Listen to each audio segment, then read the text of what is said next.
midwinter at Star Heights, and after a week of disaster simulations and power stress tests, you're all exhausted. Thankfully, the results of your hard work have been recorded due to the leaderboard. Let's take a look at that. Yeah. Oh boy. As... Fall down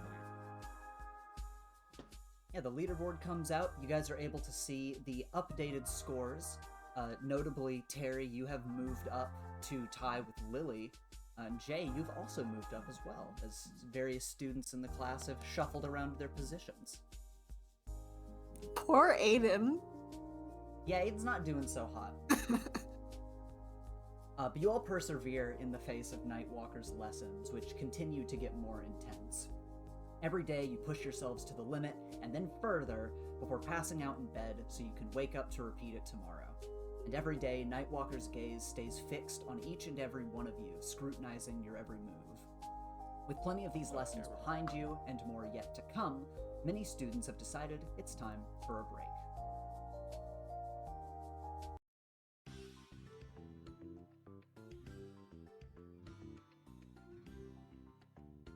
None of you have been able to catch a break since the semester started.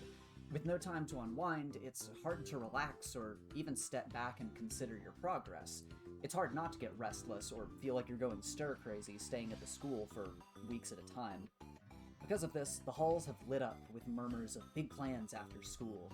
Some students plan to go see a movie, some talk about a new game at the arcade, and others are just going out to grab some food. Plenty of students are going to the mall.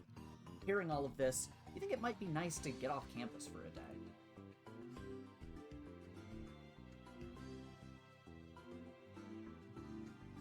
And of course, in homeroom, as usual, homeroom begins, and Nightwalker starts on one of his brief morning lectures.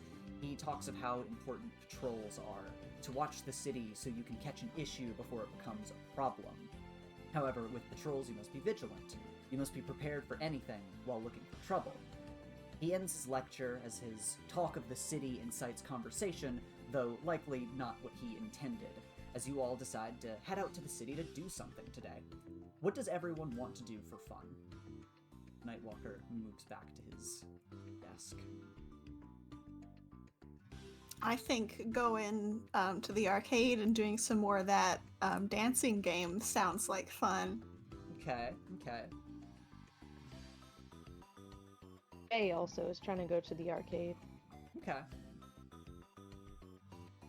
How about Echo? You have any thoughts on what you'd want to do for fun today? Echo would just want to go to the malls with everybody. Just hang out, have fun. You just kind of tag along, see what everyone else is doing. Cause some trouble, you know how it is. Yeah, you know how he is. He's a fucking troublemaker. What about Terry and or Lily? Do they have any specific plans, or is it just kind of a get out and see what happens sort of day? Terry has no plans at all. Like, he was totally fine just, like, chilling in his room. But, like, if people are going out and doing stuff, he's not gonna not go with them. Mm-hmm. I think Lily is probably resistant to go. Would rather use her free time to think of some anti-death measures, but would get, pulled along by Olivia or someone. Fair. Well, speaking of, as everybody in the class is talking about it, they're talking around and they're figuring stuff out. Notably, Olivia actually is not going out today, as she stated she would probably rather just sleep. That's so valid of Olivia. But, everybody has various reasons and are kind of talking about it. But, people are kind of figuring out rough plans before the bell eventually rings to send you on to the rest of your classes. All you have to do now is make it to the end of the day, and your first class of the day is biology.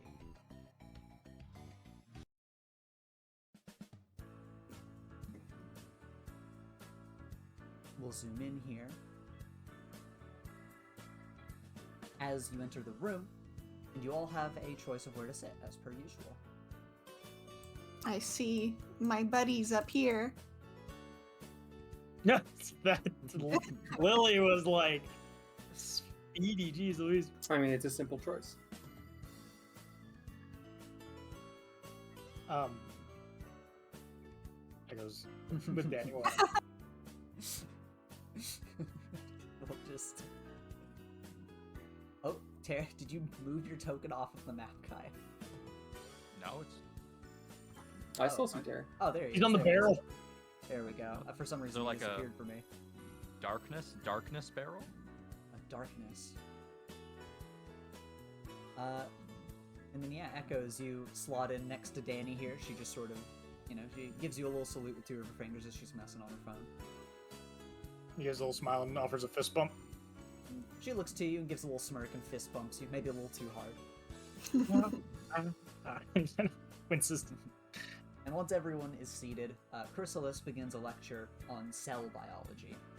He started this topic by going over key differences between plant and animal cells, discussing the cell cycle, and diving into cell metabolism and composition.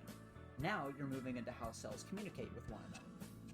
She discusses the cell's ability to receive and transmit signals, both with other cells and between its own organelles, using receptors that detect various stimuli from pressure, voltage, temperature, or chemicals. After diving into the mechanics of the cell, Chrysalis assigns you all a project in place of a quiz.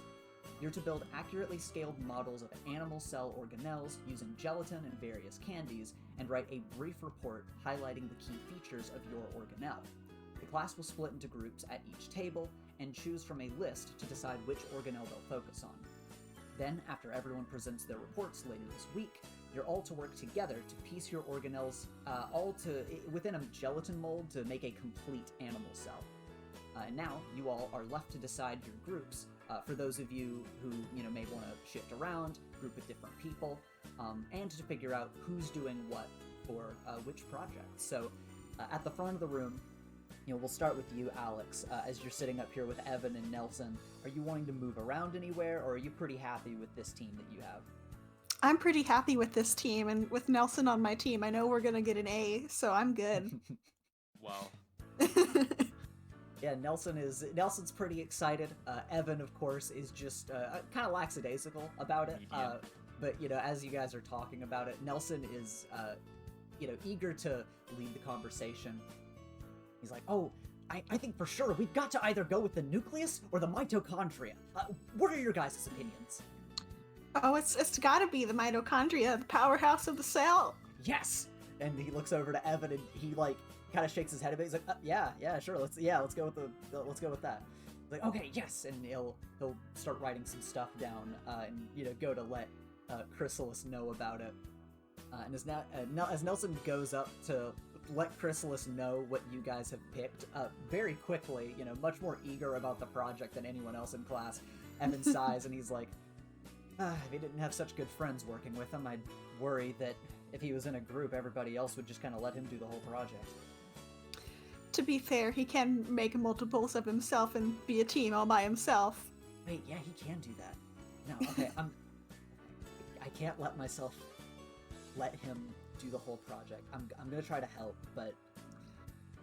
Me too. I know, me and you, we're not quite the same, brains as Nelson, but, let's go for it. We're, smart, but... We're smart, but he's the genius.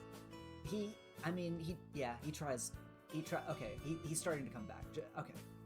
Nelson comes back, he's like, we've got the mitochondria, and he moves in next to you guys. I give him a high five as he sits down, successfully announcing that we've got the mitochondria. He gives you a high five, he gives Evan a high five, who just sort of chuckles, and you guys start talking about, what you're going to need to get together in order to make the mitochondria, and, just sort of figure out, okay, what are our key points we're going to be talking about. And then we'll move down to Jay. Jay, how are you feeling about this upcoming project? Pretty good. Pretty good. Feeling I pretty like good? science. I like sciencey stuff. Jay would probably turn and just be like, let's choose the Golgi complex. It's what makes the proteins. Maya, is kind of looking over the list and gives a shrug, and she's like, yeah, I'm okay with that. And Aiden bubbles and shuffles around, and he's like, oh, okay, the Golgi apparatus, it makes, what do proteins do again for, And he's just sort of like shuffling around laminated papers on the counter, like trying to look at things, but it's just sort of slipping around. Neither of them seem like they're gonna really argue with you about it. Jay kind of takes this and just kind of nods, walking up to the front. Oh, hello, Jay. Have you guys decided on which organelle you would like to do? Yeah, it'd be the Golgi complex, or the Golgi apparatus, or the Golgi yes. body. Yes, the Golgi apparatus. I'll make sure to have that written down. Thank you, Jay. Yep. Just kind of looking over the room for a second. As you're looking over, we'll cut over to Echo. As you're sitting here with Danny, how do you feel? Do you want to go in this project one-on-one with Danny, or how are you kind of feeling about how things have shaken out? I mean, he can. Danny's a pretty good student. He has no issue like doing it like just a duo partner thing with her. He's looking over the list and he's like, "Do you have any preference?" No, not really. All right. Do you want to do the nucleus? She kind of looks around at everybody. And real quick, not that it's like a race, but Lily and Terry, are either of your characters, like, eager to pick something for this, or are you two just kind of chill with whatever? Terry's decently. He has something in mind, Uh-huh. like that he's interested in for reasons. But if it gets taken, he's fine with it. So he's not exactly like in a rush. Okay. What about you, Lily? Do you have any distinct thoughts on, like, if Lily would be trying to get something first, or is she just kind of whatever about it? Lily was gonna recommend the nucleus because it's just a big ball, seems easy. Okay. So yeah, well, as Echo, as you're asking Danny about this, and her response to you, she's just like, I don't know, I don't really care. We'll cut over to Lily's conversation as you recommend the nucleus to Gabe and Olivia. And Olivia's like, oh, the nucleus would be fun. I think that would have a lot of neat stuff to write about. And Gabe, like, looks over the list and he just sort of shrugs and says, yeah, I'm fine with that. Okay. March. And Echo, you hear them talking about the nucleus, and you see Lily walking up to the front of the class. Well, that's off the table. Go to put the paper down. Too slow, nerd. Story of my life. I'm trying to remember the parts of a nucleus, or the parts of a cell. I have a list here if you want to hear from a list. Sure. You've got the nucleus, which is taken. You've got the mitochondria, which is taken. The Golgi apparatus, which is taken. There's also the endoplasmic reticulum, vesicles and vacuoles, centrioles, ribosomes are most of the other bullet points on the list here. Do you want to do one of the endoplasmic ones? She looks over it and kind of looks over some of her notes. Oh yeah, that's like the highway of the cell. Move stuff around. Yeah, that could be fun, sure. Which one, the rough or the smooth?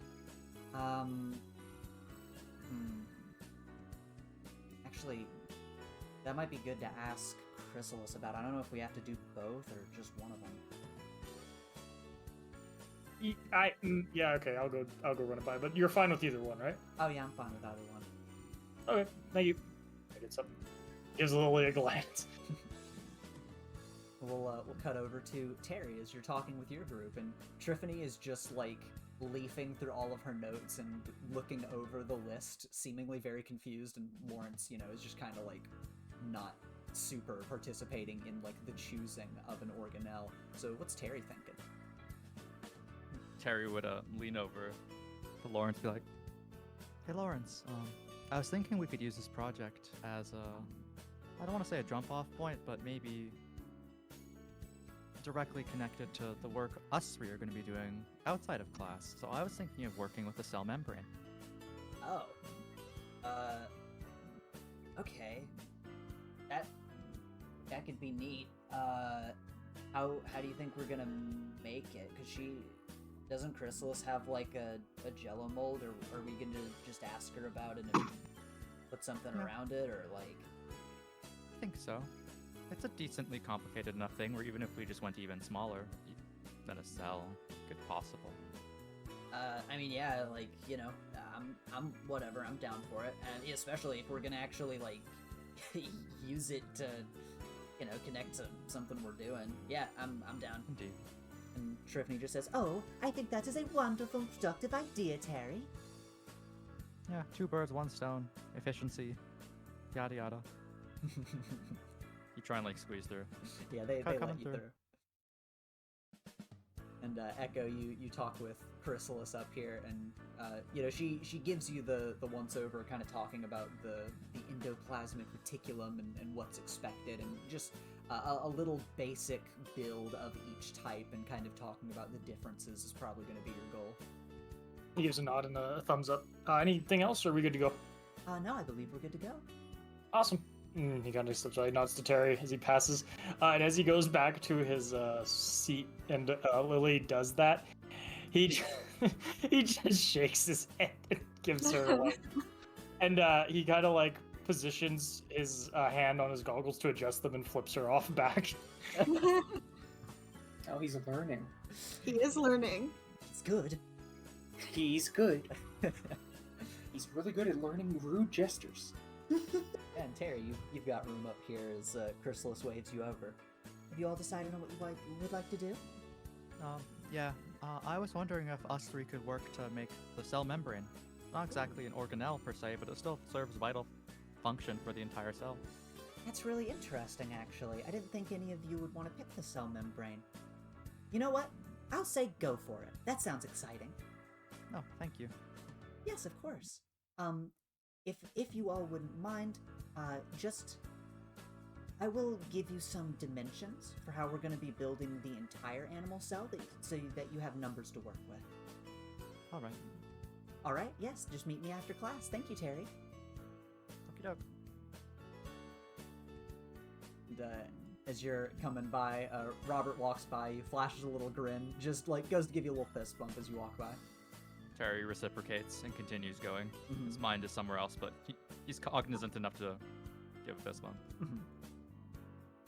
Robert will head to the front of the class, and he'll say something, and then Chrysalis will shake her head. He'll look over to Priscilla, who will just sigh and move her hand in a get on with it motion, and Robert sighs, asks for something else, and then ends up heading back to his seat.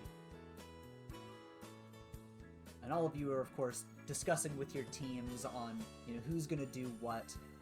Echo, between your team, you know, what's that conversation kind of look like with Danny? Of like, you know, oh, who's doing what? We've got a report. We've got something to build. You know, what's Echo thinking on that? Since he's more hands-on, he'd want to do the building of it, and he'd probably chip in a little bit with the report, but he'd mainly focus on the building of both of them. Okay. Yeah, you see, Danny is not opposed to that, and you know, she's just like, hey, you know, I'll write my sections, but I'll let you handle all the build stuff. Cool, let's do that then. He kind of gives her like a thumbs up. And down to Jay, as you're, you know, talking with and working with Aiden and Maya here, you know, this would come in the form of like fragmented, kind of vague memories from all of your past time in the club as Joe, and even before that as Joey. But these two aren't really the type that they normally, you know, go forward and actively pursue something. But, you know, is Jay feeling like that kind of person for this group? How does this organization kind of come together? I feel like it would start with Jay kind of looking to Maya at first and kind of being like, so, what do you think we should make it out of? Because Jay doesn't know a lot about, like, candy or food. Yeah, Maya kind of looks to you and furrows her brow, as if, like, surprised that you would ask her. And then, you know, she starts kind of talking and is like, oh, you know, maybe there's some, like, candy rope you guys can use that would be good for, like, holding the structure together. And little, like, either candy bits or, like, gummies that might be good for, like, what's being packaged and modified within the apparatus. So she gives some examples, and, you know, sounds kind of crafty when it all comes together. Like, she's just sort of, like, thinking of stuff and tossing it at the wall. Well, maybe I can help by getting a good deal of the candy. Maybe I can find it. And then, what do you think, Aiden? Is there anything else you'd like to add? I'm kind of like looking back. Are they still just like having a hard time grabbing their papers? No, Aiden seems to have calmed down a bit, and he's just like, Okay. I like the idea of all the little gummies and candy pieces. I'm excited to put all that stuff together. Great. Awesome. Yeah, actually, I'm worried I'll get the wrong gummies. Maybe I can help more with the construction and help pitch for the candy? Yeah, that's fine. And I mean, would you two want to put the stuff together and I can focus on more of the writing, or what do you feel most comfortable with? Well, I'm fine also writing. I would like to also maybe type some things up. Okay. Yeah, we can figure that out, I guess, as we're getting everything pulled together. Right. Cool. Kind of like fidgeting with their hands a little bit on the desk. Mm-hmm. I'm kind of like looking around the room for a second. Mm-hmm. I kind of hear other people talking to each other. Roll superior for me. Cool. Going to assess the situation. And that is a miss. So you're kind of looking around, and it seems like all the conversations are, pretty personal within each group, and there's enough people talking that you can't really pick anything out. You think you might be able to pick something out from the people directly behind you, but you would have to be obviously eavesdropping on them. Actually, with that though, can I roll mundane for rumors? Yeah, sure.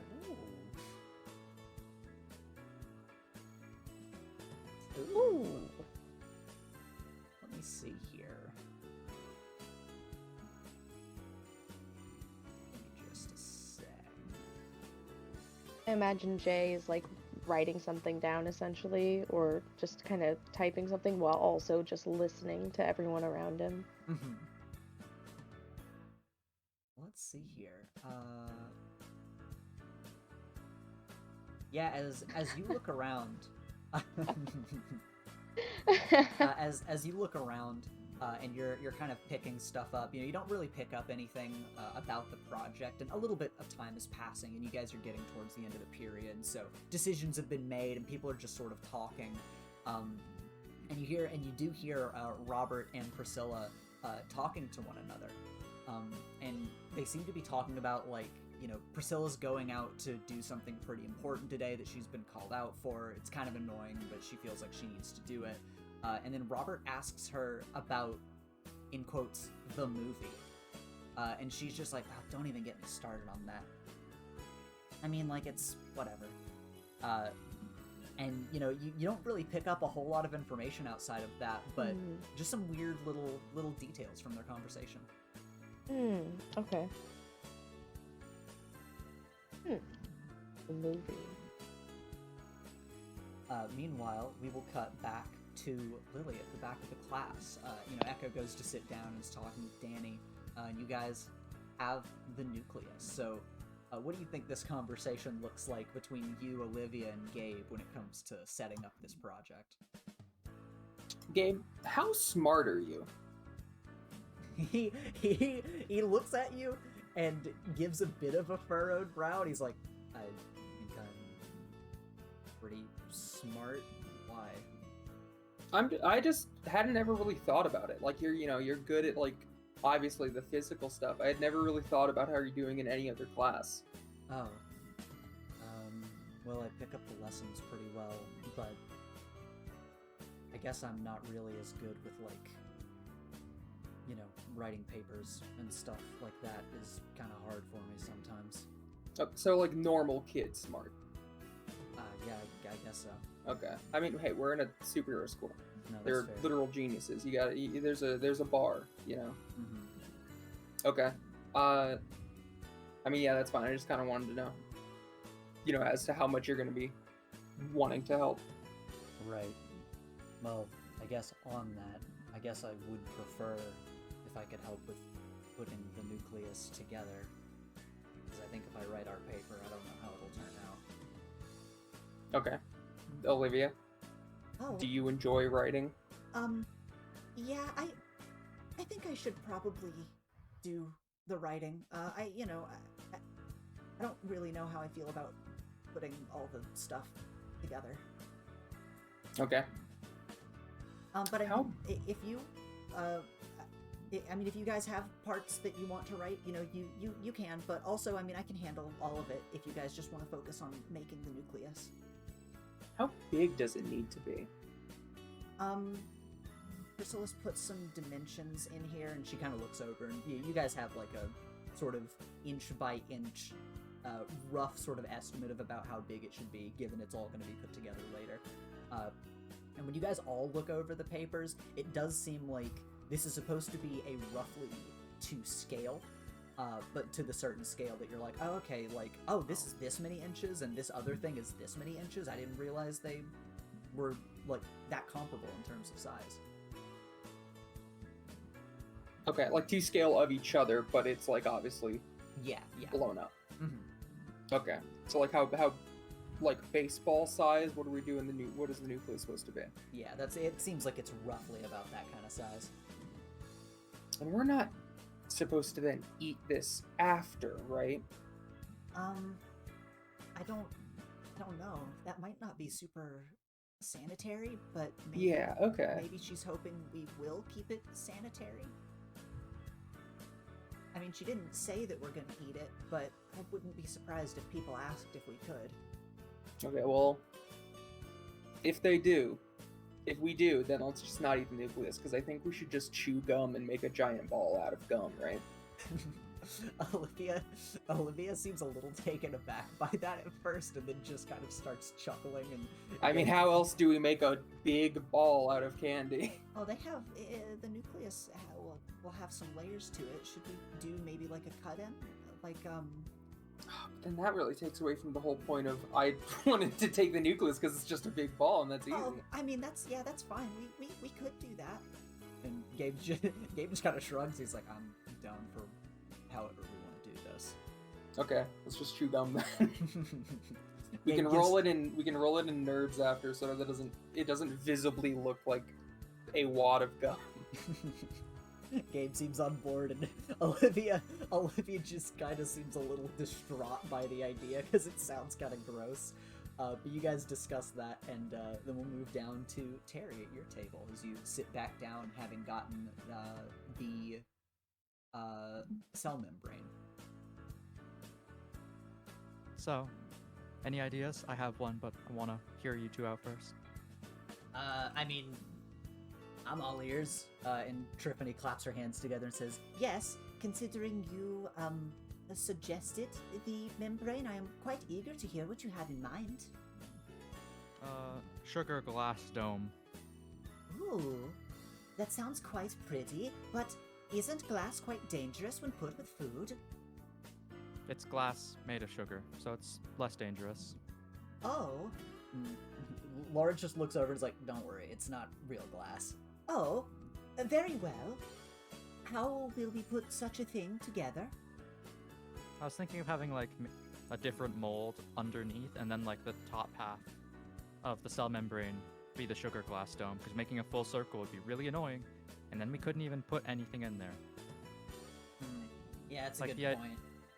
The idea behind it, or at least my idea behind it, was we could make it to scale, so maybe we could use other people's projects as a way of confirming that the scale works by putting their work inside ours, so the dimensions line.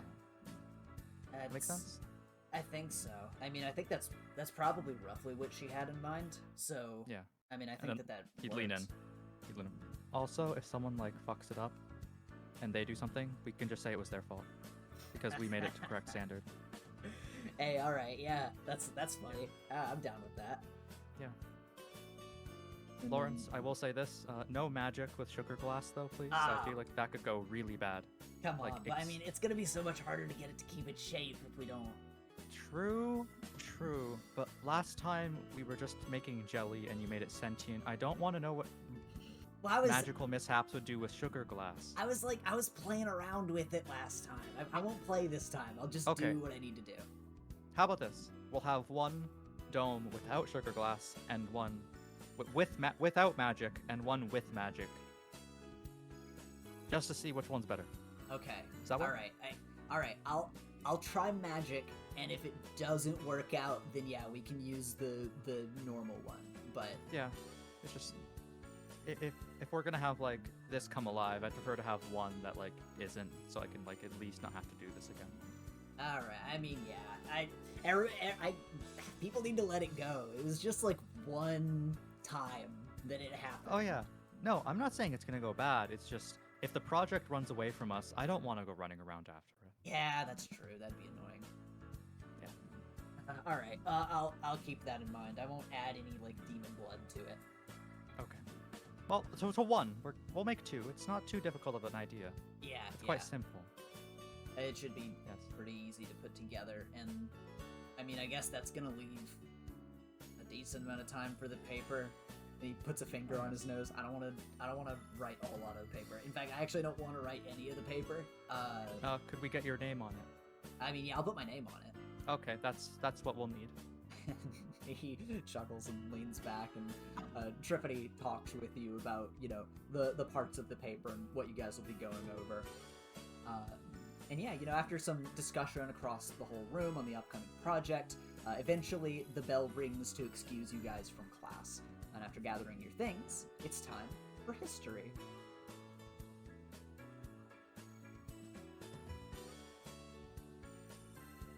We'll move into our history classroom here. It's been quite a little while.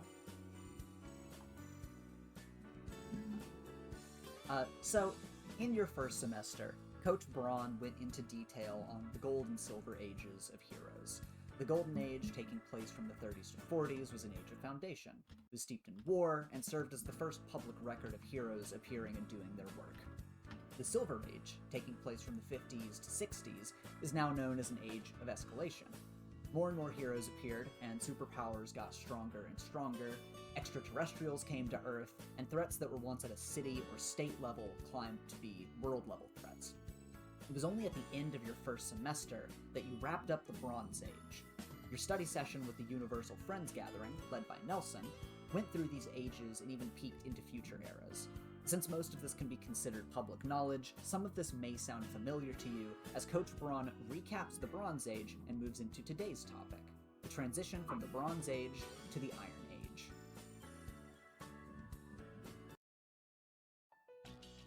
Slideshow. Yeah, here's our PowerPoint presentation. From bronze to iron.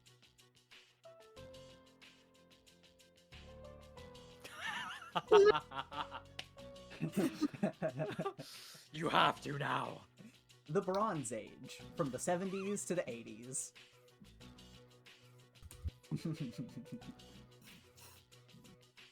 So, the Gold and Silver Ages proved that heroes were here to stay. You know, there was a lot of heroes in society. It was very highly saturated, and they had a lot of control over what was deemed right and wrong, and it sparked a lot of protest. You know, why would heroes be allowed to dictate all of this? Was it just because of how strong they are? Because they could enforce it? Criminals were getting very hateful, spiteful about it. They would enhance themselves with drugs, threaten entire communities, and take their nemesis, close ones, hostage. They would do anything they could to gain the upper hand. It became more of a struggle and almost more like a war on heroes. And as new heroes came into the fray, they kind of viewed their predecessors as these heavily flawed images, powerful but extremely neglectful. Some wondered if killing villains would stop this escalation of just continued vitriol and violence. And, you know, just to exercise power in the name of justice, they would go about this action. You know, this age marked yet another form of escalation.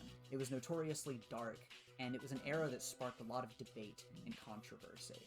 And matching this descent into darkness, heroes no longer displayed bright colors. You know, they had these personas that were dark and gritty and serious. Legality was the defining topic of the era, because these times necessitated reform. a lot happened where heroes would do something and the entire population would be like, hey, is that okay? Can heroes go around slaughtering their villains? Can they lock them up in their own personal jails? As powerful as they are, do they have the right to define right and wrong?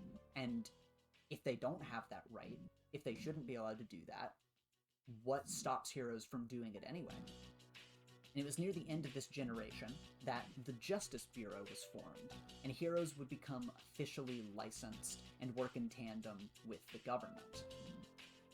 I'll share with you all the logo for the Justice Bureau.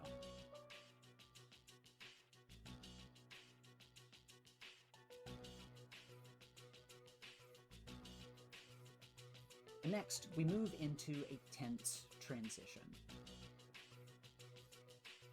The Bronze Age had seen heroes fall to unbelievable lows, as discussed.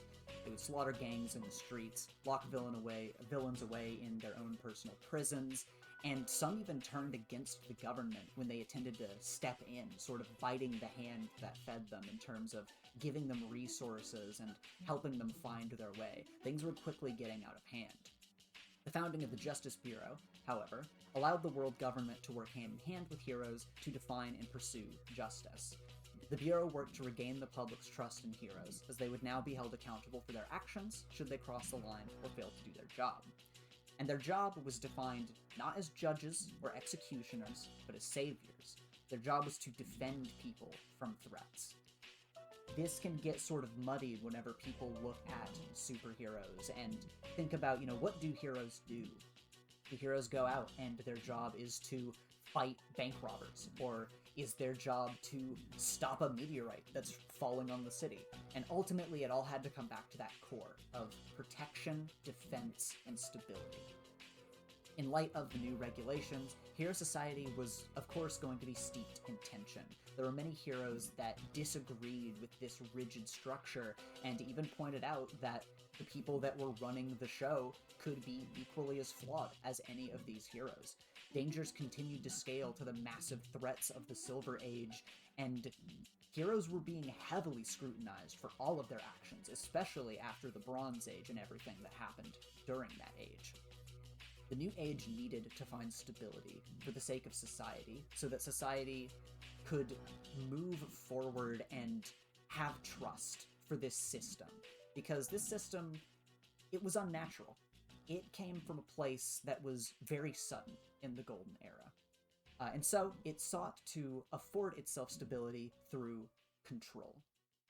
The changing of eras also marked a comeback of styles, as we were steeped in this dark and gritty style for costumes and personas for so long. We started to see a little bit of color and fun come back into hero personas. And with this transition, we move into the Iron Age, from the 90s to the early 2000s. It was an age of innovation. Technological advances were rampant, as it was actually the first era to be named based on a defining feature of the age. Because of this, some look back to the Golden Age and consider naming it the Nuclear Age, and the Silver Age being named the Space Age. To secure the newfound stability that had been brought together by the Justice Bureau, heroes began to innovate in their work, try to find different ways to save and protect people. They created preventative measures, such as robotic defense forces and assistive hero gear that would be developed to aid in saving lives, such as, what certain powerless heroes might use as weapons or grappling hooks, gadgets, and the like, or even certain heroes that had superpowers. Some might need gear that could temper their power and help them control it in new ways. Top heroes collaborated on many of these innovations, along with the Justice Bureau, and a lot of these either became widely popular concepts or myths and legends, such as the Infinity Zone. But with the Justice Bureau's scoring rubric in place, many notable heroes joined their ranks to form the Hero Society that we see today. Of course, we know of Mr. Fahrenheit, who saw his debut during this era and quickly became the highest scoring hero on Earth. Many called him a modern atomic man, a notable hero from the beginning of the Golden Age. Our academy's own headmistress, Foresight, joined near the top immediately just due to her raw intellect. Plus, she already had a history of hero work since her origin in the Bronze Age. And, of course, Kirk Weston would go on to design and patent his West suit in the early 90s, appearing as the hero Kinesis. Inheriting Weston Enterprise, of course, this small business that was founded in the 70s, he was able to explode it into a company that reached into space and created hero gear that could help not just himself, but other heroes that were in the Force.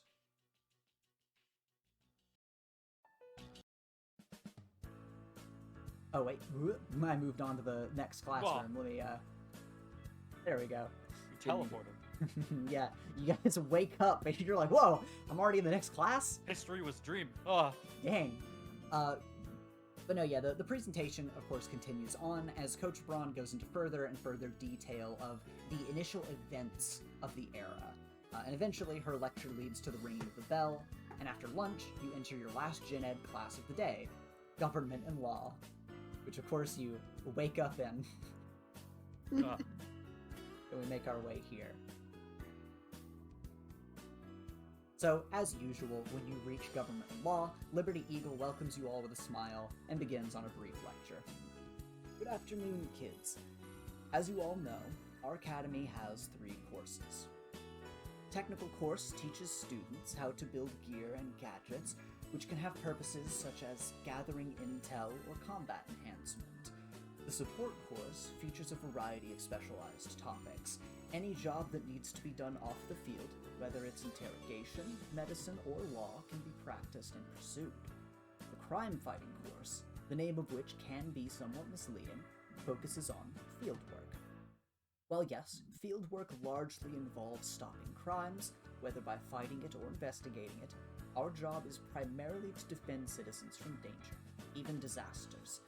With that fieldwork comes a heavy set of responsibilities. We dove into specific laws and political movements before, but today's topic is going to be more broad. We're going to discuss the idea of legality. As dictated by the Justice Bureau, heroes must operate within the bounds of certain rules and regulations. To become licensed under the Justice Bureau means a hero can be held accountable for their actions. Vigilantes who work outside of these bounds operate under no such limit, meaning that despite any good intentions they may have, there is nothing telling them where to stop. Many villains believe themselves to be doing the right thing, and yet people are hurt by their actions. Doing right versus doing it right. It's an important distinction to make. We must be vigilant in doing right by the people, but when we fail to do our jobs correctly, it can cause unimaginable harm that we may not see until it's too late. It is why the police and firefighting forces wield their expertise alongside us to ensure the job is done right. In the spirit of this idea, the boundaries of our job and where it ends, I would like a show of hands. Please, share what you believe to be something a hero should not be allowed to do, and why. And I'll give you all a moment to think and to discuss this. Looking around the room, are there any of you who have something that jumps to mind as, hey, this is something a hero shouldn't be allowed to do? Echo raises his hand. Yes, Echo. Kill somebody, sir? Very good. And a very clear limit that we should hold, but why are heroes not allowed to kill villains? Because life, despite evil, still has value? He says, kind of giving a shrug. He smiles and he says, yes, that is true. Is there anyone else in the class who thinks of, who may have thought of an additional reason why this is something heroes are not allowed to do? Alex is gonna raise her hand. Yes. Because heroes shouldn't be playing judge, jury, and executioner. We're just here to basically help and defend, like you'd said, and going so far as to kill someone goes way beyond that line. Yes, an excellent answer. And both of these answers in unison are a very good way to look at this. To give someone their end for their actions is a heavy toll, and it's one that we alone cannot allow ourselves to make, or where is the stopping point, as that is the ultimate stopping point. So, yes, thank you both very much for your input on this. Terry raises his hand. Yes, Terry. Well, if you all started just putting people 6 feet under, the line between villain and hero would pretty much disappear. It's kind of hard to feel safe around someone where if they judge you going against the law, they can just, I don't know, separate your head from your body, and people will say it's justified. He nods. And you kind of look across the room, and Lawrence is just like, I don't know, but I mean, if somebody's doing, like, heinous shit, and I mean, like, bad shit, like, I don't know, what if somebody's, like, every time they go to jail, they eventually make it back out again, and then they come out, and a bunch of people die, and then they go to jail, they get out, a bunch of people die. I mean, like, what happens then? And Is that a failure of the hero or the failure of the jail?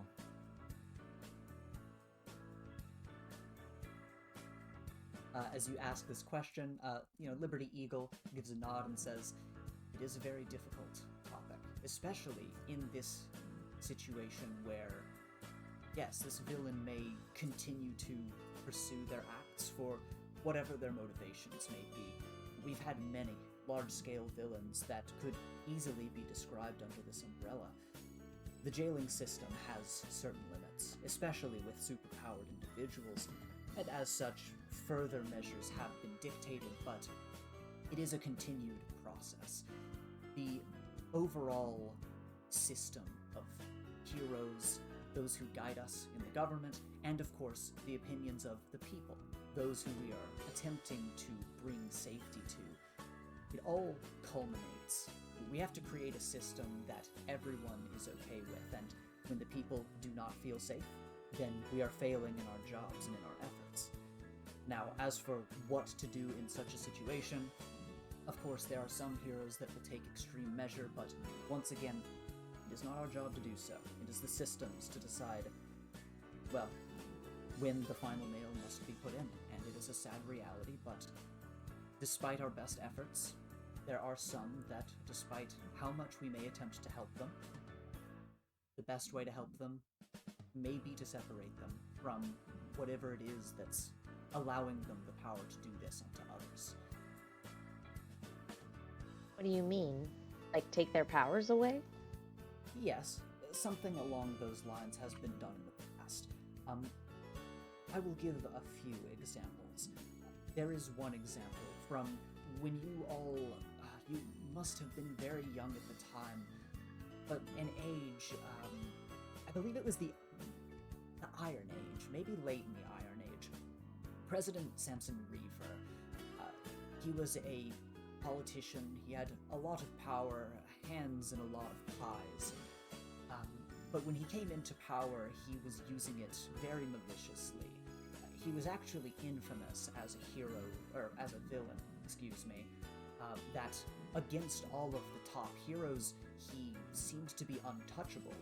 Legally, there was nothing that could be done under most circumstances, but eventually he overextended himself. In that case, after the countless business endeavors and eventually his presidency being wielded for evil, his position and all of his finances and assets needed to be stripped away from him so that he could properly, I suppose, rot in jail in the position that he created for himself. And I will say, having been there at the time, it was a tough legal battle. But eventually, it was won due to what came to light. But for such a long time, nothing did come to light. Another example, specifically regarding superpowers, there have been many very powerful villains throughout the past, and initially, when it came to jailing, it was not possible to hold some of these villains down. So, power-dampening devices, gears, cells, were eventually created in order to hold these individuals so that they could not immediately break out and potentially even harm the others that were held in the same jail. But he quickly discerned that regular jails were not the place for the scale of evil that was being held there. Such were that we created personalized jails for supervillains and the like. There is a distinct difference between a world-ending supervillain whose powers threaten everyone, and a criminal on the street who is trying to get by and trying to get money for his family. He may have ill actions, but that does not mean that he deserves to be locked away for the rest of his life or put to death. It is always extenuating circumstances and situational, hence the difficulties in our jobs and why these boundaries are very important. Now, is there anyone else in the class who has any particular thoughts on this, or any additional topics that they would like to ask about?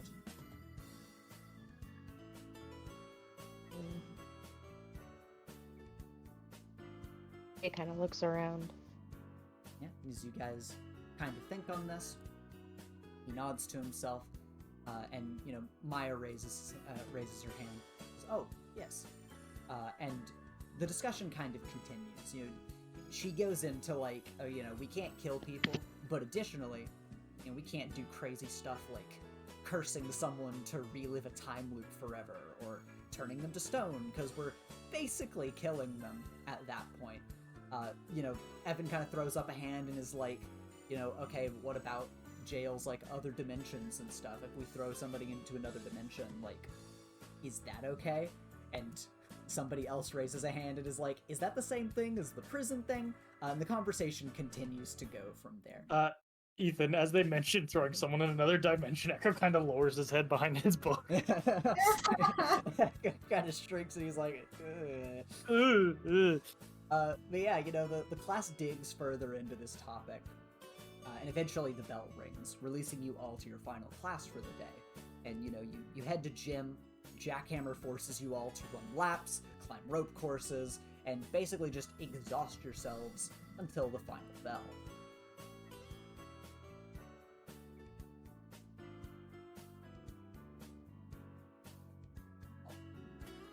It is situated out here.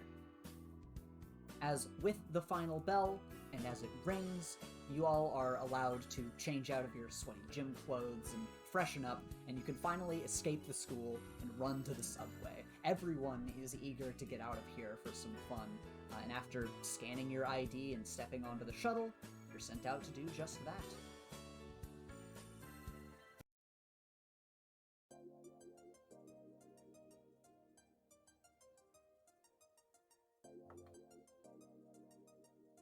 The subway launches itself toward Terminal City. Lights outside the windows whiz by like arrows, reminding you just how fast you're going despite the smooth ride. The subway, packed with other students, is abuzz with idle chatter. In the back of your mind, you think briefly on the homework you have due from all of today's lessons before pushing those thoughts aside. Where does everyone want to sit? I'll just sit right where I'm standing. Yep. All right. Nice. Lefties win. And yeah, you guys all sit, and it seems like you have a little while before the subway reaches its destination. Can heroes be presidents? That's a good question. That's I a bit- didn't know about that. I feel like you'd have to focus on one. I feel like it shouldn't be allowed. Indeed. Why not? Like secret identities and stuff. Like what, we're supposed to put down, Captain Ice on the ticket because we don't know his real name? Didn't we I know do this feel guy's like real not- name? Not committing to either would Captain be a Ice disservice real? to yeah, both. Maybe you could retire from superhero-dom and then run for president on your real name. Yeah, true. I feel like if my president was busting the roof of the Oval Office every day to go fight, I don't know, a mugger in the street, it'd just be kind of like, I don't know, dude, what are you focused on? That's fair. Especially if they did use their real name for all their superhero stuff. But also, wouldn't those, if we had laws against it, that would just open all sorts of doors Like what? for other discriminatory laws against superhero people. If we started saying that they couldn't be president, then who's to say that we can't say that they can't do other things? I mean, maybe there's some things they shouldn't. Like what? I don't know. I mean, every superhero person is kind of like a. Not every. I guess some people have powers that maybe you just have the scent of a hound.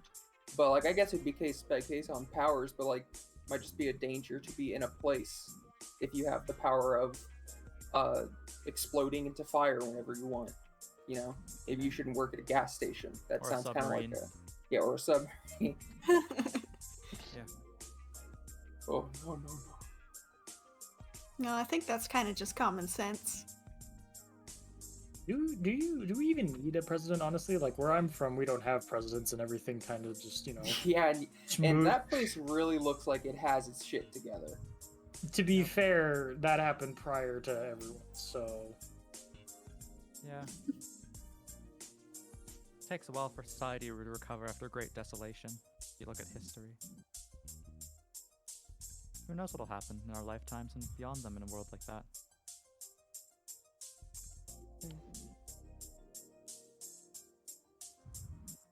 Wonder if a robot could be president.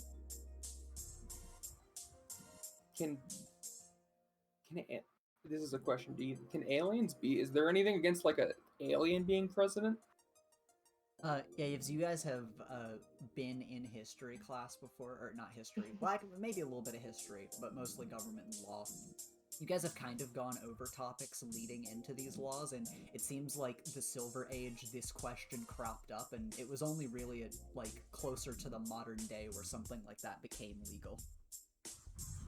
Yeah, I think if you just stay in the States for what is it? You have to have lived here like 30 years or something. I don't know. But whatever it is, I think if you just did that, or if you were born here, I guess if you were made here, that would count too. Nice. Jay for president. Yeah, no. You do have a track record of being impeached. Yeah, that's fair. We'll leave that one for Joe. Fair.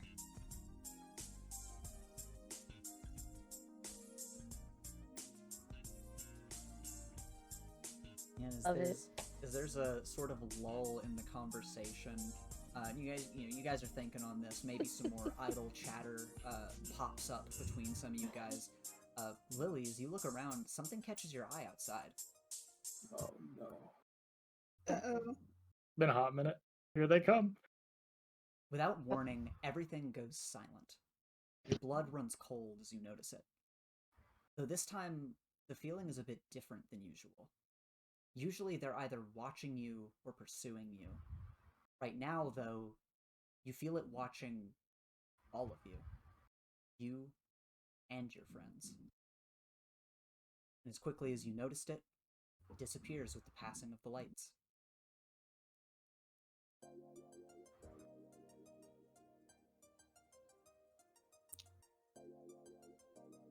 Do we notice that Lily has seen something? Roll to assess the situation. Actually, no. Roll to pierce the mask. Oh boy, I'm even worse at that. No, you don't notice anything. Die roll. Sure. Also sitting right next to her. Good show. That's a 10, so you get 3 questions from Pierce the Mask. Yes. Okay. Or just, general questions. The list is more of a list of examples. Yeah. So I want to say, can I tell, I'm looking at her facial expression. Can I tell that something has changed, first of all? Lily would have, her eyebrows furrowed, slightly squinting at, a space, I guess, between Alex and Echo, not staring at either of them. Just kind of spaced out, staring at something else.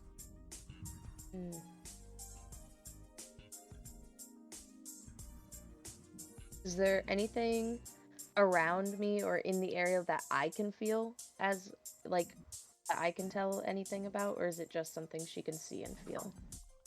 I don't know if the spirit like shows up and then the fucking bus gets colder or something.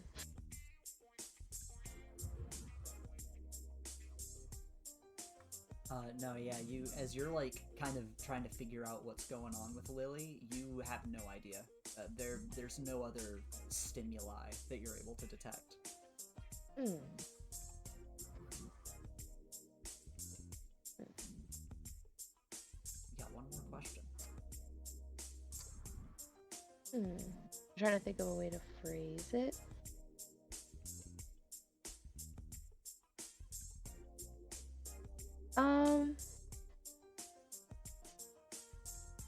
I guess I don't have like a huge question. It's more like, what is there anything here on the train or whatever that might make Lily feel better in this moment? What here can I use to help?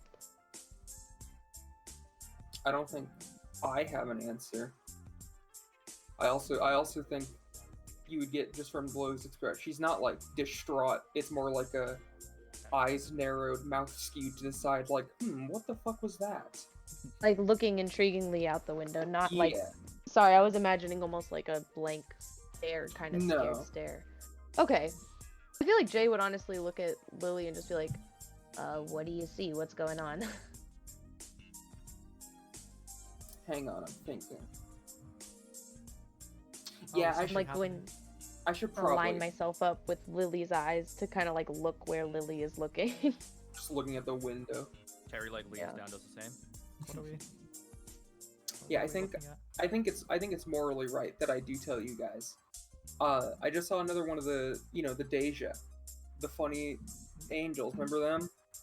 Oh. Yep. Oh, the scary things. Yeah, they just show up sometimes. That's not entirely out of the norm. It's annoying, but it's not as insane as it is to say. That is not always groundbreaking when they show up. This time though, it was like also kind of looking at you guys the way it looks at me, which is also not unprecedented. It did that before staring at Olivia. It does that sometimes, I think, just to fuck with me. When it gets close to people to make me panic, and then I don't panic, and then it leaves. But still worth mentioning. I mean, I do stand around you guys often enough, and that is historically all it takes for them and for the spirits in general to start affecting other people and annoying them. So Okay, Oh. that is good to know. And That's Alex not is very like funny. craning her head around to look out the window as if she would be able to see anything. I am moderately surprised that ethereal beings attempt thuggish mind games against. Calling us children feels like kind of obnoxious, but yeah, I guess we're quite young compared to them. I assume they're old. yeah, Weird. I don't know. I never think it's out of spite. I don't know if they have emotions. I think it's. So like I always think it's more so like they don't seem to be able to often just come at me with intent to kill. That's rare, but it feels like they try to bait me into interacting with them because that makes it worse for me. And maybe that makes it. If I do try to interact with them, I think that might make it easier for them to then try to kill me. I just don't take the bait most of the time, and that has seemed to work. So Alex turns back around and stops looking out the window. Yeah, Terry just goes back to playing Flappy Bird in this one. Ethan, can I roll something here to figure something out? What kind of thing are you trying to figure out? What role are we doing? vaguest request ever. Can I roll out of this world to figure out, like, is this a bad thing? Like, is this them now paying attention to us is like a bad kind of omen? If that goes Getting like bad her vibes. That makes sense for this role.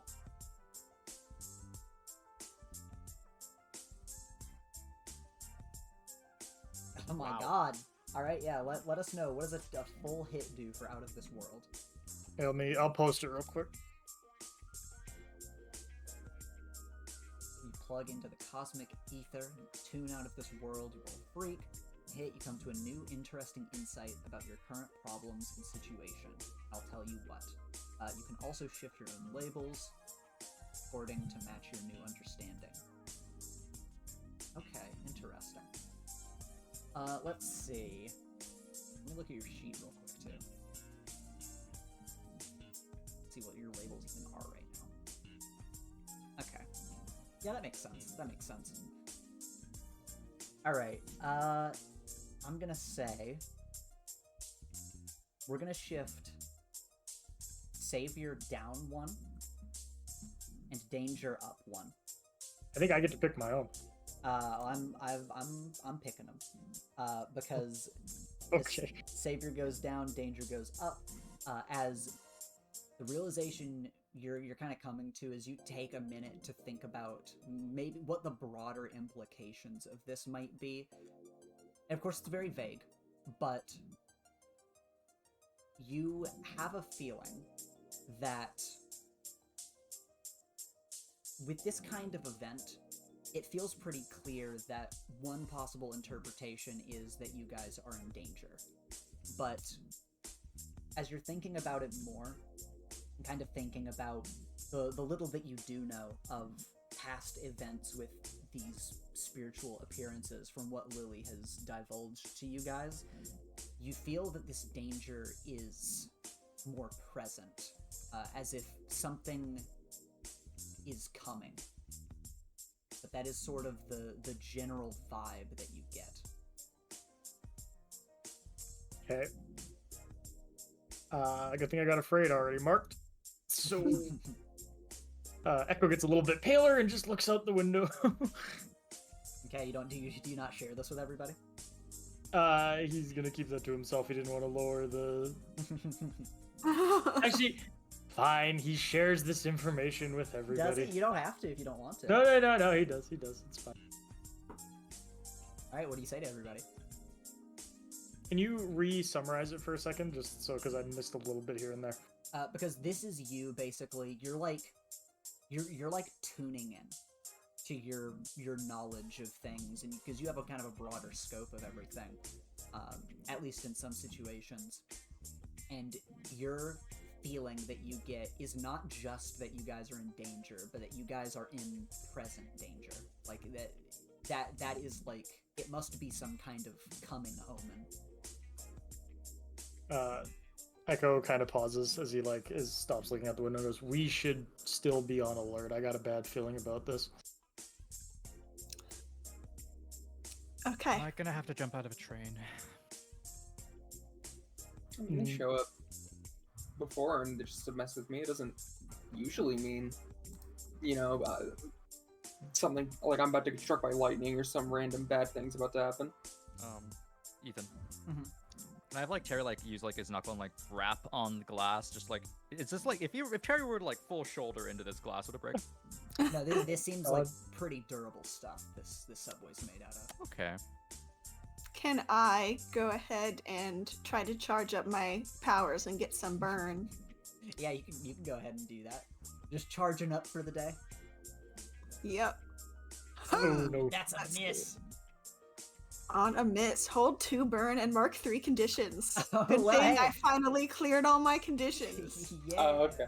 Imagine Alex is like, "Oh, we're in present danger. I'll see you guys later." Jumps out the train, goes home. Damn. Correct move.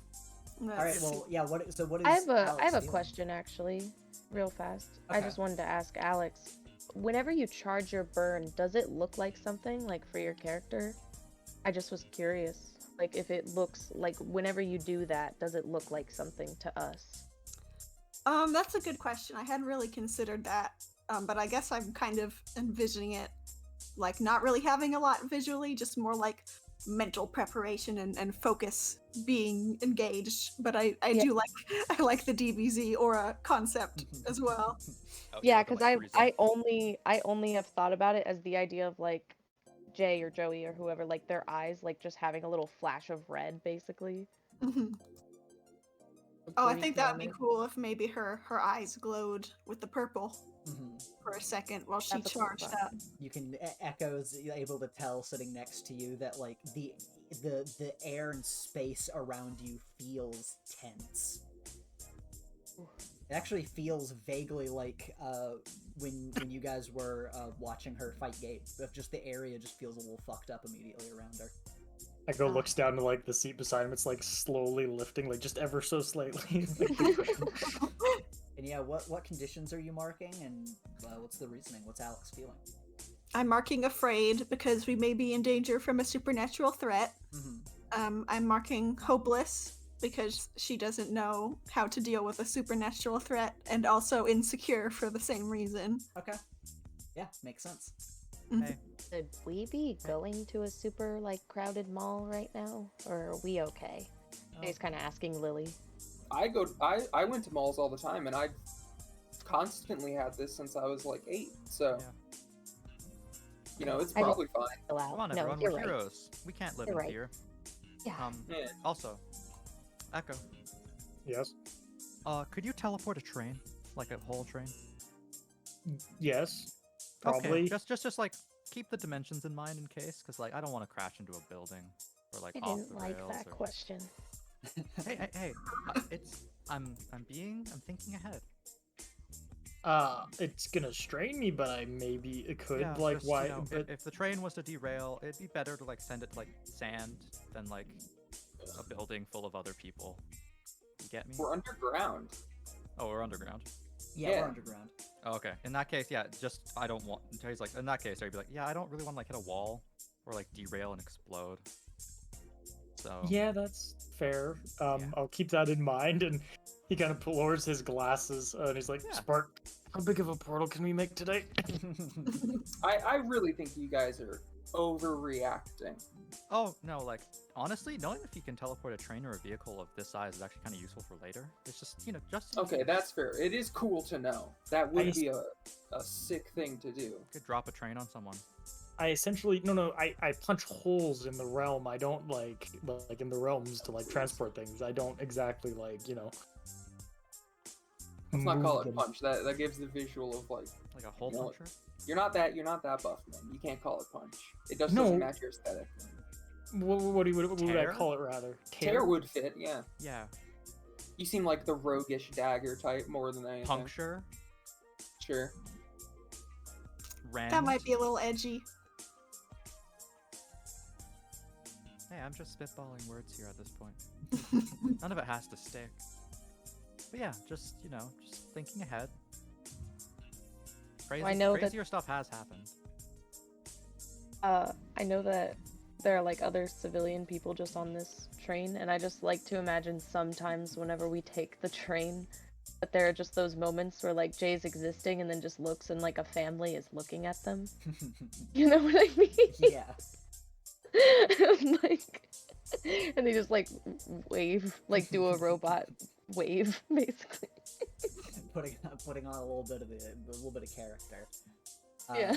But yeah, you guys kind of talk on this a little more, and you continue on, and after transferring to another route in Terminal City, you guys eventually make it to the Skyview Mall. Mall day. We love mall days. Is it more blue than usual? It is not.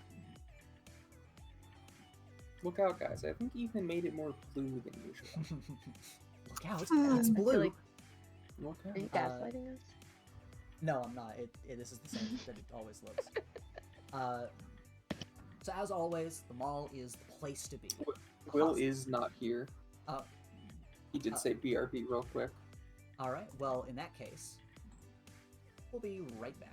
So just get interrupted. Star Heights Academy. And we are back. Back at the mall. Okay. So, as always, the mall is the place to be. A hotspot burning with activity and excitement. Tons of people are checking out stores and hanging out under the bright skylights. And as always, the world is your oyster once you arrive. There's the food court for those who want to stop for a bite to eat or a smoothie. You hear some kids mentioning new games at the arcade, new movies are out at the theater, and there's plenty of shopping to do. So, yeah, what are you guys heading to? What do you guys want to do? I feel like grabbing a snack and then maybe doing some gaming at the arcade. I'm sorry, I'm just laughing at the movie. The movie. That's how Robert said it. He said it with JoJo I know. quotation marks. I know. The movie. The movie. There might be some good movies though that we could see. I heard Robert and Priscilla talking about it. Do you think she starred in a movie? Ugh. I don't know. It seemed like they didn't want to talk about it, but it just kind of made me want to go to the movies more. She would mark it like that. Are those two together, by the way? They hang around a lot. Ugh. What Never an thought about interesting couple that would be. I haven't the faintest. Well, I'd be down to go to the movies. I'm not exactly against it. Some popcorn would be nice. I'm down. I guess. Alright. Yeah, you guys head to the mall movie theater. You're like walking around outside, kind of checking out the new movies that are out to see if there's one you want to see. And here are the movies that are available. The first one that you see is Yeah, I'm in Love, but I can't find my car keys. A rom-com about a couple who meets at a bar and start to gain feelings for one another as they're both stuck looking for their lost car keys together. Okay. I heard about this one. The twist is that they showed up in the same car. Spoiler alert. Hey, spoilers. Nah, it got Wow, a 2 now I on can't Rotten even see Tomatoes. It's panned by critics and You fans got a alike. 2? Yeah. That's cataclysmically bad. Mhm. Apparently, watch it's. That's true. That's so bad it might be good. Might be funny. The next movie you guys see is Cups 5, Mecha Cups Returns. Yet another sequel in the Cups franchise, which went from a horror monster series to a kaiju battle series over time. It seems that Mecha Cups, the robot doppelganger of the iconic Cups monster, is set to return in this film in some fashion. A lot of people speculate that Cups and Mecha Cups will be working together to defeat some new monster. They should have stopped at Cups 2. Yeah. Yeah, I never really got past the first one. It was the best blend of kaiju and horror before they started just going too far in one or the other. I felt like they wanted to. The story was done by 2, and then like the writer kind of got dragged into 3 and 4, and you could really see the suffering on the screen. Yeah. But big robots, though. And now it's part of this whole connected universe with plates and forks, and it's like, I don't care. I don't Next know. thing we know, they'll be introducing sporks. Ugh. No. Now, the next I hope it mashes before that happens. I don't think I could stand it. Just a little bit too woke for me. Huh? What? These sporks, they don't know if they want to be I spoons. had to make the joke. I'm sorry. Is it because of Mecha Cups? The next movie that you guys see is Explosive Best Friends 3. What Happened to Mark? The audio drama. Sequel to Explosive Best Friends 2, 20,000 Volts of Disaster. This story follows what happened to Mark after the last movie's thrilling conclusion. It has really low reviews from critics, and it isn't doing well in the box office. They just don't get it. Sounds like another so bad it might be good situation. Actually, Alex, it sounds like a so good they just don't get it, in my opinion. Do you You're think this is the entitled to your one? Do you think this is the one that has Priscilla in it? That would be interesting. I would like I to would- roll. I was gonna I would ask bet if I could myself. roll like superior to see if I can like spot her on any of the posters or anything like that. Yeah, roll superior for me. I'm like looking for read some Priscilla, credits. whether it's the person themselves or in the posters, essentially. Okay. Well, let's go through the rest of the movie posters here, as Yeah. you've yeah, got another true, one true. that says, It's Behind Me, Isn't It? A gruesome and gory horror movie about a monster that hides in people's shadows. And the next one that you see, and you point out pretty quickly, That's a bit too real. The next one and final one is a movie called Glittering Lights: Golden Hero Mirage, and you see Priscilla on it. Oh wow, that's pretty on the nose. Huh. There is a movie. Well, what are we thinking? She Explosive seemed Best pretty Friends 3. embarrassed about Yeah. this. Lily, do you want to go watch the Priscilla movie? I'm sure it'll be great. And he smiles, and it's obvious he's like trying to Not at all. Not even a little bit. No, that woman is intolerable. Who knows? Maybe she has really good acting chops. Well, probably. Can I look up online what the reviews are for it? Yeah, you can. You're looking it up online, and you see some like pretty good reviews. They're not stellar, but like they're pretty good. It seems like the hero origin story movies always kind of do pretty well, which this seems to be. It seems to be detailing her origin story as a hero. You can also find a synopsis of it online. How is it detailing her origin story as a hero? She's still in school. Do you want to know what the synopsis is? Yes. All right.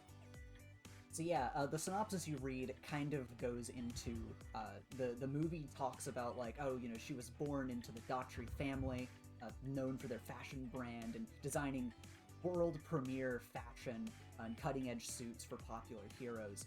And the story goes that despite being an only child, Priscilla picked up an incredibly rare and recessive gene, a mystical power that allows her to bend light and create fractals and mirror images in the air.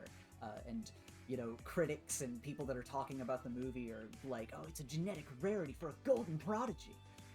And the movie kind of details her going on to hone her powers and also work under the top hero Spearfish as his sidekick before enrolling at Star Heights Academy at the end of the movie. However, apparently in the epilogue of the movie, it also quickly alludes to her future as the top of her class. Of course. Jared just like that whips might- out his phone. Handouts. What? Leaderboard.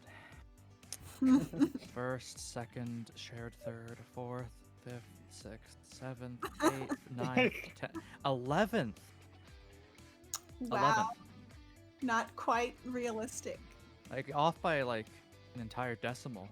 You don't think I she has honestly actors? don't know how she's lower than I am. You don't think she has actors representing the class, do you? Oh, I think we have to know. Surely not. is that defamation? Also, No. what do they mean despite being an only child? I didn't Is even there a catch that. debuff I'm sorry. to being an only child? Guess like too much expectation and attention, maybe too many assets. Just, like, despite being it said like despite being an only child, she was born with a power. What do you mean despite? That doesn't mean anything. It's just it just makes it sound like she struggled to get somewhere and she didn't. She's the daughter of a fucking fashion mogul, whatever. What are you talking about? I don't want to watch it now. I kind of want to watch it now just to see this train wreck. We've talked about it too much. It's either happening or this isn't going to be a good movie. Also, it's like a lot of pressure to put on yourself to have an entire movie made, assuming you're gonna be like good at this before you've even done Again, it. I think that the vibe I got was that, maybe she was embarrassed. Okay, that's No. fair.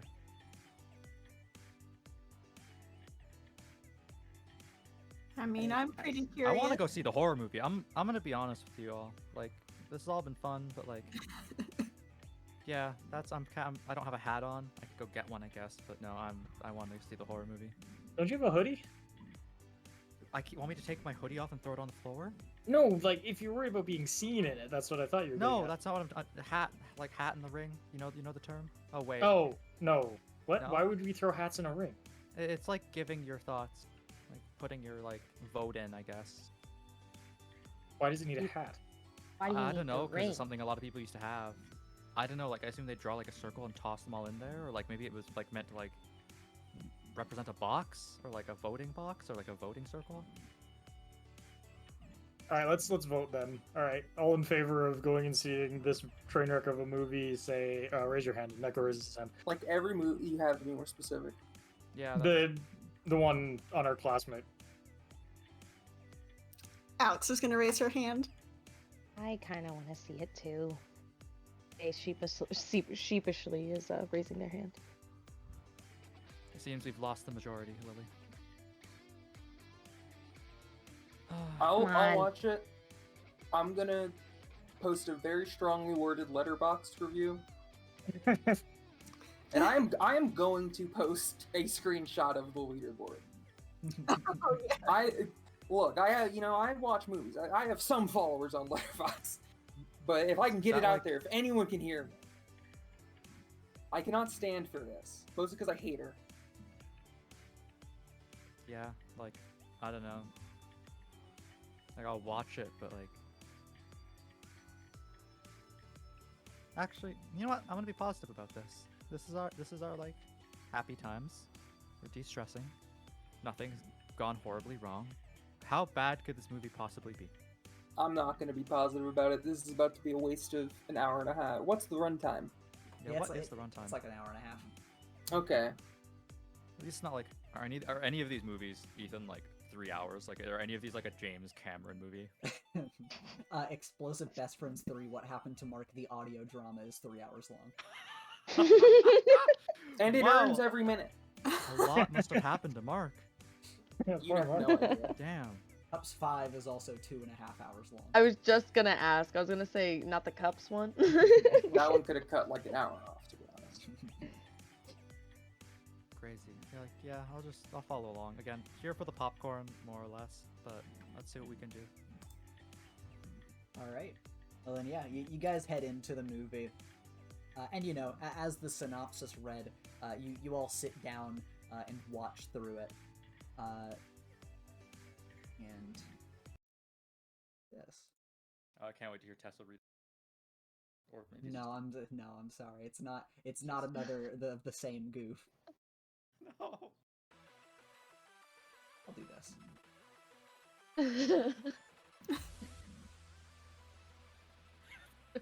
Bad horror movies are go-to.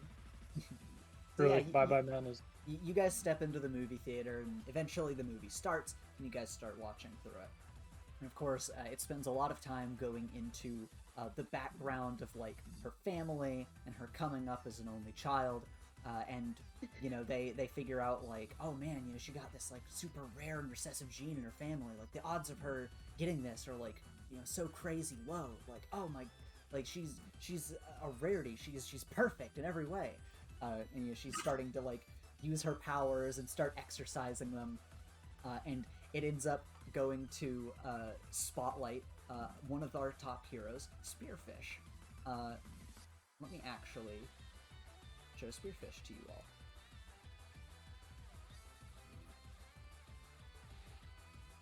Eventually, Spearfish appears as one of the early heroes that ends up having their suit made by Daughtry. And, you know, he kind of works in tandem with them and eventually takes Priscilla on as a sidekick. And they work together. You know, you see their first mission of, like, a seaside rescue that they go on together. And, you know, eventually after working alongside Spearfish in order to gain some experience as a hero and instill some moral values, eventually, you know, she's deemed like, hey, you know, this person needs to be like put through hero school. Like, we've got to have them in our program. And so, you know, they shake hands with who you assume to be Headmistress Foresight, who is off screen. You never like actually see her. You know, you're getting towards the end of the movie. She ends up getting into class, and like they avoid showing like anybody else in your guys' class. Like everybody else in the background looks super generic. Like nobody's faces are shown. The teacher at the front of the class like never enters the classroom before the movie finishes. And she sits down and is like, oh, she's a bright future ahead. You know, she's set to be the top of her class and one of the best heroes in the next generation. And you know, the movie ends and credits roll, and it alludes to the possibility of a sequel of like her endeavors during her school life. Oh boy. And that is the movie, as eventually the lights shut off, and you all exit the movie theater. Well, I guess we can say we saw it. I take it back, Terry. We should have watched the horror movie.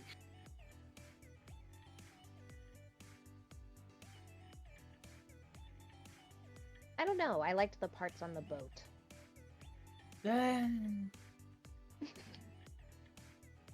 Just mean, like because it's a boat. at least it was entertaining one way or another. Wonder what kind of boat that was. I'm gonna look it up online. Lily, as her number one fan, what did you think? Lily's furiously tapping away on her phone. Look, I'm already writing the review. Did you get a photo of the end credits just to say, oh yeah, no, I went there? I mean, what? No, why would I take a picture of the credits to say I went there? That you sat through the whole thing? I don't know, it's sending a message. No, I mean, I think people can assume you've sat through the whole movie if you're talking about the thing that's at the end of the movie. I mean, you don't know. think. People could use proof sometimes, I guess.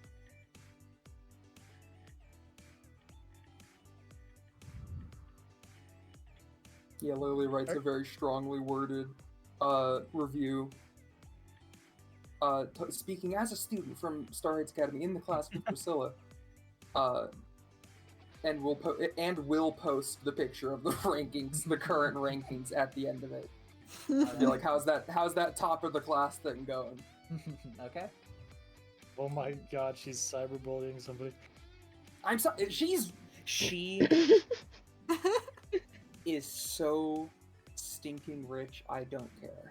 She had every opportunity to be a normal and nice person, and she never took it once. You know what? That's fair.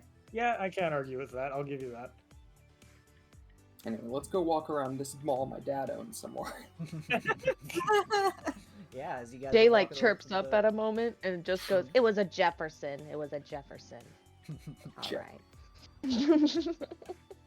Yeah, where do you guys want to go in the mall after having seen your movie? Arcade. Arcade. Arcade. Arcade. Okay. Yeah, I also want to go to the arcade. Then let's head to the arcade. I like to picture Jay just had that whole, like, just completely, like, tuned out of that conversation, was, like, looking at the ceiling as, like, text fly by their eyes. Yes, no, exactly. They're just like zoning essentially while you guys are talking. Then it's just like it was a Jefferson Mar-a-Lago. That's what it was. Big Looking boat. at blueprints. Yeah. Cross-reference. All right. You guys go across the mall, and eventually you make your way over to the arcade. And of course, the arcade is pretty busy. It looks like there are some new games in the arcade, and notably towards the front, Terry, you see a familiar face.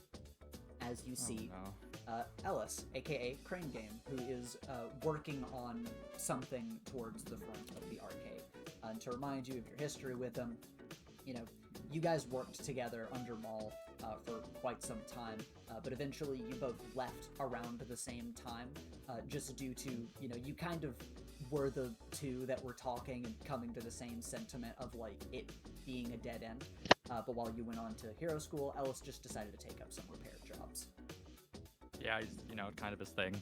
Mm-hmm. Crane, repairs. Now, I have a question about, like, shared history. Yeah. Was Pincer like, oh yeah, we're the trio, we're like the criminal three? Like, did he like try and like make it like a Three Amigos thing? He And- absolutely did. Okay, does Crane Game despise Pincer? By despise, I mean like not agree with that as much as Terry does. Crane Game always just kind of tried to ignore Pincer. He didn't. He was just like, maybe if I ignore him, he'll go away. It was kind of his vibe. Okay. Just needed to get the dynamic solidified so I know how to operate when it eventually happens. Yeah, you guys make your way here, and of course, as a reminder from last time you came to the arcade, you know, you just swipe a card and you basically pay a sum, and you're able to get like a day pass. So you can just play like however much on the machines.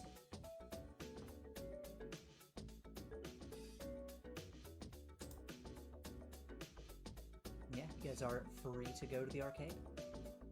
Excellent. In my little pass. Whoop. Whoop, whoop, Oh, whoop, oh, whoop, oh, whoop. You guys bump into each other multiple times and do the thing where you both try to go the same way. Canadian thing where he's like, oh no, you first. Oh no, I insist you first. Oh, this is awkward. Oh, but sorry. Yes, Terry, I assume, just like does like give money, gets the pass. Yeah. You guys have got your daily passes here. In order to check out some new stuff in the arcade. Is this a zombie shooter? Yes, it is. Yeah, 100%. I'm gonna race. All right, yeah, we do got our little animal racing game. Oh, that's fun. Is that a 1-player or 2-player game? That's a 1-player game. Mm.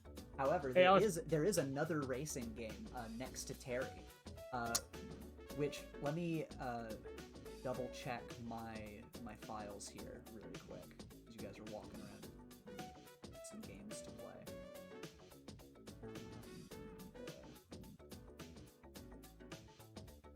Oh, I see Echo at this table hockey over here. I think I might want to go for that. Echo was like looking, he like watched you go over there and he's like levels his gaze to like the air hockey table and he's just like, how does this work? Alex will just take the thing and shoot the puck into his goal. Hey. That's how it works. The racing game next to Terry is the pair of the same arcade cabinets, and it's called Damn, These Boats Are Fast. It's a boat racing game. I think I know someone who might like that. But yeah, so are you two wanting to play some air hockey together? Yeah. All right. Let's do it. Then one by one, first we'll start with Terry. Let's say roll danger to see how well you do in this shooting game. Will I get Terry a gun in the future? This will decide that. Give me like an 8. You're evil. You're the made fuck? of evil. Babe Ruth calling his shot. Literally. Yeah, I mean, you're doing pretty well. You know, you don't play these kinds of games super often, but you're good enough at it. You're like, oh, you know, if I do this enough, I could probably, you know, earn a higher score and get better and better. How's Terry feeling as he's playing this game? Terry's just thinking about like the plan he has and like ways of like implementing it and actually making things stick. And as he's shooting, he looks at the gun, and a thought goes through his mind. He's like, that could work. That could work real well. Ooh, that's okay. And then he just keeps going. But he had a revelation while shooting this gun, this plastic gun. He's having some thoughts, everyone.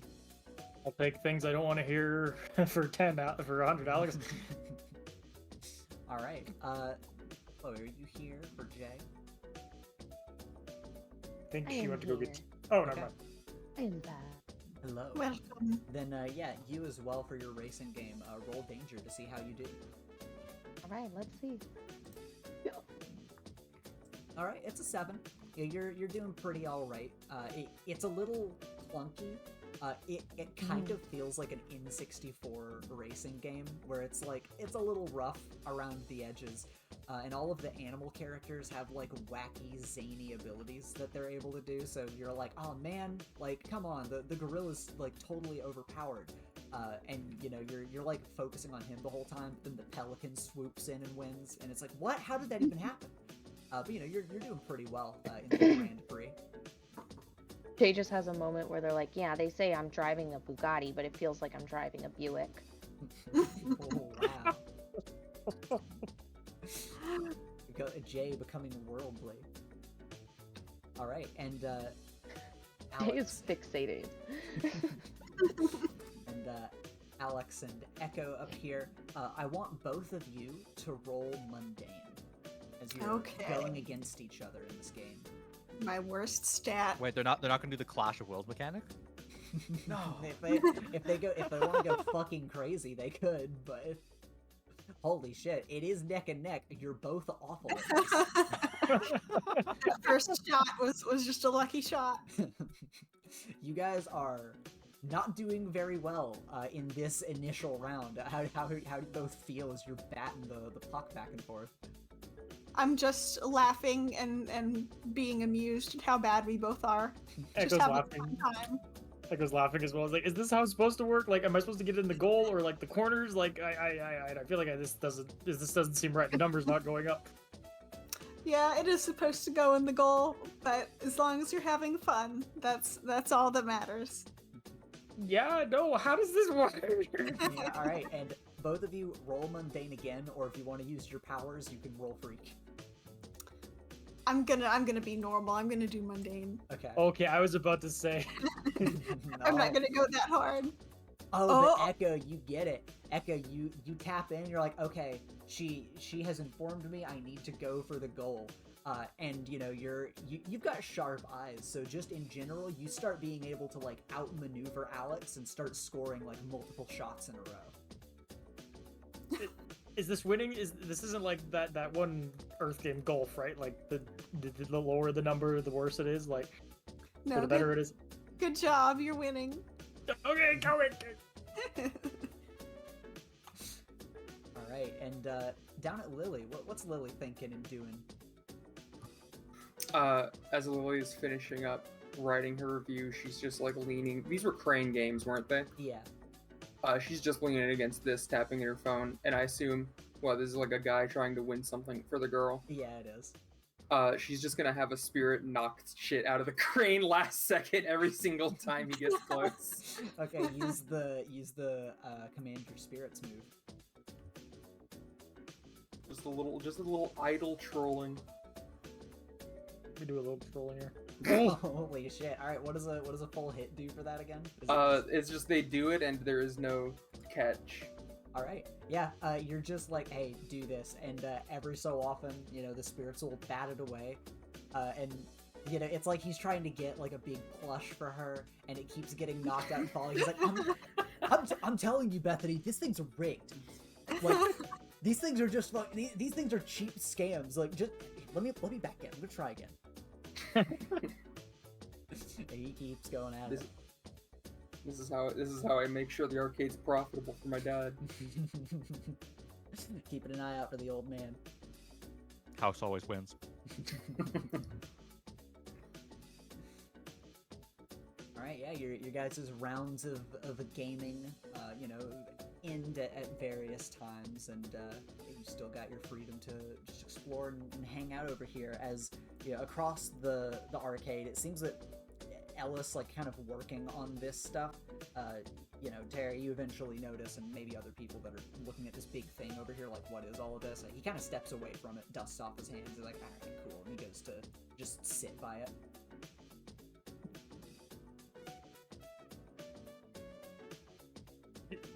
I won, right? Like, I won at this, and he kind of looks at the scoreboard, and he, like, kind of looks at the puck that's not coming back. Congratulations, you win. Oh, I did. Oh, wow. And he kind of goes over and, like, offers a hand to, like, shake it. Excellent game, sir. Excellent game. Thank you for the lesson. What is this called? Air hockey. What do you mean air hockey? It was on a table. Yes. It's the English language is not always the most accurate. You know, that is fair. I've learned that recently. Yeah, definitely. Want to go do some dancing?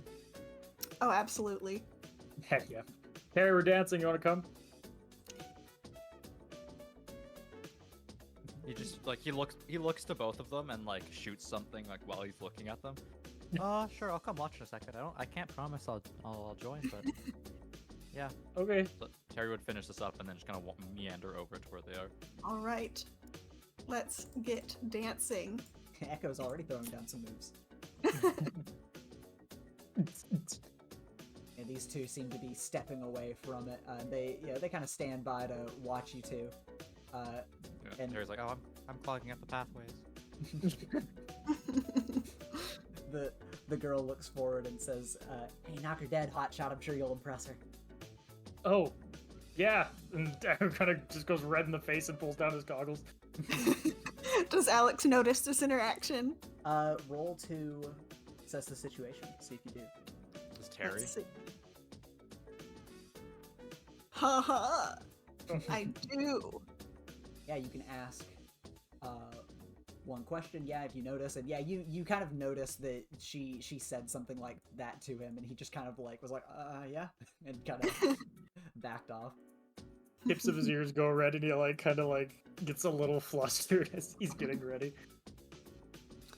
And she doesn't want to embarrass him anymore, so she just like, all right, let's get it She doesn't going. want to embarrass him outside of the game. Yes, only in the dancing game. Yeah, let's what song do you want to do? You pick. I know none of these songs. As you guys are picking music, we'll look down at Jay real quick. Jay, what you up to? I was walking around, kind of passed by while they were getting on the dancing thing, and was like, I'm not really trying to dance right now. Looking at the pinball, but I don't know what this is. Yeah, you walk up and you see what looks like two pods, and there's like a big screen in between them. And you know, as you're looking over it, he kind of steps around the pod and he's like, "Oh hey, you interested?" What are they? You know, it's pretty standard, but this is a VR game. It's like a rhythm action game sort of thing. Or 2 people? Well, I mean, you can play it one player, but just, you know, 2 people are able to play it. It's got co-op and versus. I'll be back. All right. Hey, Lily! I yell. Huh? You wanna play this VR game? It's new. Yeah, sure.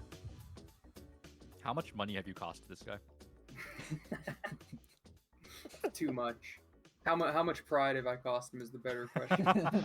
Two. As Lily's passing and the man's having a breakdown, she'll have one of the ghosts just like blatantly pick up one of the plushies and just like stuff it into the prize hole. So it just looks like the thing unprompted leapt at them and like is now claimable. Yeah, the girl was like looking at her phone and looks like, oh, you got it! Oh my god! Oh, congratulations! And he's like, yeah, babe, you know it. And he's like, what the fuck? And you make your way over here, and as you guys make your way over to Ellis, yeah, we'll quickly go up and do the Dancing Stars game as you guys pick a song. And what kind of song are you guys thinking of dancing to? We gotta go for like an early 2000s pop song, like a Britney Spears kind of vibe. Like a hit me baby one more time. Why? I'm not trying to hit you. Why would I hit you? No, We're it's the song. It's the song. Oh. Echo like looks and see if they have "Hit Me Baby" one more time. Yeah, they do. Hell yeah. All right. Then we'll play it. Not that song, sadly. We'll just do our standard beats. Yeah, you guys. Ethan just predicted this and immediately, like a dance variation of "Hit Me Baby One More Time" starts. the song starts playing, and of course, you guys are going to go at it. And as per last time, it is going to be 3 rounds of danger rolls. And you know, if you want to use your powers, whether to help yourself or to hinder your opponent, you can roll freak to do so. So let's see this first round. What are we doing? All right. Great danger for me. Oh. Oh my god. I'm destroying. Oh, maybe not quite destroying. Echo, you have some good experience in this from last time, but you look over at Alex and she's fucking, like, she's busting it down. Like, she is going fucking hard on this. And it kind of distracts you a little bit. Like, you're still doing really well, but you're like, holy shit. And Trying to get me back for air hockey. People around the arcade are looking over and are kind of like, you know, throwing you some cheers, Alex. Yeah. You go, Alex. Holy. Oh, miss one. Shit. All right, it's time for the second round. Okay, I've got to keep it up for my fans. Yeah! Yeah! Yeah, Echo, you're starting to get distracted. You're tripping over your feet. You're tripping over your prosthetics here as you're kind of missing the beat. Once you miss one, you miss the next, and it's just a cascade after that. And Alex is still doing phenomenally well. Like, she is just popping the fuck off on this song. You can tell you're like, she's good. She picked this song because she knows it so well. And it's time to go into the final round. All right. Hit me, baby, one more time. Let's go. Yeah! Oh, Yeah! Terry is like Instagram live streaming this. Alex is going. You know what?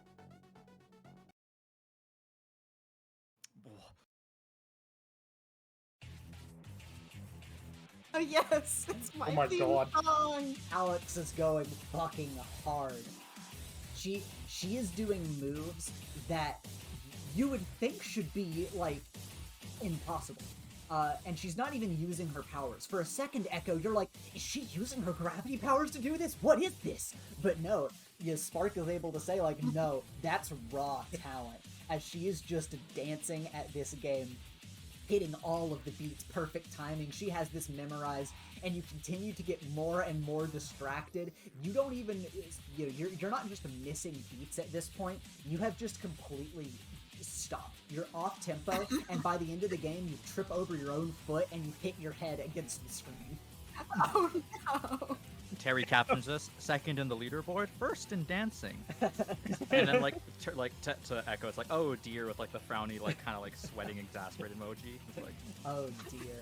Echo's like laying his back is on like the dance pad and it's like lighting up all the arrows. He's just like, oh. Alex goes over to give him a hand up. oh, Yeah, the song ends, and boy, did that hurt. Echo takes the hand and gets a hand up. He goes, "You picked that on purpose." Maybe. That is so unfair, and I'm actually kind of impressed. Well, you gave it your best effort, so good try. I got a mark on my head, like, and he like raises his like hair. It's just like a big red like circle where he hit the glass. Yeah. Ooh, that'll hurt. Yeah, I'm gonna one sec, and he kind of like opens a portal to the ice room and just sticks his head in it. You just put your face in the snow for a second. Yeah. He comes out and pauses as he looks over to Terry. Is it clear he was live streaming it? oh yeah, he's not trying to hide this at all. Like he has like you can see like the camera lights on. He's like, oh yeah, I got all of that. Don't worry. Echo gives like a thumbs up and a weak smile. Oh, You know. goodness. Cat captions over that. Loses a lot, not a bad loser. Smile. I'm just imagining the voice of loses a lot, not a bad loser. AI like voice, the Yeah. generated one. Oh. All right. As this is happening, and this game lasts for a little while, we'll cut back down to Lily and Jay as you guys make your way over to the VR game here. Cool. Oh, my dog just came in here and huffed at me. Okay, he's chill. All right, so what is this?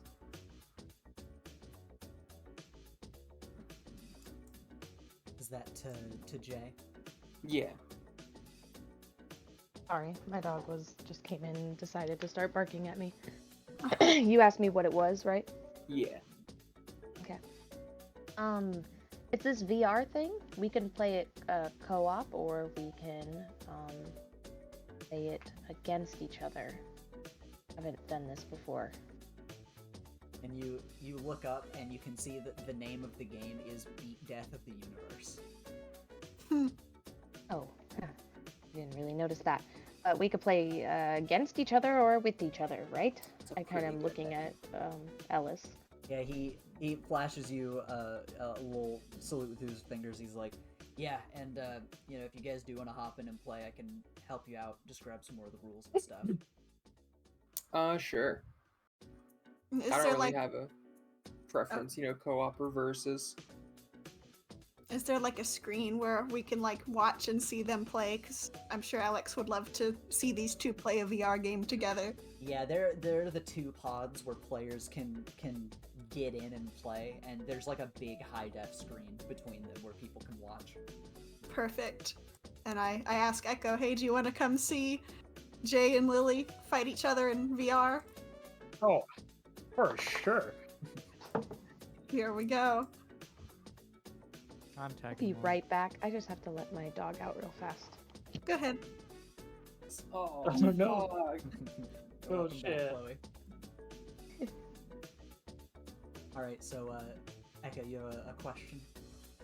Gary, Alex, I bet you $5 Jay will win. You know what? I think I'll take that bet. Yeah, I sure. agree. Harry, what do you? Like, do I have to give you $5 if you're right? Yes. Ooh, that's a lot. Although you get 10 if Lily wins. Ah, I see. He's like thinking much harder So, about this so than he probably Alex should be. is betting on like she's taking the bet, so she's like, okay, so she thinks Lily's gonna win.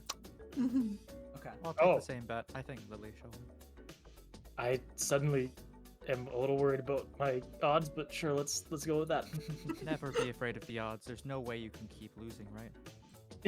You think? Yeah, you guys see as your friends come from the other side of the arcade as you guys are getting ready to get into the pods, and you know Ellis is kind of telling you like, yeah, okay, here's your controller, here you put this on your head, and the pod will keep you in there, but it's designed with technology so you can run around and have free movement and not have to worry about it while you're in the pod. Okay. Yeah, as you Well, guys. thanks. So what kind of game is it? Is it No, like a Mario? I feel like it's something bloody. As you guys get in and wonder this to yourselves, we'll move to the game. Huh? What? The game. Oh, hey, Tetris. The game begins. Yeah, you guys step into the pods, and after everything goes black, a landscape of green wireframe lights up around you before the digital world fully renders in. And there are hovering platforms floating in the air, and the skybox makes it look as though you're flying through space. And for everyone not playing, of course, again, you're able to see it on this large monitor between the pods. Those in the game, holographic menus pop up in front of you, which kind of reminds you of the holographic screens at school a little bit. And you hear Ellis talking to you outside of the headset. All right, Beat Death of the Universe is working. That's good. Okay, so I'll go over the basics. It's pretty standard for an older VR game like this, a rhythm combat game where your goal is to destroy enemies to the beat of the music. Real fucking original. Anyway, there are 3 weapon styles you guys can pick from. You've got a saber sword, you can pick dual pistols, and a yo-yo. The saber sword is pretty simple. It's just clean, quick attacks at short range. The dual pistols let you hit multiple targets at a range, but you know you need to be accurate, otherwise it's kind of a waste of time to use them. And the yo-yo is the weird one. It's like kind of mid-range, and you can combo off of consecutive attacks if you keep with the beat. But if you miss your timing before recalling your yo-yo, your combo fails, and you have a huge delay, so you can pull your yo-yo back together. And yeah, as you can see on the menu, you've got co-op and versus. Co-op, you know, you guys are working together to hit as many points as possible, but in versus, you'll be competing, so, you know, that means you can steal each other's points. Also, there are power-ups, and there are a ton of them, so, you know, you could play the game to find out what they do, but power-ups are going to be in both modes. You guys have any more specific questions, or, you know, I can just let you go from here. Is this gonna hurt? No, it's not gonna hurt. Okay. What do you say, Lily? Same team, different teams? Well, I didn't hear much, but I think they bet on us, assuming we were gonna fight outside. Oh. So I think I guess we should fight so that the bet means something, huh? Got it. No, okay. no.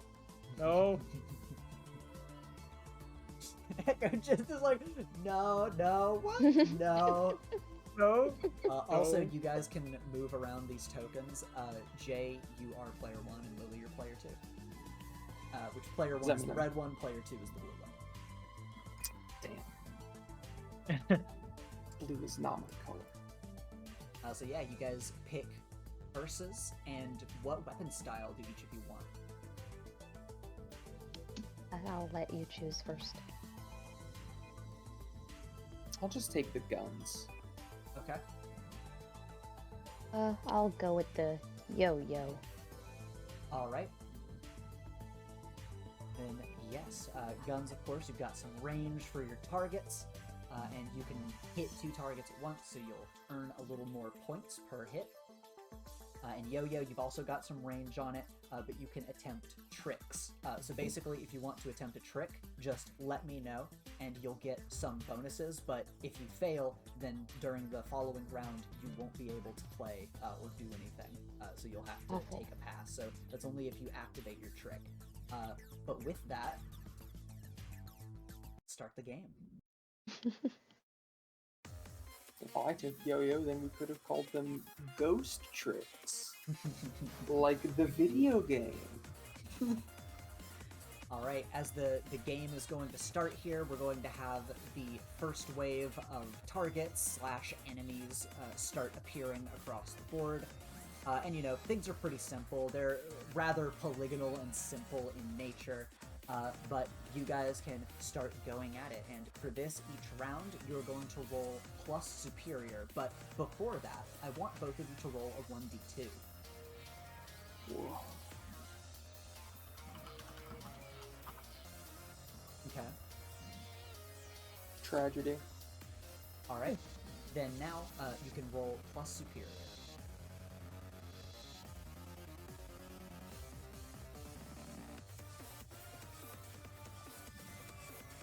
Nice. Full hit. Ooh. Oh, Tragedy. Lily, you're doing pretty well with your gunplay. You know, you're hitting a lot of targets, and again, because you're able to hit multiple targets, you're doing really, really well. But Jay, even using an unruly weapon like a yo-yo, you know, you're tossing it around, hitting multiple targets, not doing any tricks. So your scores are about on par with one another. As we get into the next round, once again, both of you roll a 1d2 for me.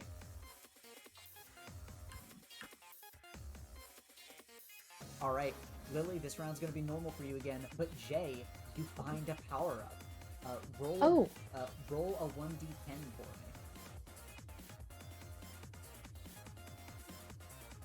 me. Alright, you see something that looks like 3 orbs with little trails behind it in the power-up. Do you want to use it? Yeah. Alright, you grab the power-up and activate Triple Shot. Your attack animations are tripled, so hits in the next round are going to grant triple points. Ooh. Now additionally, do you want to go for some tricks or do you want to play normal?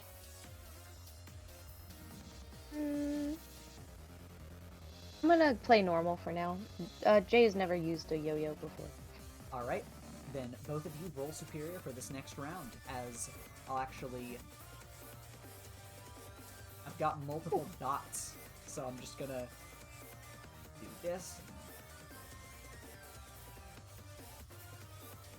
As we change into a fun new round with bigger dots that are more dangerous. They have more health. Just like the simulations. Yeah, 7 to 8. Once again, you guys are pretty neck and neck as you guys are getting into this. You know, Lily, you're very consistent with your gunplay and hitting targets. And Jay, you know, having triple shots is throwing you off a little bit, but you're still hitting enough stuff that you're getting plenty of points, and you're starting to pull into the lead ahead of Lily. Mm. And now in this final round, once again, roll a 1d2 for me. That's such a tragedy. That's such a tragedy. Jay, Honestly, I think Lily literally didn't move from her starting position because she didn't realize how to do that. This is like the first time she's played a video game. Mhm. Jay, you see yet another power-up. Roll a 1d10 for me. Oh, I got the same one. Yeah, you got the same one. Do you want to use it again?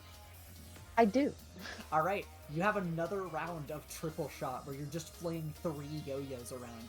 Do you want to do tricks, or do you want to just go I'll at it normal? I'll attempt a trick, but Jay doesn't really know what yo-yo tricks are, so they're just kind of like going a little crazy, maybe. Okay. Both of you roll superior for me. Worry not, Lily fans. Never mind, worry. Worry very much.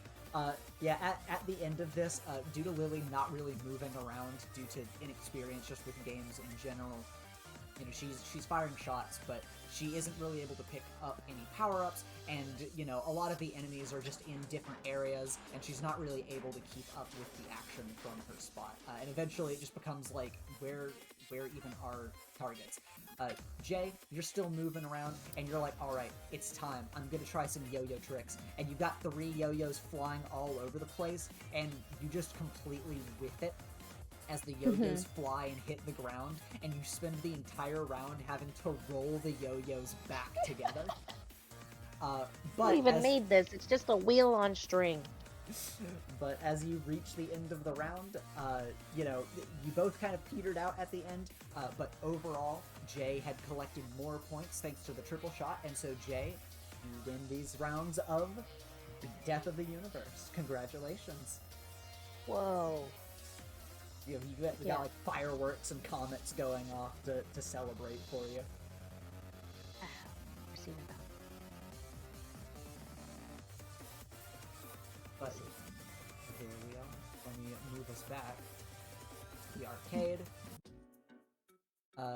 And yeah, as the game finishes up, the pods open, and Ellis helps you guys get unhooked and step out of the VR pods here, so you can step out and talk to everybody about it. Echo immediately stops fist pumping the minute the pods open. And he just kind of like puts his hands behind his bed real quick.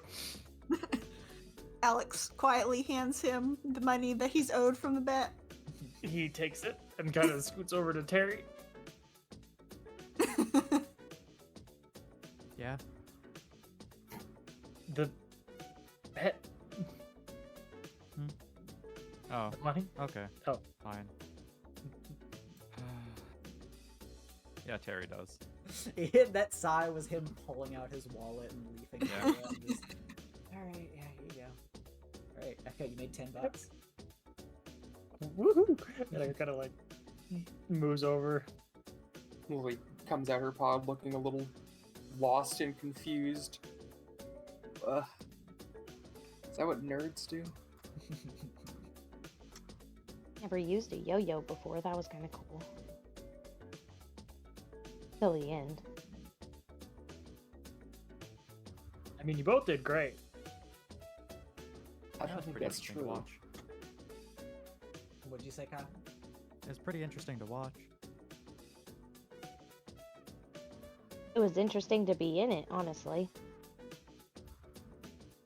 I feel motion sick. Yeah, I actually was thinking that, like, And I didn't even move.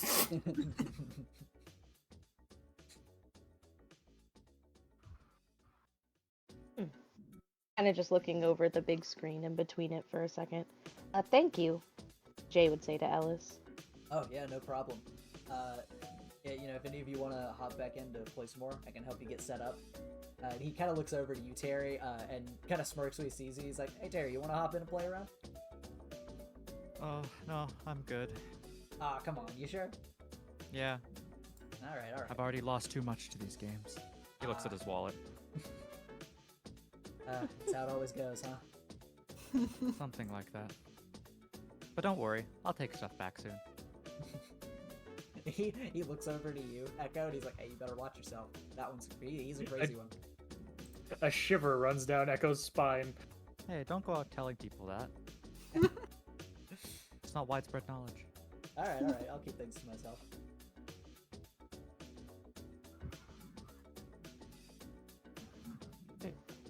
Now Alex is gonna turn to Echo and say, "Well, how do you feel about another round of friendly competition?" In these, and he gestures to the pods. Yeah, if you're down for it. He kind of like thinks that over. No pressure. Yeah, sure, why not? Yeah. All right, bravest man of the hour, get in there. I mean, we're 1 for 1 right now. We gotta have a tiebreaker, right? Yeah. All right, yeah, you guys step in for your tiebreaker. Let's see how it goes. We'll hop back in. Obviously, there's still orbs here. I'm just going to leave the orbs up. But Alex, you can move around player 1, the red one. Echo, you can move around player 2, the blue one. Okay. And yeah, as you guys hop in, you're looking over the weapon selection. He goes over the basics with you again, as all the world renders in front of you. And of course, you've got the saber sword, the dual pistols, and the yo-yo. Which ones do you guys want to pick? And I assume you're going versus if it's a tiebreaker. Of course. Yeah, Okay. of course. Okay. I think I'm gonna go for the sword. All right. Echo's going for the pistol. All right. Then yeah, simple and clean. Let's start the game. My favorite song from Kingdom Hearts. All right. As with the others, you're going to roll superior for each round, but first, at the top of the round, roll a 1d2 for me.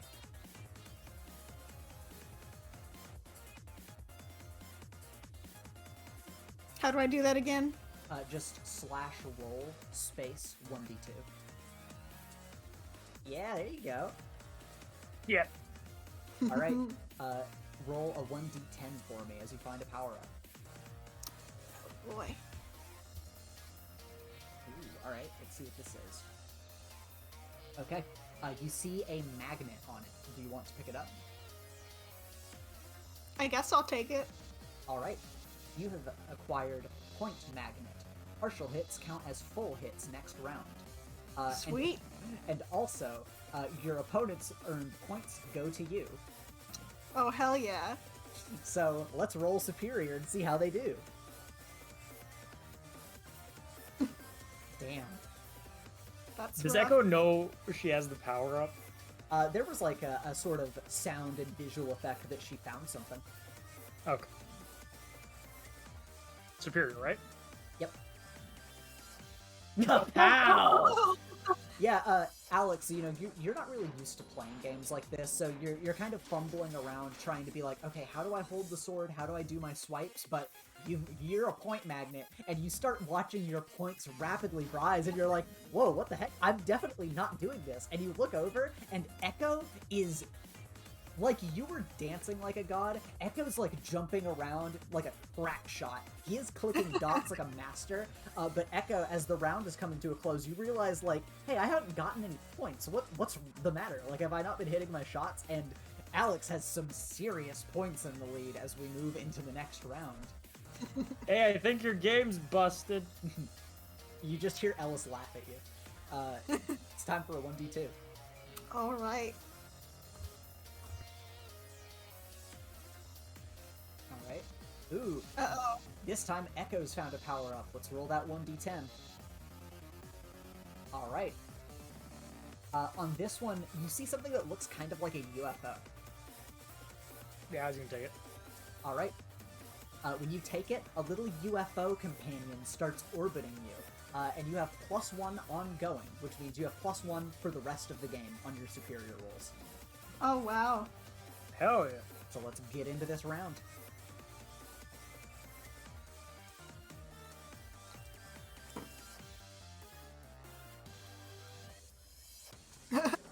Yeah, Alex is consistent. She's not really able to start picking up a lot of points on her own.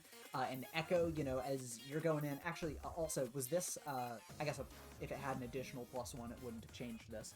But you're going around with your UFO buddy, who's kind of like sucking up nearby points, and you're still going off with some of your shots, and you start picking up the pace and slowly closing the distance between yours and Alex's points.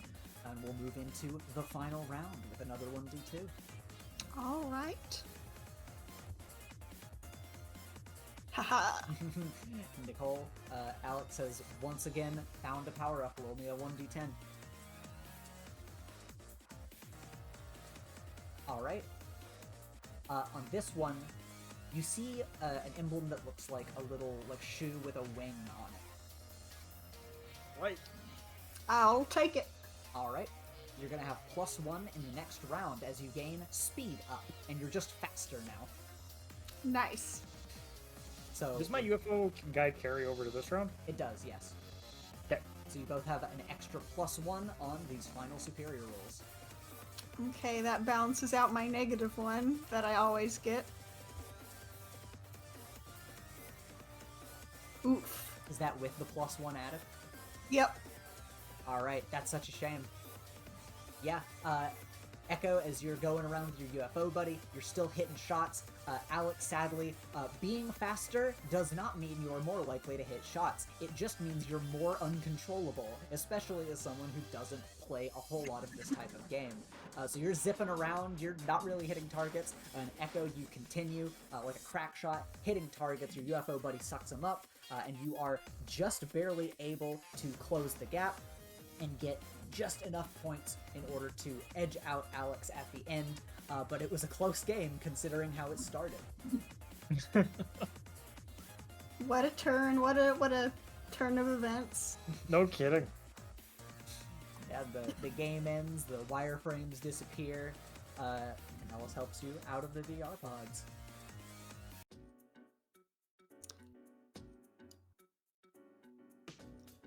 Good game, Echo. Good game.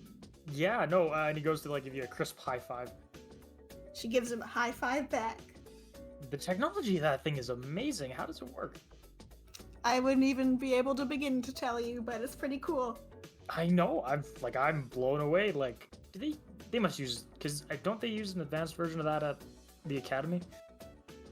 Yeah, I think it's basically the same kind of technology. That's so cool. He's nerding out. He's looking at the pod. He's like, oh my god, this thing is the best. Alice is like, hey, you kind of a geek about this kind of stuff? Yes. Sorry, I love technology. Sorry. Hey, no, I get it. I mean, he kind of gestures over his shoulder to the big mechanical limb that's behind him, tapping away at, a little bit on the screen to get the game, kind of just in idle mode. How does that work? Is it connected to your head, or is it like a controller in your gloves? He wiggles his fingers around, and you see the thing wiggle its little prongs around. That is such a cool idea. Have you tried a mind link? It might help reduce lag. I mean, the chance that I fuck myself up doing that is pretty big, so I just decided to keep it simple. Besides, You know what that is. I'm not using it for anything crazy. I just need it for extra reach and maybe an extra hand or two. You know what, that is fair. I can respect that.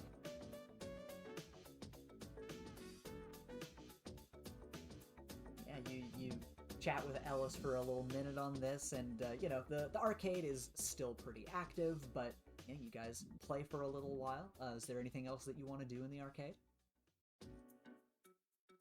I'm feeling pretty good with what we did. Yeah, Terry's feeling fine with what's happened. All right. Get me out of here. Yeah, you guys are kind of gamed out. You might play a few extra rounds of some things throughout the arcade for a little bit, but eventually, you step out. And you're like, all right, let's call it a day with that. And you go to walk back out into the main halls of the mall.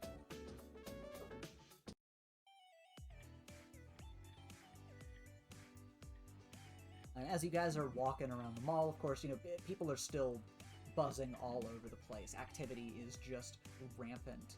And yeah, you guys have a little bit of freedom to move around. You can tell it's been a few hours since you've gotten here. You're starting to pass some of the day by. What time is it? It's getting a little bit later in the evening. It's probably closer to like 7 o'clock. Should we Maybe. get something to eat? Yeah, something in the food court sounds like a good idea. Sure. Okay. Yeah, you guys are walking down the main strip of the mall, heading towards the food court.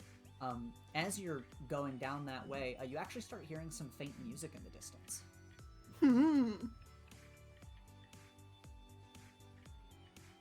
What kind of music? It just kind of seems to be like an ambient backing track of some kind. It's how do I even put it? It's like kind of peppy, kind of energetic, I guess. Okay. But yeah, it seems to be coming down from the lower level nearby as you kind of come near some escalators. I'll look over the edge, I suppose. All right. Terry would also do so. As you approach and look over the edge of the escalators, you'll see this.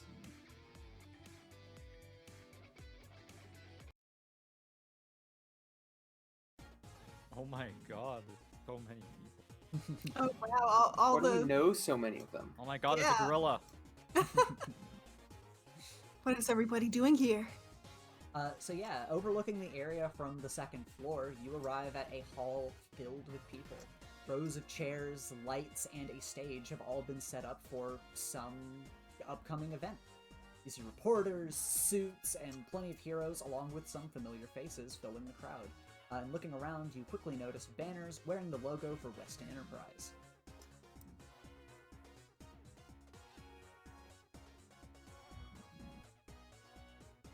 Hmm. Oh, hey, that's my dad. Yeah, that is your dad. Oh. And down Father the way, spotted. down the way, it seems like your dad's talking to some people. Well, I guess we should sit down and see what this is about. Ugh.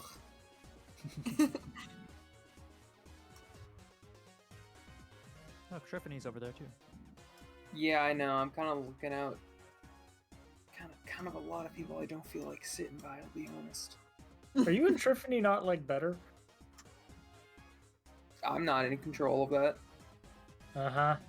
I'm I'm not. Echo starts to go under down the elevator, giving her a look. Like he knows shit about shit. Yeah, true enough. What's the worst that could happen if the situation develops further? It'll be fine. Oh, sure. After you, of course. No, after you.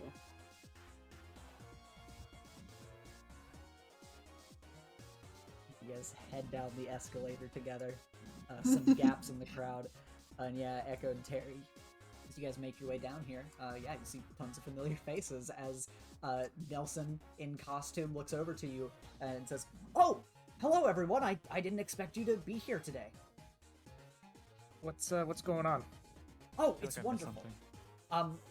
Mr. Kirk Weston, Kinesis, he's having a presentation today about some of his technology. I recommend you all sit in for this. It'll sure to be quite a showing. Oh, say no more. I'm gonna go find a seat. Should we like get in costume for this? Is this like just Uh, Yeah, sit why are down? you guys in costume? The Honor Roll Club was among the clubs brought here basically on request of the school, extracurricular activity. So you're doing official work right now? Okay, makes sense. Makes sense. Okay. Well, I'm gonna beckon to Echo and say we can sit right up here in the front because he loves technology so much. Oh, that's the back. That's the stage back. is- Oh, that's the stage is back. down. I was looking in the wrong direction. Well, we It's okay, I got goggles. That's okay. That's okay. enjoy sitting next to Terry. Hanging out with you guys. That's okay. Least popular character. Oh no! Don't talk about it in live. Echo leans forward and waves to Triff. Yeah, you look down the way and you kind of catch her attention, and she looks at you and perks up and gives a smile and waves at you guys. Terry. So yeah, as you guys are sitting down, was anybody speaking up to each other? Yeah, Echo was I gonna. was, yeah. Okay. I just wanted to say something I said while my mic was out was that, like, as we're sitting down and people are talking to each other, Jay is not speaking to anyone in particular, but is literally looking and going like, "Oh, we just saw them in that movie, and that is Chimera, and that one right there is, I don't remember, and plane fuel, plane. That's the primate for sure." Lincoln is just kind of like listing everyone that they recognize. All right. And yeah, Eka, you were speaking up. Hey, Alex, should we go sit by Triff? She seems kind of lonely. You know what? Yeah, let's go ahead and join her. Okay. And quietly shuffle around. We can come sit with Triffany. Yeah, you guys sit next to her, and she offers a smile and wave, says, "Oh, I'm so glad to see some people here. How are you both doing?" We're good. We're glad to see you here. "Oh, yes. Why are the two of you here?" We just were. yeah. Go ahead. No, we were just out at a movie. "Oh, what movie did you see?" The Priscilla. Excuse me? Yeah, there's an autobiographical movie about Priscilla. I may not be understanding. Is there a movie star in our class? Technically, yes. Wasn't that good? Yeah. And she looks forward and kind of looks around and, "Oh yes, I do believe I saw Priscilla here somewhere. That's quite interesting. Maybe I should go see the movie as well." I mean, if you want, it's like, Yeah. you know, it's okay. It's not like the best. Like it's like, I don't know, what rating system do you guys use here? Stars? It's like, I don't know, 3 out of 10 stars, maybe 4. "Oh, the fact that it has stars sounds very promising." No.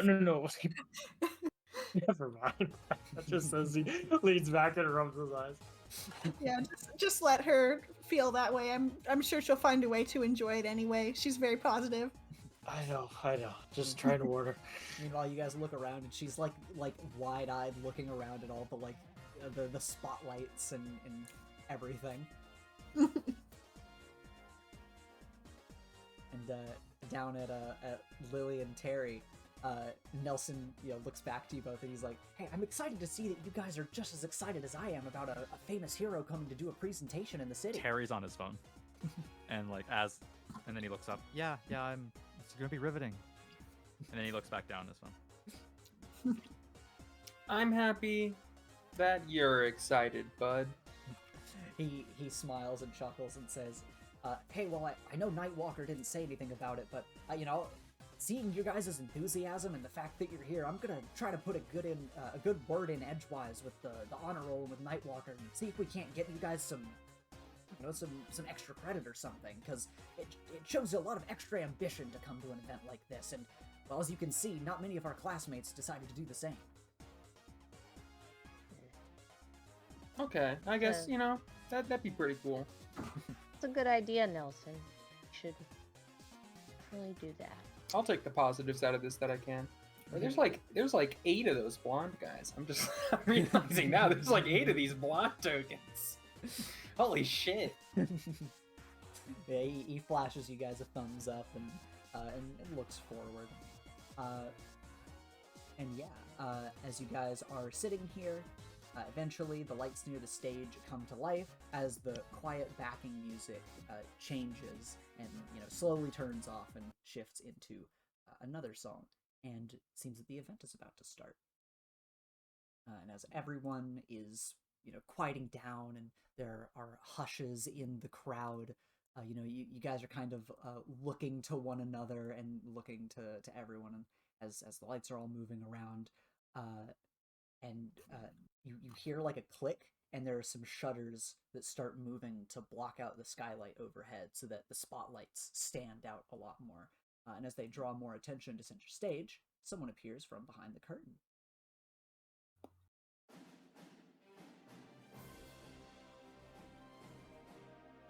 as on stage,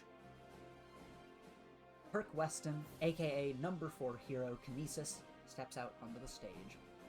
Applause washes over the crowd as he waves to the audience, offering a bright flash of his smile as his voice booms from the speakers. Welcome, welcome. I'm sure you're all well aware of who I am, so of course introductions aren't necessary. But if you heard I was going to be here and stumbled in without any idea of what's going on, I'm here to proudly present some of Weston Enterprises' newest endeavors. There's been a lot of work done behind the scenes, so I'm glad people are eager to listen to me ramble on about it. Working on projects fills most of my time, and it's rewarding and all, but isn't the fun part always the reveal? Though I'm sure those of you keeping an eye on shareholder meetings have a good idea of what I'll be sharing today. So let's cut the crap. Oh, and no questions or interjections until the end, yeah? The first of our announcements today has to do with our main line of products. Weston Enterprise has been known for its super support gear for quite some time, patented gadgets, whether they're made to order or pre-built. Well, today, I'm incredibly excited to announce this. And a screen loaded with statistics appears in the air behind him at a snap of his fingers. And at the same time, a massive, highly detailed hologram of what appears to be something kind of like a robot appears in the air ahead of him.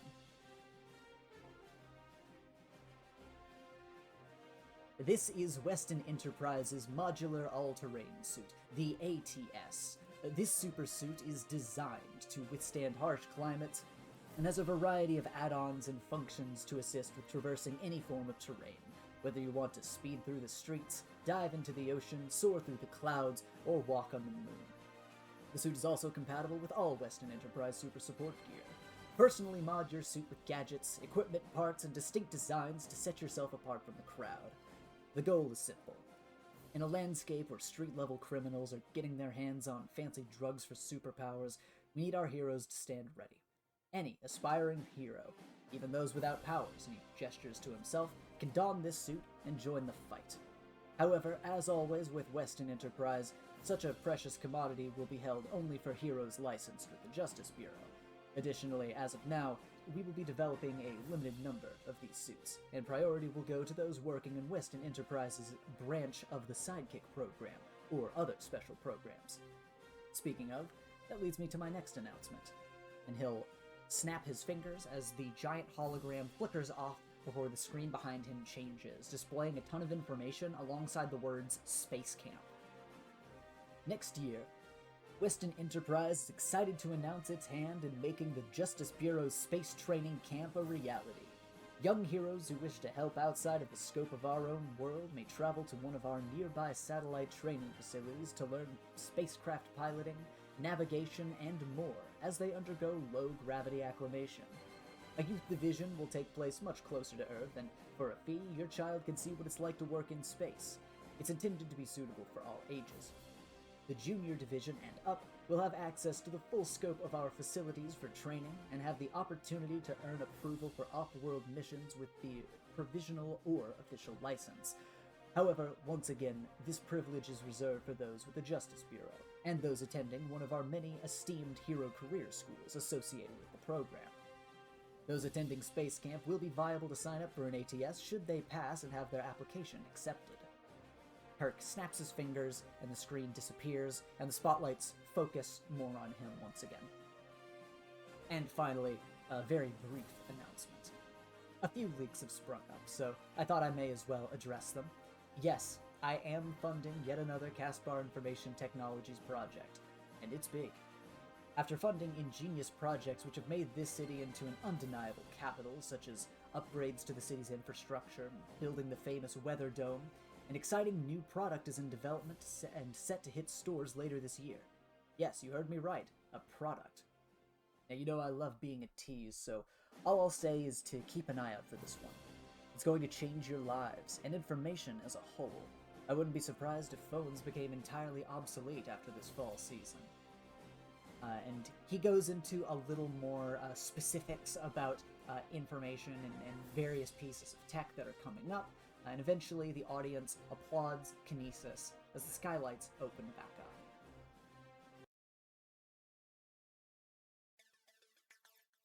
Thank you, yes, thank you. Now, I know I didn't give you guys a whole lot on some of those topics, but you just wait for it. And now, your favorite part.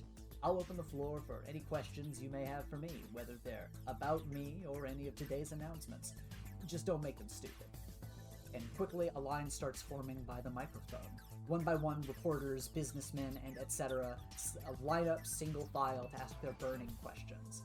Do any of you have questions?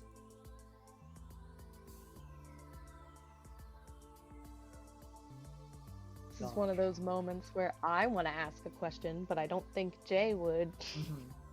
Yeah, what's Jay thinking and feeling right now? Weird. Feel weird. Feeling weird. Yeah. My dad. And this guy. And these robots.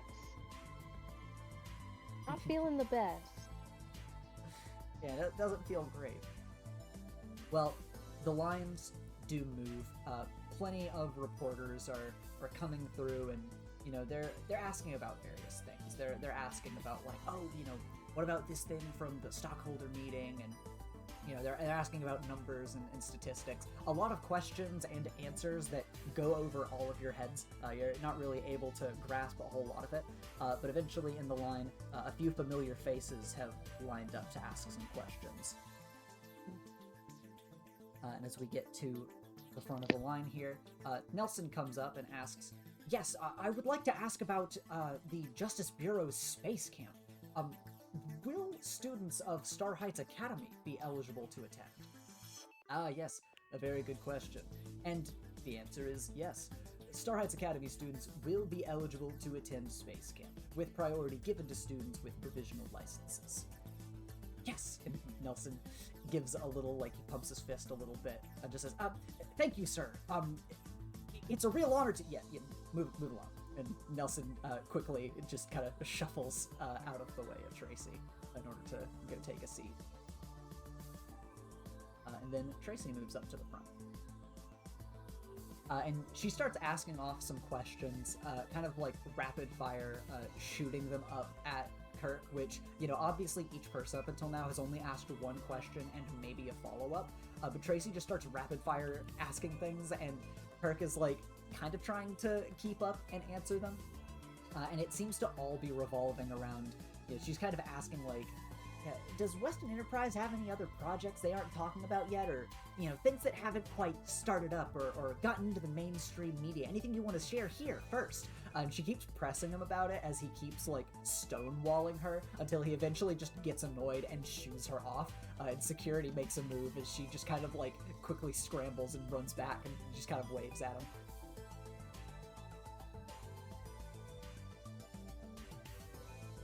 Ooh, what's Jay rolling for? They would ask a question.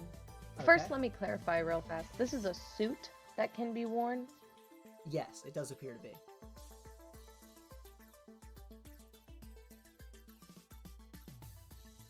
Alright. You make your way up to the front. Yes, got a little straggler here at the end. And he kind of, he looks at you and he narrows his eyes a little bit, and furrows his brow for a split second before resuming his regular expression and just says, what's your question? Yeah.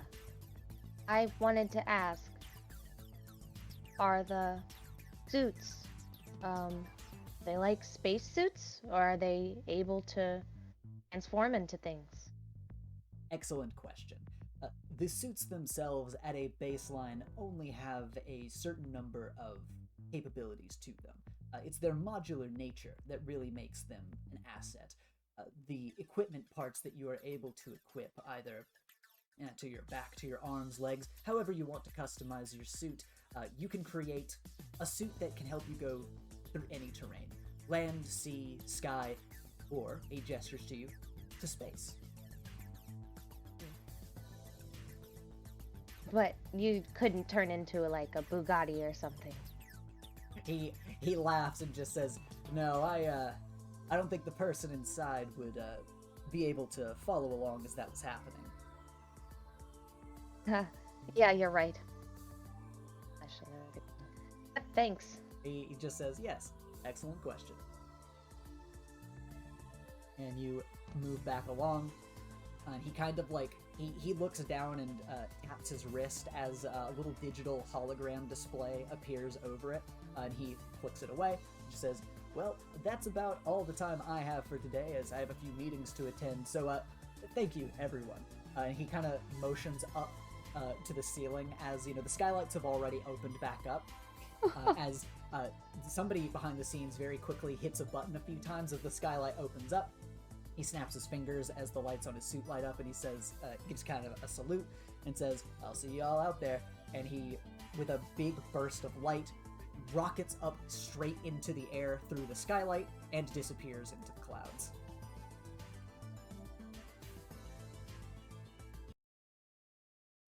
And with that, the crowd seems very excited, but also pretty quickly dying down as Kinesis has just up and left. But as he disappears from the mall, you guys watch as excitement washes over some people in the crowd, and a lot of people are moving to leave and just kind of shuffling around as the event seems to be over. And it was a pretty lengthy event. It was like 45 minutes, maybe close to an hour. Yeah, what a snore. Weird though, right? In a space camp sounds cool, but Sure. I mean, what's weird? I don't know, just eerie. He's like not even able to put words to it right now. Meanwhile, next to you, the two kids next to you are talking and like, yo, that sounds awesome. I've got to get me one of those ATS suits. Yeah, dude, I think that'll help us do so much cool heroing. And they high five. I thought they looked familiar. Just out of character real fast. My mind keeps quoting the fucking Incredibles line, and if everyone's super, no one will be.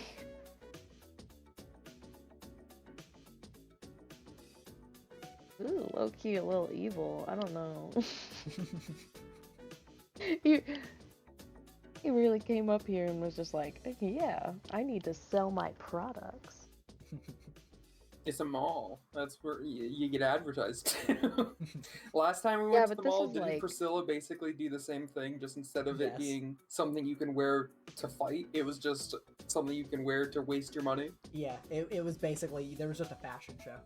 Yeah, this was essentially just that again. Yeah, but this is like if Tony Stark went to the mall and then was like, guess what, everyone? It's a blaster. You can blast people with it. Coming out now soon to stores everywhere. Anyway, I'm also, coincidentally, selling insurance.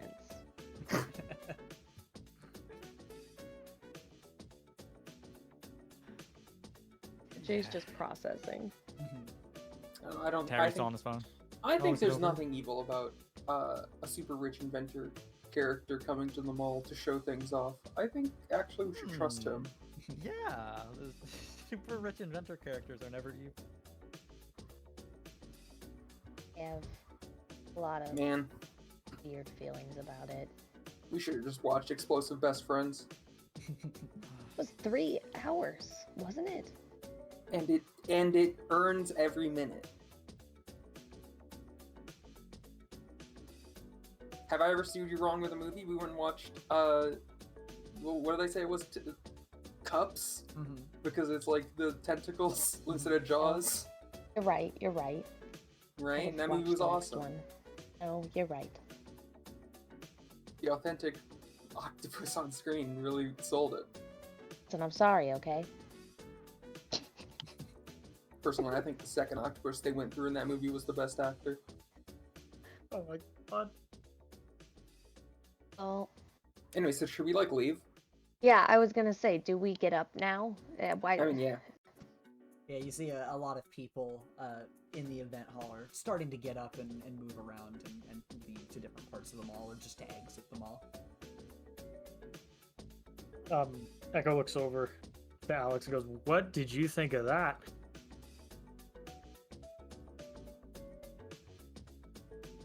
Certain thing. Would you go space? No way. Why? It's space. We don't need to be out there. We're supposed to be here on the planet. Trippity just looks over to you and furrows her brow, like, questioningly. Like, oh, I think that is a shame to hear. If you are to stay here, you could never visit places like my homeland. Yeah, that's true. I guess I mean, we should stay on a planet unless we're traveling between planets. We shouldn't just go out in space. That doesn't feel right to me. It's unnatural. Oh, does this space make you uncomfortable? Maybe. Just because it's too much of it, or Because it's too much of nothing.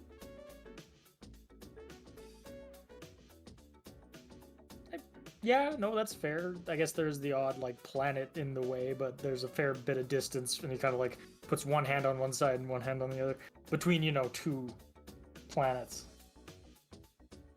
Oh, space is not for me. Is all I'll say.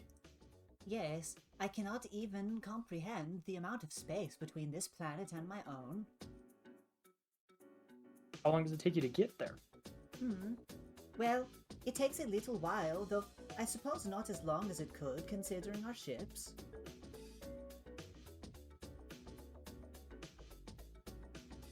Do I travel between space when I use my rifts? As you wonder that, Jay, you're moving away from Lily and Terry. Lily and Terry are probably like setting up, getting ready to go. But where are you headed?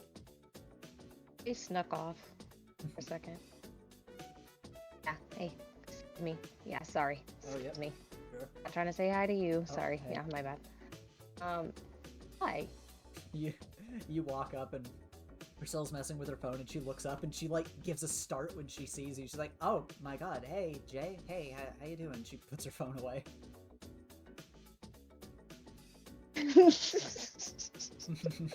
Sorry, I hate that this is being mapped out for me. No, they didn't. Hey, yeah, I didn't know I'd see you here. I didn't even know this was happening, but I thought I'd say hi. Oh yeah, hi.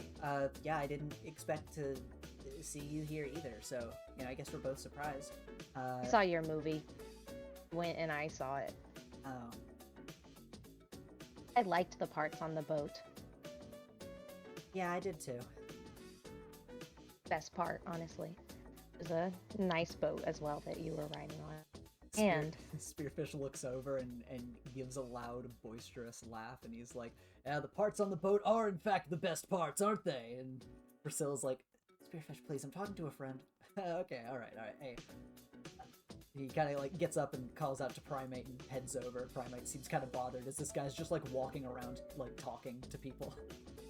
just want to double check too. Spearfish was also in the movie, actually, right? Yes, Spearfish, or at Okay. least somebody in a Spearfish suit. It's kind of hard to say considering he's fully suited up. Yeah. Okay. Before they walk off, Jay's just gonna be like, "You were great too. You were great too." I also did not realize that was a suit. I thought this was just a fish man. Yeah. Was it Priscilla in the movie? Yeah, also? it was. Yeah, that's what I thought. But it's kind of crazy. You did a whole movie and here also in school with us. It's like a busy schedule. Yeah, it cut into a lot of my time. It was supposed to be done before the first semester, but it lagged on. Production lagged on for a bit, so I was still working on it a little bit last semester. Yeah, it wasn't bad. She kind of, it seems like she's about to say something before she stops herself. She just says, I'm guessing you were invited to this? "Oh yeah, most of the people here had either specific invitations or invitations were sent to whatever companies they work for a representative, something like that. But Spearfish and I were both specifically invited since we're local heroes. Well, he's a local hero. I'm still technically just a sidekick." Yeah, but you'll be like your own hero. You know? Oh, absolutely. I'm eager for that day to come. Working with Spearfish is fun, and he's really cool, but I mean, I have to branch out and do my own thing. For sure. Yeah. Like looks around for a second. Are you doing anything? Well, I had this event, and she kind of checks her phone. I guess I don't have anything else for the rest of today. It's been a lot of go here, shake hands, go there, shake hands, and then I got to sit here for 45 minutes and listen to her prattle on about, I don't know, whatever he was talking about. I kind of spaced out. Are you hungry? I'm pretty sure we were gonna go to the food court before we got kind of sucked into this. I am hungry, but I mean, the food here kind of sucks. But I mean, I can grab something later, I guess. He's kind of like leaving it open, Priscilla. When you say we, like, who are you even here with? Well, it's me, Alex, Echo, Lily, Terry. Yeah, that's it. Okay. It's probably best if I don't come. But I appreciate the offer, Jay. I'm actually surprised you came over to chat with me after the show. Well, we did that rescue mission together, and then you and Joe, Joe was, sorry, it's the homecoming, yeah. Right. Homecoming king. With the... Felt right to say hello. Right. With the lesson, and everything, that's... whatever, we got to work together on something recently. I mean, I don't know how everything with you and Joe, works. I don't know if you know me as well as Joe knew me, or if you don't. If you don't want to come talk to me, you don't have to. You not want me to? No, it's not that I don't want you to. I mean, you're one of the cooler people in our class. I get it. Just sounded like it was a little questionable. Oh, I like talking to you, Priscilla, and feel... Oh, thank you, a lot of people do, and she sweeps her hair back. Yeah, but also like talking to you, really. Whenever you were talking about whatever you used to be doing more sidekick stuff and everything, and yeah, and not just about like the fashion, I guess, and stuff like that, but also the I don't know. Sorry. No, I just thanks. I appreciate it. Not a lot of people really ask about that kind of stuff, so kind of breaks up the monotony, I guess. Well, yeah, because, you're a real superhero, so I feel like it's also worth talking to you on that level about that type of stuff. Well, I would like to be a real superhero, but I don't know. The work's just kind of... But I appreciate it. I do. Well, just know, you don't have to keep up the appearances so much if it's making you so... Oh, believe me, I do. I do, but I get it. Around you, I will try not to. Thanks. Jay actually puts up their fist to like fist bump her. She looks at you, and looks at the fist, and she she obviously knows what a fist bump is, but she kind of goes at it like she doesn't know why she's doing it, and she just kind of gives you a little fist bump, a little awkwardly. I'll see you at school. Okay, see ya.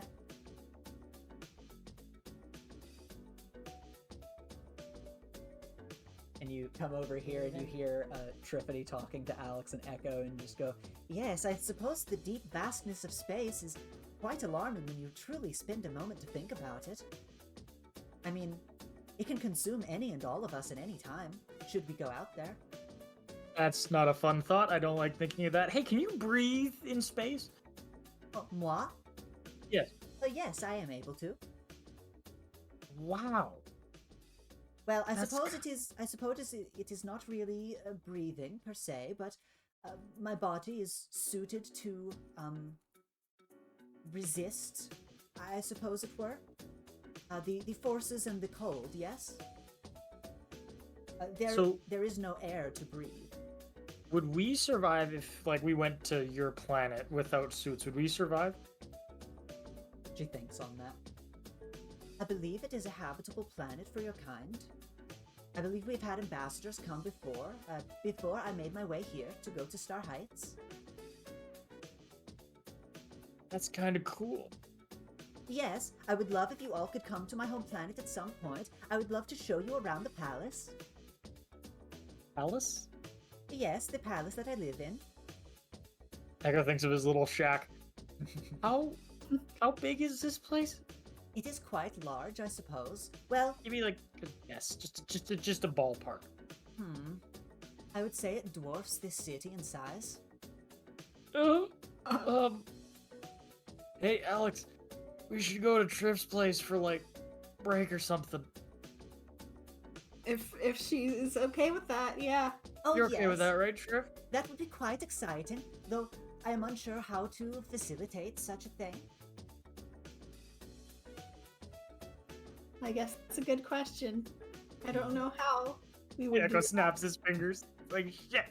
And Jay, you're coming up and around, and you hear this interesting conversation happening.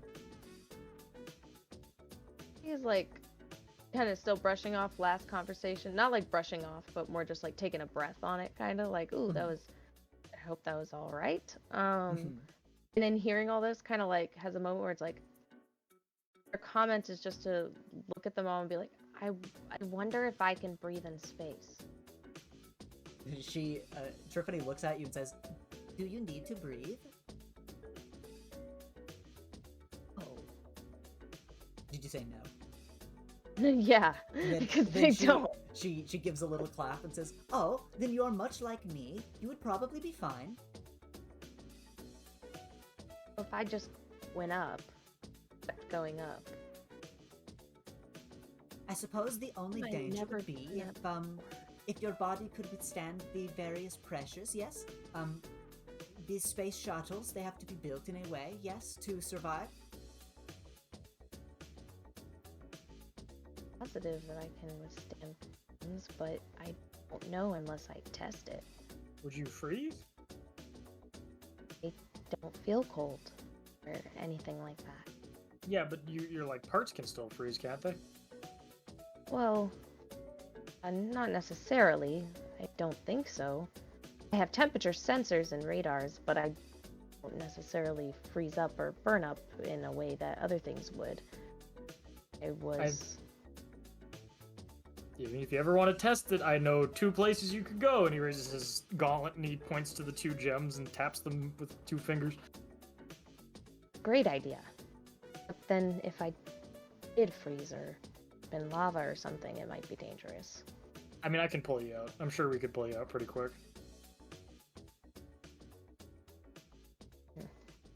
Then maybe we should do that at some point. I'm done.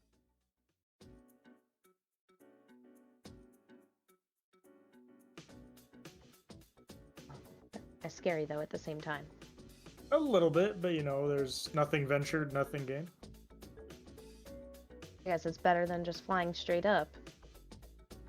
Yes. Infinitely better. Because you could fall, and that would be bad. Trust me, I'll know all about falling, and he kind of gestures to his forehead. And Triffany looks over at you as you, like, part your hair and your goggles to show it. She goes, "Oh dear, what happened to your head? It looks quite... what is the word? It looks to be blemished." Oh, nothing.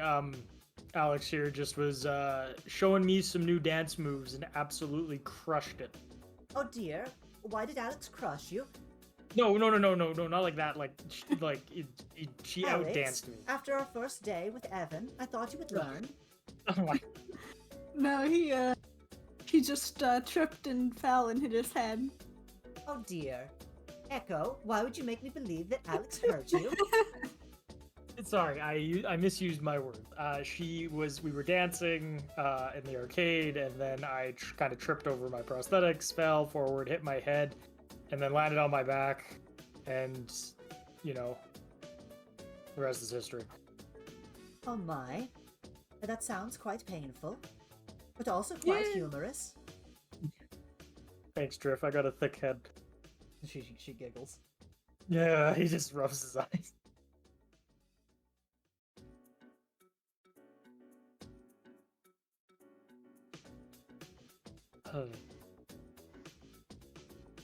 Should we go get something to eat though? I am not hungry, but I am down for the adventure. I'll go always- let Lily and Harry know. I always wanted to try orange Slurpee or whatever that is. Orange, like the flavor orange. Oh yes, I hear orange is very good, but some people do not really like it. I'll be the judge of that. Thank you very much. I am an expert on green and blue. Thank you. To get you an orange slushie. Let's do it. You guys start going on, and Lily and Terry, you guys also ready to go to the food court? Yeah. Terry's just watching all of them have a conversation and be like, wow, it looks like a riveting conversation. Oh, they're leaving. Are we gonna follow along, you two? I mean, are we going to the food court? I assume so. I'm getting Here, up the I'll go escalator. where everyone I goes. see. I see the Alec- group has increased. Indeed. And Triffity, as she gets up here, she just looks to you two and says, I will go on ahead. She, jogs on ahead very quickly. Terry, does Yeah, a but- back hop and lands at the bottom. So, he's not walking up, he's just standing there and being slowly brought up. So, It's actually a misunderstanding. That escalators, you're not supposed to walk on them. Like, you definitely can. oh yeah, I know, I'm taking longer on purpose. Is this gonna be, awkward? What? The Triff escalator being- ride? No, well, yeah, no, I'm making this awkward, so I know it is, but, is Triff being around gonna be, awkward? I mean, it depends on if she makes it awkward. That's the I have problem. been totally normal this entire time. Okie dokie. You Echo waves at you guys. turn, you do, a little spin and just start walking up. Echo offers high fives to everyone as they come up. Aha! Terry goes to the high five and then, drops and goes too slow. Can I roll to see if I hit that still? Sure. Yeah, sure. You want me to roll? Roll. Here. Yeah, both of you roll superior. See who's better at the goof. Oh my god. I want an Oh my 11. god. Holy shit. Mind the god. It's a battle of wills. Can I give Terry assistance? Yeah, sure. Nice. What do you want to Really? do? There's 1 point by default. What do you want to do? On the escalator ride up, we talked fucking Terry's like, check it, I'm gonna hit him with this. And Lily's just here to be his hype man. When he does it, she's like, ooh, wow, common Echo L. Damn. Yeah, Terry swipes his hand out of the way, just said, make eye contact, says too slow, and Lily fucking roasts your ass. And then Terry just walks on. Just keeps leaving. Echo, fun. as Lily's walking and turns this corner, Echo's gonna summon a portal to the ice realm and just use the ice snow to blow and mess her hair up. Can I roll something to see if it actually makes me look better? Homie does Superior, the maybe? wind in the hair action. Both of you roll freak. Well, why is mine free? Now I actually have a bonus to freak, but I'm just saying. Okay, Tragic. so Echo, you open a portal and the icy winds blow out, and Lily, your hair goes flying all over the place, and you're thinking oh god, can I save this? And you feel cold hands on you as your hair is just fucking tussled by 5 different people. I've never deserved any of this, and I do not know why bad things happen to me. Echo closes the portal, goes, ooh, oh man, bad hair day, Lily, that's a shame. Oh, jeez. Terry just leaves. I have to resist. I want to shove him to the ground very hard, but there is a 0% chance a ghost will throw him off the banister. I have to resist. Echo looks at you and just does like the L sign on the forehead. As he's walking away. I'm like 90% certain I taught him what that means. You did. It gets to the top of the escalator with their hand raised and then lowers it because Echo left. Just gives a high five. Oh, no, Jay, I'm sorry. Echo's long gone, but Alex gives you a high five. You get one. Good. Thank you. All right, yeah, you guys make your way to the food court. Like chaos rain. Huh? Hello. Whoa, it's like lunch all over again. Yeah, the food court is packed with people. A bunch of people, left that event and are just kind of like getting some, mall takeout food here. Various people are moving all over the place, and yeah, you're at the food court. Notably, as you guys are looking around, the place where you've gotten drinks before, you kind of go to like whatever fast food places to get the slushies that you had gotten. But now there is actually a new smoothie place called Smoothie Buddy, which has a smoothie character as a mascot, also named Smoothie Buddy. Terry is gunning it for Smoothie Buddy. Smoothie Buddy's like over here. Well, I'm zooming out. Give me a second. Where? Right here. Sorry, it's right here. Okay, yeah. Terry's just like, I'm going for the smoothies. Good luck, everyone. Smoothie time. Oh, hey, the Smoothie Buddy opened. Dad said he was getting that up. It was a long time and harsh endeavor, but it's finally come together. There was a vicious legal battle for who has the rights to Smoothie Buddy the mascot. Damn. Lives were ruined so I could enjoy the smoothie. Yeah, there's so many smoothie flavors. What do you want to get, Terry? Guava. All right, you get a guava smoothie. No. Very happy with this. All right, Alex, you're next in line. What do you want to get? How about mango pineapple? Yep, you swirl some mango and pineapple together, and you get a mango pineapple smoothie. Hell yeah. Echo walks up and goes, "Can I have orange, please?" Yeah, sure. You get an orange. Thanks. That's like a legit fruit. No, you get an orange smoothie. Okay. No. Could you imagine? Jay just hands you an orange. Hey, can I have orange? Yeah, sure. Hands you an orange. Fuck you, buddy. Yeah, Smoothie Buddy actually works on like genie rules. You have to say smoothie at the end, otherwise they get you. They will just give you the fruit. These guys Which are is like, more I work expensive. I work minimum wage. I don't have time for this shit here. Ugh. I'll just take a strawberry smoothie. All right, get the classic strawberry. This was the flagship flavor. So true. All right, yeah, and everybody starts making their way to this table. Jay, do you want to get a smoothie? Well, I feel like everyone would order them. Then Jay would also walk up and be like, I will also take a smoothie. Okay. What kind would you like? Give me the best one. Okay, yeah, we have some favorites. And he kind of like, he has to think about it for a second, and you get the Smoothie King. Walk over to the table with it. You guys watch Jay walk over with like a rainbow-colored smoothie. Oh, that looks awesome. Wanna have it? Pride Month. Anyone wanna try my smoothie? You should try it first No, though. You I'm got okay. it. I can't. Yeah, Echo. Dude. What? I don't know. Maybe they have like First the Ta- fall, then you missed, now this. That's the no. Hey, we're not keeping track. We're keeping Oh, no, track. I'm always keeping track.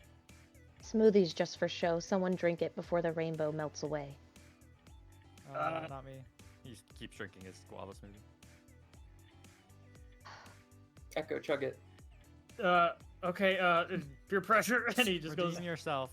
And goes Terry into starts it. to record this. Tell me if it's good. He told me it was the best one. Okay. If Yeah, he lies, you're we'll retaliate. you're drinking it, and you guys watch as like this smoothie is weird, where it's like rainbow colored, but as the colors all mix together, it doesn't turn into like a mushy color or like some neutral color. It actually turns into like a golden color. And Echo, as you drink it, you're like, holy shit, this is the best thing I've ever fucking had. What the hell? But you can't tell what it tastes like. But also, it gives you like brain freeze way worse than normal brain freeze. You just hear him go. Oh, what is? Oh. Did it hurt you? Hurt you? Immediately? Oh My god. Free. Yeah, I don't know why you chugged it. Kind of stupid. You know, it's not so bad. Oh no, it's coming around for a second punch. When I think it hurts. Why does it hurt? I'm thinking all the time. Ah, Think harder. It'll help. no! Why do you guys drink these things if As this is you're- what it does? As you're like feeling pain, from behind you, you hear footsteps as Nelson runs up and he says, "Quick, press your tongue to the roof of your mouth. It'll help get rid of the brain freeze." Okay, yep, okay. And he does that. Yeah, it slowly starts helping. It's a very slow effect, but it starts helping. Nelson. Well, I'm sorry. I saw my friend in danger, and I had to come in and help him. Nelson. What'd you say, Nicole? Thanks, Nelson. No problem. And he offers you guys a salute. He saunters back over to the group he's talking to, who all kind of like chuckle when he walks back over. Damn that square. Oh, that feels so much better. Where'd Triff go? Echo says, kind of having an epiphany. Uh-huh. I also haven't seen her. Echo looks around. Is she just like up above on like a banister eating a smoothie? Yeah, you guys, you do notice her up in like a banister, kicking her legs and like looking around at the other banisters. Oh, look at that. Surely she knows that's not where people sit, right? No power to her. Yeah. She's looking around. Like, I don't know if she's looking around just because she's bored or if she's expecting other people to come there. Like, does she think she reserved a table? Maybe she's keeping watch. I don't know. Maybe. So, what is the beef between you two exactly? There is no beef, really. And why aren't you friends? Like, you two never hang out. Like, you guys were like, you know, She's just mad about that I beat her. in.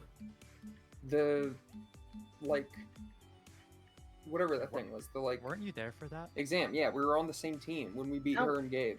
That was forever ago. Why won't you It just was. let it go? Yeah, man! You're No. telling me! No. Like, you two should talk. She has... Okay. I've tried. I've been near her. I've tried to engage her in conversation. I've tried to engage in conversation around her. She just ignores me, talks over me, just pretends I'm not there.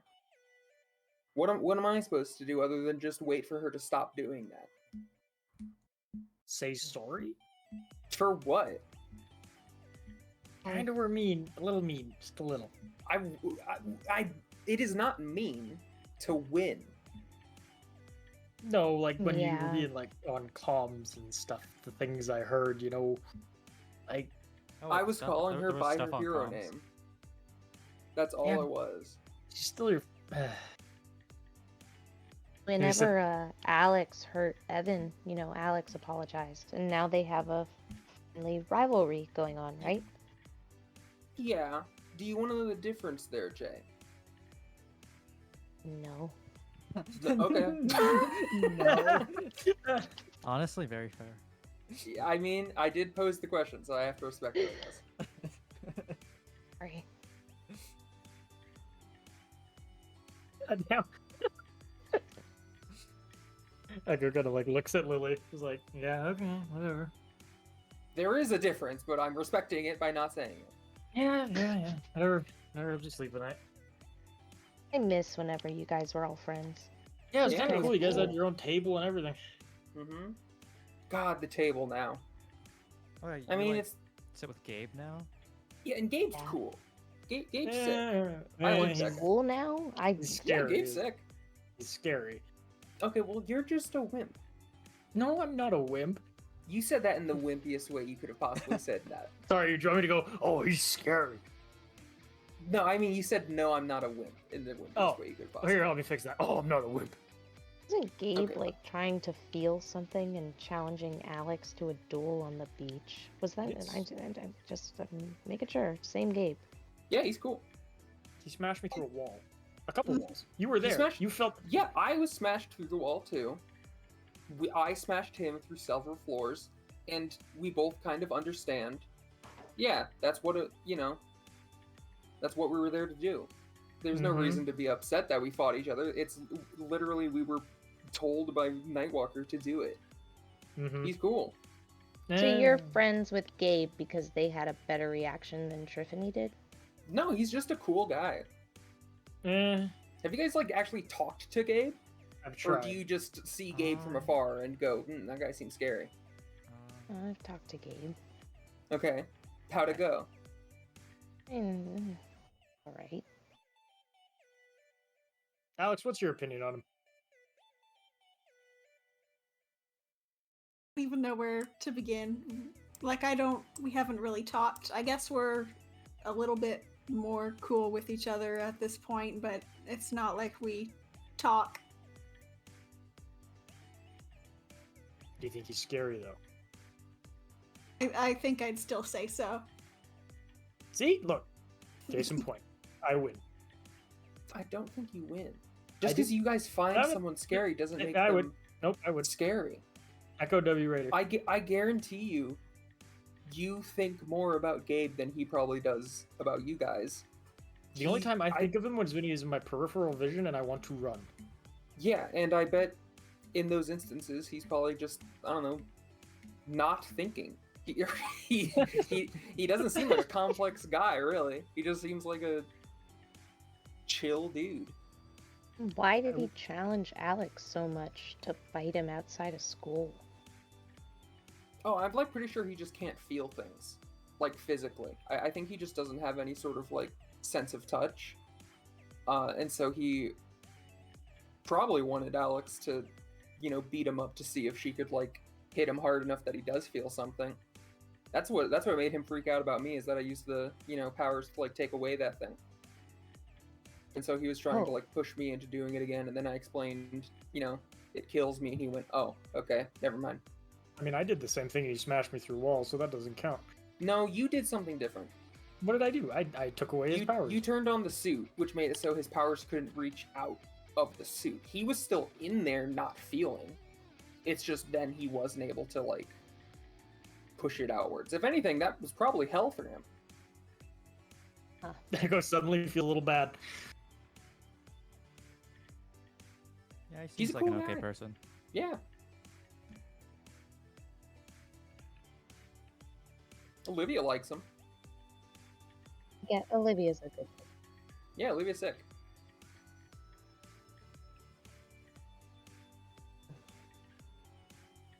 He's just like swirling the rainbow smoothie. Swirling. Isn't it gone?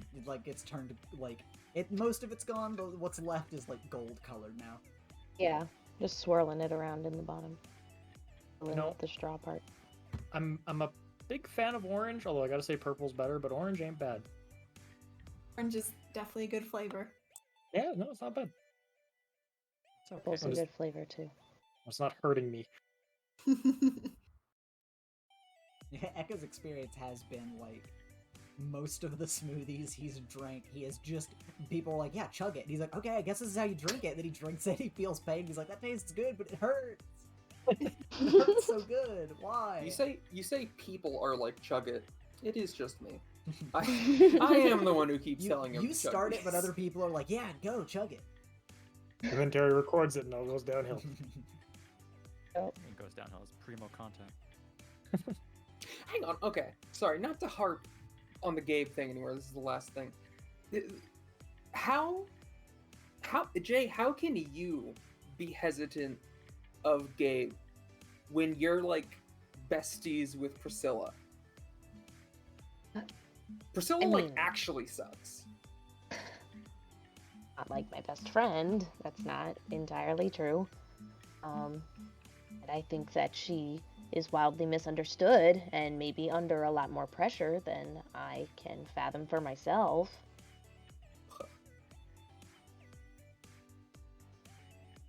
And she- A burden of expectation. Could not be me. Slurps more of a smoothie. Yeah, it must be tough. Yeah.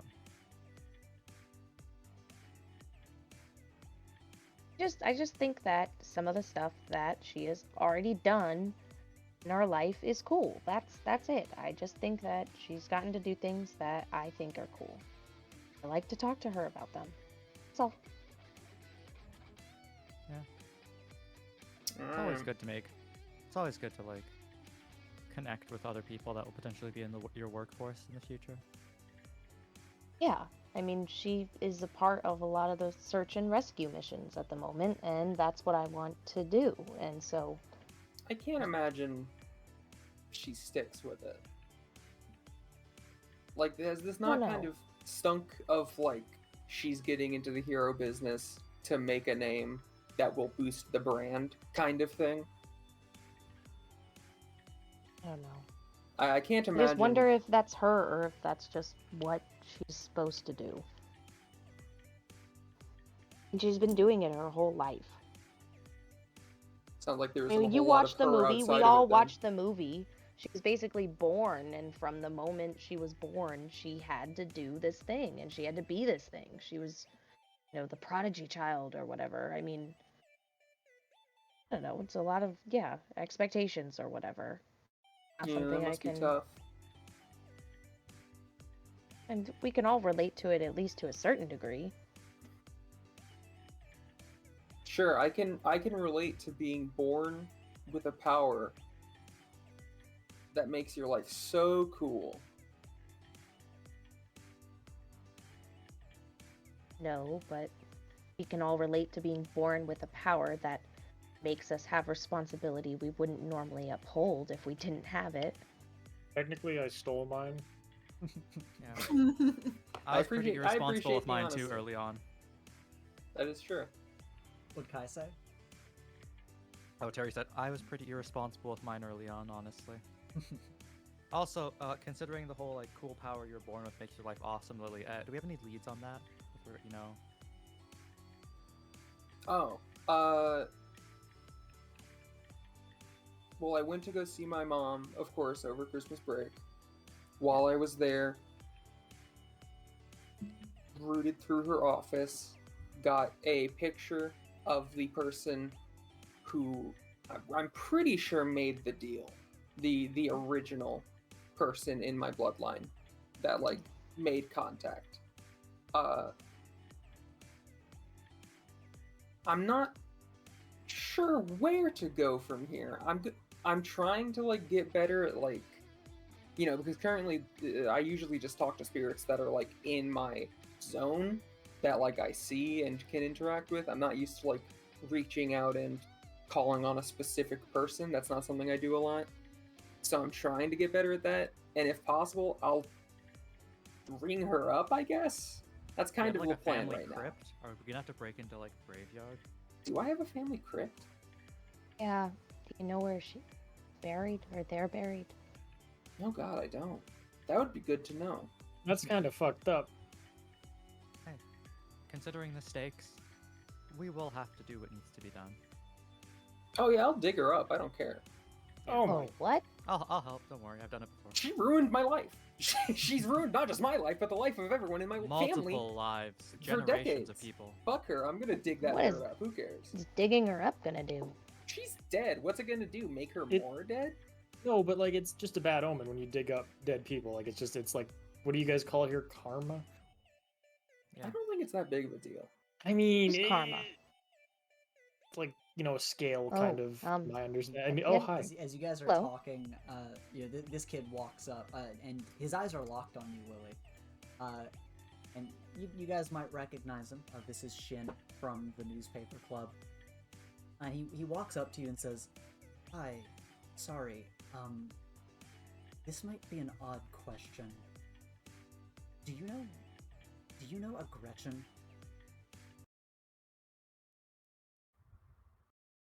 Okay, yeah. Yes. Ah, Well, Okay, that's good. kind of. I don't think. Would you mind delivering a message for me? To Gretchen? Yes, it's very important. Okay. Sorry. Do you have more than just that? Is like full name? No, I'm sorry. I only have Gretchen. Okay. This message, Gretchen is going to be offered some kind of deal in the future, and she must not take it. I don't have any more details about what the deal is or when it will happen, and I am also sorry. I do not know why she must not take it, but she must not under any circumstances take the deal. If you could please let her know that, that would be wonderful. I will. Okay.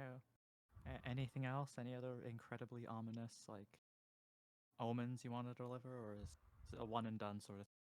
No. An omen for me? I want an omen. He You really don't want an omen. he gives a dry, sad chuckle and just says, "No, that is the only message I have. I appreciate you for bearing with me. I am sorry to interrupt your conversation." What? Sorry if this is. I just need to understand something. What's your power? What do you do? What are you doing? Oh, yes, my power. I get brief glimpses of the future. It comes Whoa. it comes in very odd ways, and I get bits of information. I do not have a lot of control over what I learn. I just learn things at times. And when I saw you, I learned this. So I figured that it would be good if you knew. Okay. Well, I appreciate it. He nods. And then he'll turn and walk away. Well, that was weird. That was weird. Who the hell Who- is Gretchen? Yeah, who's Gretchen?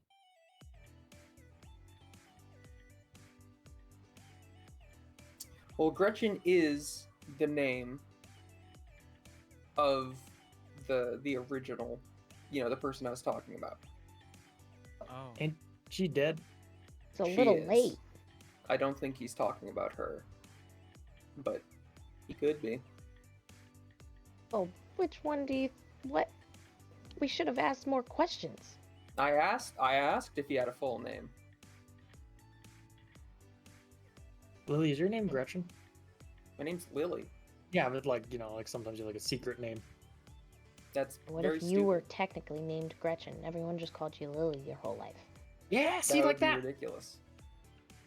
Ever see your license of birth license? I mean, no, but I don't think my name is Lily. What an insane and stupid thing to even suggest. I don't know. Makes no sense Okay, to then just how does the dead- randomly suggest such a thing. Then how does a dead person make a deal? I can Yeah. talk to and summon the dead. No. I mean like a dead person we don't know even still. I like, could summon her. I don't know what the afterlife is like. Maybe she's still in contact with the Deja. Maybe they're still talking. There's a number of explanations here.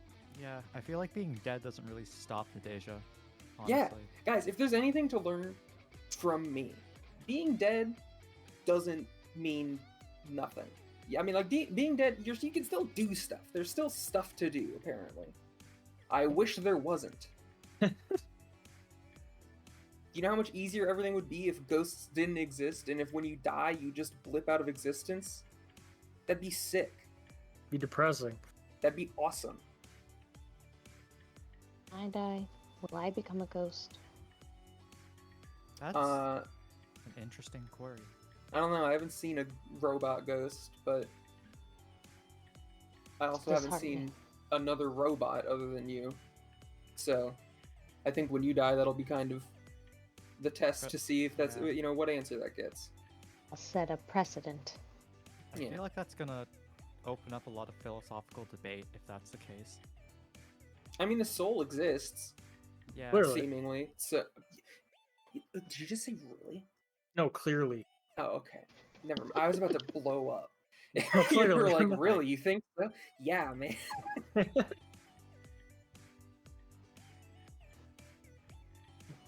But yeah, I mean, the soul exists. You clearly are operating off more than just if-then statements. So, like, I don't know what the actual prerequisite You'd to have a say that soul I is. have a soul. Yeah, I mean, I don't know. Because I don't know how that works.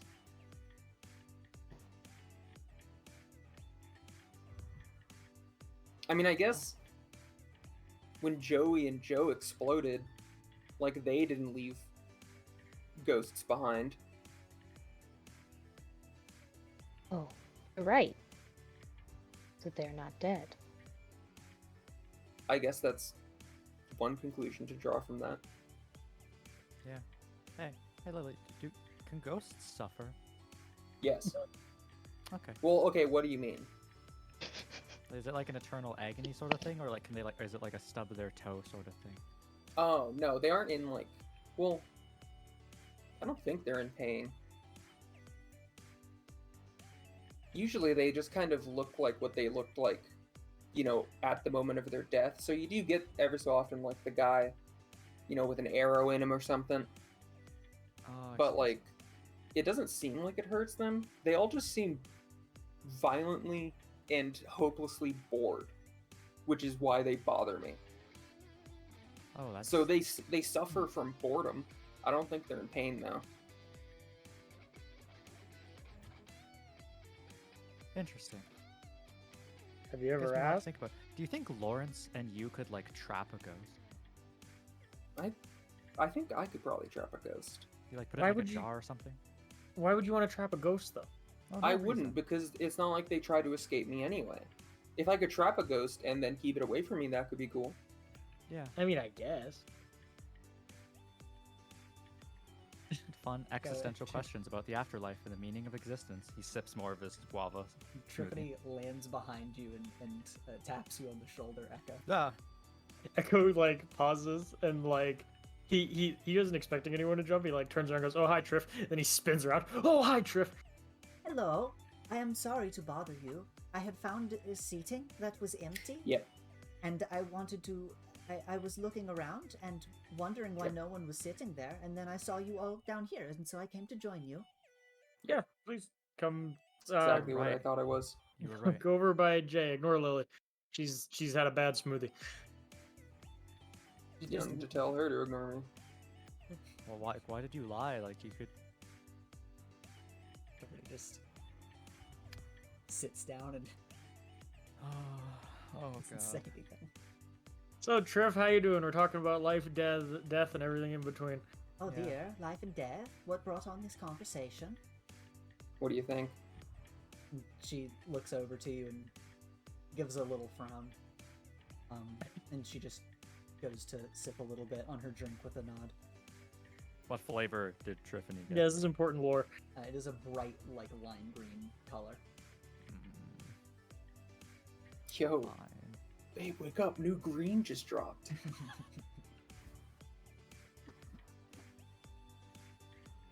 Yeah. So there are a few things on the horizon. Maybe we go to space.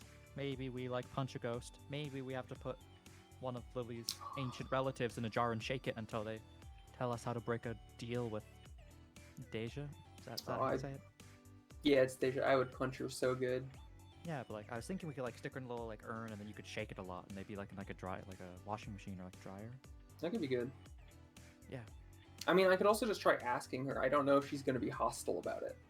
Yeah, I think there's a that's also chance because true. if she sucked hard enough to like make my entire life hell, I think there's a chance she could be like, you know, an old dick about it and be like, "Oh, I'm not telling." Yo, what if she like tries to like take over your body and be like, haha, now you're the ghost and like does like, a I'll whole crazy own thing her. like that. I Okay. will decimate her if she tries. We need Okay. we need a secret passphrase so we know it's you. Wait, can ghosts possess people? Yes. Oh, that's terrifying. Not let that happen. Lily, I mean, swordfish ghosts- is the swordfish is the password, so we know it's actually you. Okay. I'll devote that to memory. Quick, Yeah, Lily, what's the that's- password? What? What's the password? Cool, quick. It's like swordfish. All right, she's clean.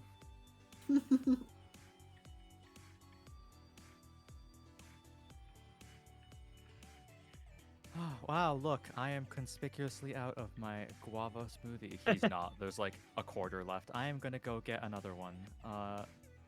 Y'all can have good conversations.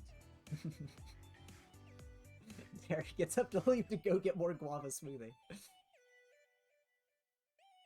Why did he announce that? Don't know. I tend not Is to it ask normal to questions. get more smoothie if it's almost gone? If you Before want. Terry goes over, he like just like garbage cans it, even though there's like some of it left. Terry's the sort of person who doesn't like finishing drinks when there's like just a little bit left. Wasteful.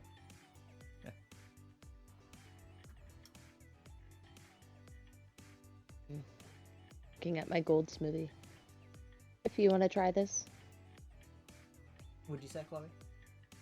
I'm asking Triff if they want to try it. Oh, yes, I would love some. You can finish it if you want. And she had been kind of like stirring hers around a little bit, but when you offer yours to her, she like shoots out a really long, pronged tongue into it and starts slurping it up. Like through the that's- tongue as if it's a straw. Yes. Ugh. That's Ugh. it's all yours. It's yours. Oh, this is quite tasty. Her eyes like light up, and she like gives a little like shiver. That's Oh the yeah, king of- that's gonna be loaded with sugar. she's slurping it up. Oh That's, no. that's And king sugar- smoothie. Sugar is like alcohol to her. I guess I should have said something. Oh, what? Yeah. Jay, what have you done? What? She What finishes. do you even- She finishes the gold one, and then after stirring around the green one for a bit, she just starts slurping it all down. It was as if she hadn't touched it other than stirring it, but now she is just slurping it down. Oh gosh, Triff, I'm really sorry. Sorry, whatever for. I am having a wonderful time. That was quite tasty. Thank you, Jay.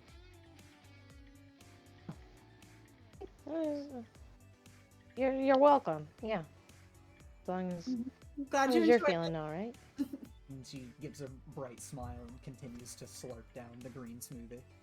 At what speed is she drinking this thing? It is scarily fast. Echo slowly lowers himself as he like kind of prepares for doomsday. Ah, very good. And she stacks the cup in the last cup and just clasps her hands together. How do you feel? Oh, I feel quite wonderful. Very tasty, green too. Do you like feel energized? I suppose I do, yes. I feel a little, what is the word? I feel, sunshine. Sunshine?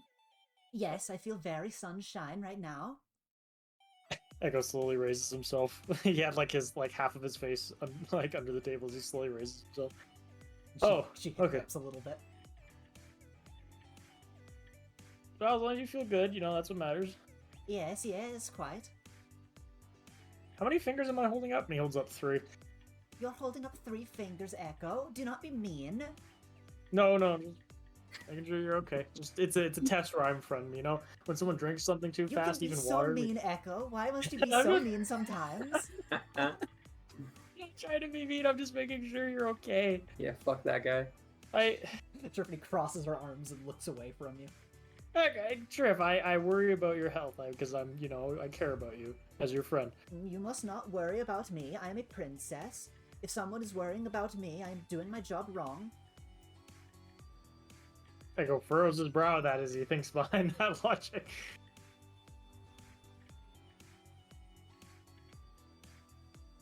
But, like, won't you rule something? Like, don't people have to worry about you if something happens? If people were to worry about me, that would be a sign of weakness. It would show I am not fit to rule. Oh. For the record, I think you're fit to rule. I wonder, but I appreciate it.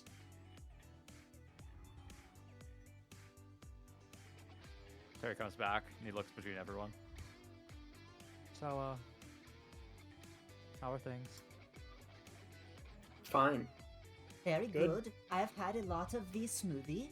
The smoothie buddy. He is very tasty. I see. Are you okay? Yeah, I'm fine. Okay.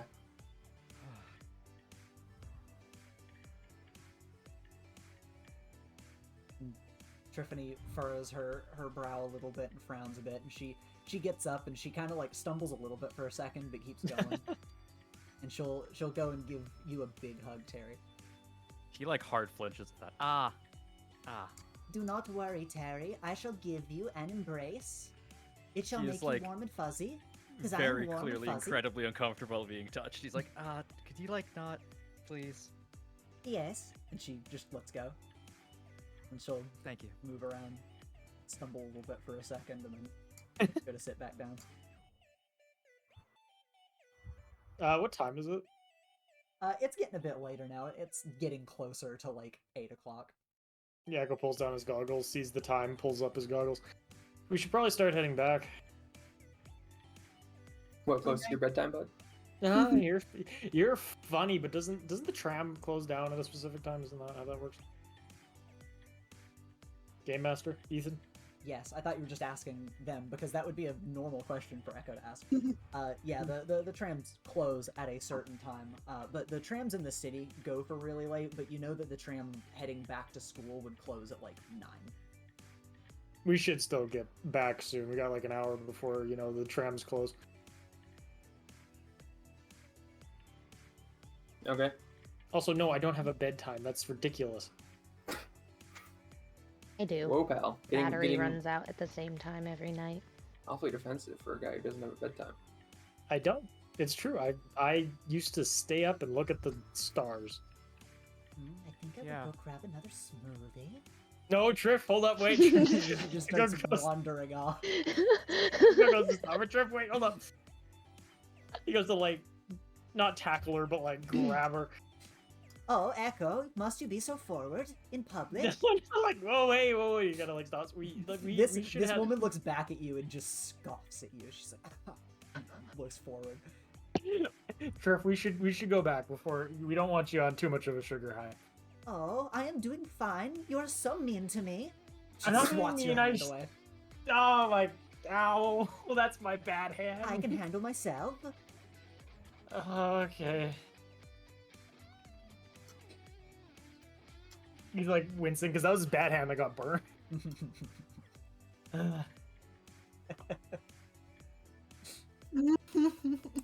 Well, I tried. Not very hard, but you did try, I guess. He just kind of hits his head on the table and goes, I ah! do appreciate giving up easily. It's an admirable trait. Yeah, know your limits. For opportunists. Why do you guys do this today? I haven't Make done it anything to easy. you. We should get Triff and go back. That's my vote. She can We're fly. voting? Triff did get here by themselves. No. Yeah, she can fly. She can probably just get herself back. This is fair. I forgot she could fly for a second. Isn't that like one of like her main things? Like how? All right. I could just Oh, let that should we- along. It's like- Oh, she just I left. say goodbye to Nelson. You look back at where she went, look around, and you're like, what the fuck? Yeah, I looked just in time to see her leave down here. Yeah, you saw her like stumble around a corner and she just disappeared. Okay. I've seen her crash when not 3 smoothies deep, right? Did she have a smoothie as she was stumbling away? She did, yeah. Should we be concerned about her? You were the one who said no. I tried to I mean, do- I'm thinking about it now. Yeah, no, I did all the thinking, and you're like, oh, Echo, you shouldn't be so worried, that's silly. You're borderline intolerable. I'm just trying to make sense of the world. Is it How's it is going it for like you? she's drunk? Is she I intoxicated? mean, yeah, basically. Oh. I mean, I learned about this at homecoming. Because she was drinking from the punch, and she said, I believe, like, quote, I'm gonna get fucking sloshed or something like that. And I remember being really jealous because that just seemed like a real cool way to live. Whoa. Okay. Yeah, we should probably get her because I'm the one that gave her the smoothie. So if anything Yeah, we should happens probably anyway. get her. Ah. Yeah. Someone else is gonna have to do the talking. I don't think she'll listen to me. You're talking. I can't say I'm the most calming presence. Is like playing out the scenario in their head. Mhm. It's Fun. that Triff runs into like a light post or something, and they're like, "What happened?" And they're like, "Well, Jay gave me a smoothie." So and Jay's like, "No, no, no, no, no, no, no." Welcome back. Alex, you coming? Yeah. As they are going, Echo is going to pull down his goggles and use Spark to just follow the moth dust. Yeah, roll, Which- roll. I mean, do you have a specific move, or are you just assessing the situation with your sharpened Just eyes? testing the situation. All right, go for it. Because stumbling around, she's sure to give off moth dust. Yeah, full hit. And you get 2 questions plus your sharpened eyes question. Is she giving off moth dust? She is, and you will be able to follow it through them all. Okay. Does she look like she's like stumbling really bad? Like on a scale of 1 to 10? It looks like it took a little bit for the first 2 to hit, and now she's drinking a third, so yeah, it looks like it's starting to hit her. Okay. How fast is she moving?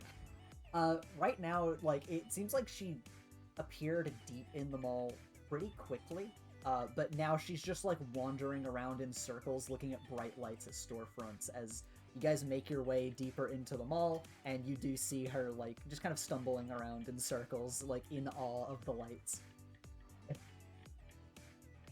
Trev, hey, funny seeing you here.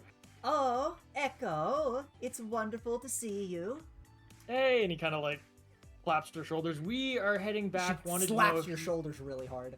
Oh, It is wonderful to see you again, yes? wanted to know if you wanted to come with us. Oh, where are we going? Are we going to a party?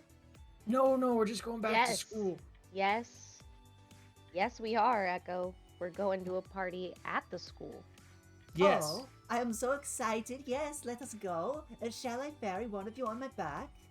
No, we're gonna take the bus. We thought you'd want to take the bus with us. Just try to like Sure. train, enjoy the sights from the train. They've got some really nice lights. Oh, yes, that sounds quite nice. I think that sounds fun. And she just gives you a dumb smile. He nods and just kind of goes to like guide her to the bus. Just gives everyone like a thumbs up. Yeah, Jay you, also gives the thumbs up. you guys start making your way through the mall, and you head out of the front and start going down the sidewalk towards the initial subway entrance. Of course, you're gonna have to transfer over a few times to get on the one that leads back to the school. And the cold of winter is kind of biting at you because it's still chilly out. Doesn't seem to affect Triff really. And halfway through heading there, she looks over at you, Echo, again, and just says, "Oh, where are we going, Echo?" Just back to the school for a party, remember? "Oh, yes, I am excited for a party." Yeah, it'll be great. She just giggles at you. That's it. And yeah, you guys will make your way back on the subway.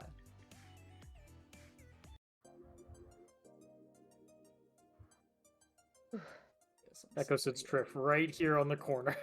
Okay. It's beside her. Yeah, she'll sit down all schlumped. Lump. And yeah, you guys, you transfer shuttles, you make it back onto the subway. Yeah.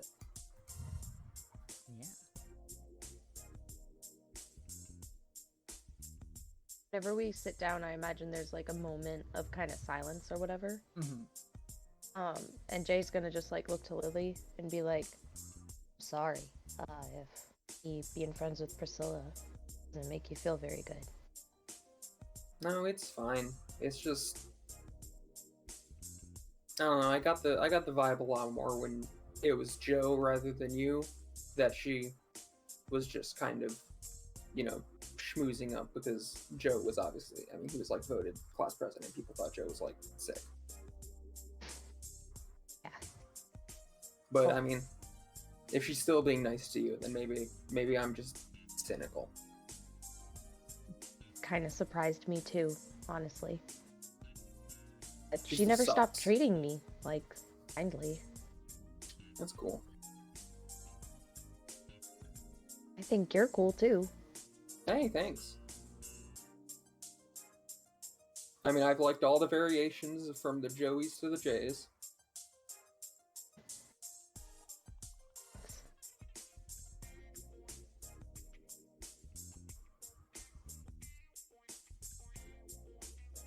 Kind of looking to Triff. How's Triff doing? Triff has dozed off and is leaning against Echo. Echo's just kind of like looking to Alex, like he's got a blush on his face because he's just like, yeah. Well, I'm glad we got her safe. She's drooling a little bit, and some of it drips on you, and you hear it go. Is it burning my hoodie? A little bit, yeah. What? I didn't know Oh, she had acid spit. That's kind of cool, but very ow, ooh, ah, and he's kind of like adjusting himself, trying to brush it off. Yeah, it doesn't seem very potent, so it's not like it's burning a hole through you. It's probably just like a warm sensation, It tingles a little bit in a way that is uncomfortable. Well, at least we got her. She's not trying to crash into the ocean or something. Yeah. Can she survive water? Yeah, don't she's know. not. What do you mean? Well, She's a moth. yeah, because to my knowledge and my study of the odd insect, Echo says, as he's totally not looked up, butterflies, moths, anything, because he has the thing in his room, in the jar. Because don't they have that powder, if it gets wet, they kind of lose their flight or something, scales or something or other? Well, sure, but I think then the danger for, moths and insects is a lot more to do with their size. They just would die and drown. Even if she can't fly, she's still, Arms, a full, a four-armed humanoid. She could probably swim. She could probably climb out. She could probably get dry. Wouldn't weigh her down. It might. Does she have the powder on her wings, Ethan?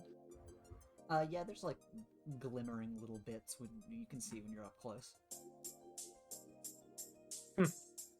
Learn something new every day.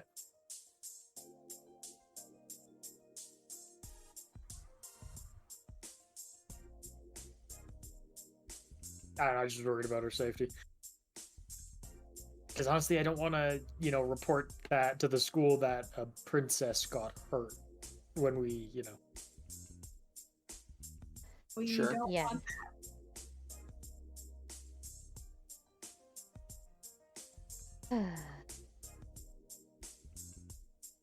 That was a big day.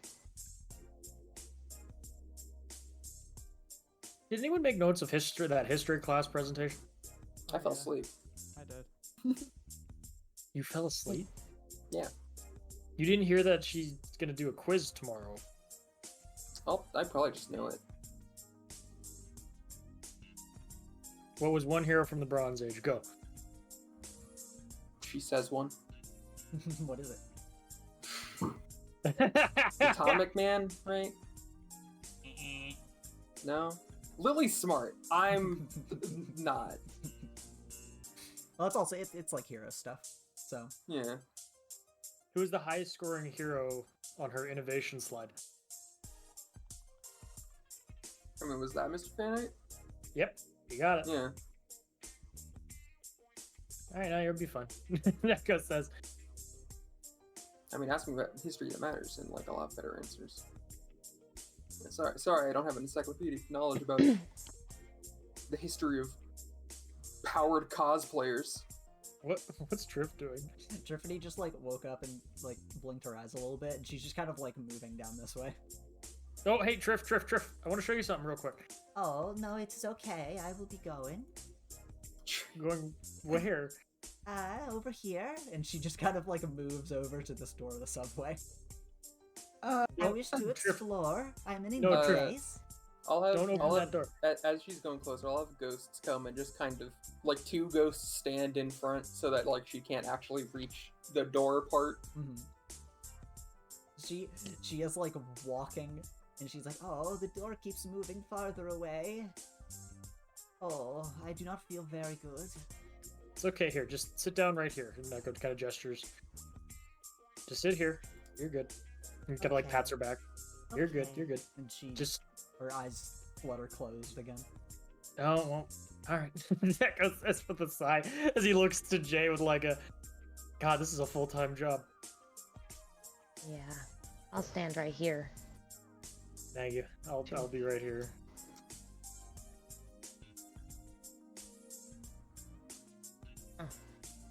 And just falls asleep like that. It's wild. I really wish I could have fallen asleep that quick.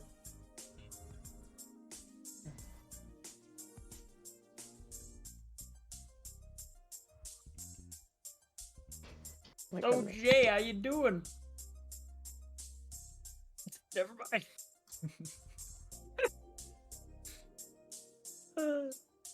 Oh, good. Mm-hmm. How's Alex feeling after her long, fun day at the mall today? Tired and amused watching Echo trying to handle drunk Triffany. Mm-hmm. Little party animal, that one. Mm-hmm. She sure loves that sugar. You got it, sugar.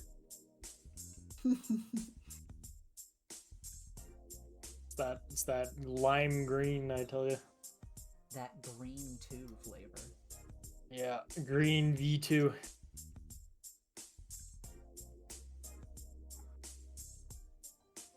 Sorry, my dog is being a menace right now. But is it a good mess?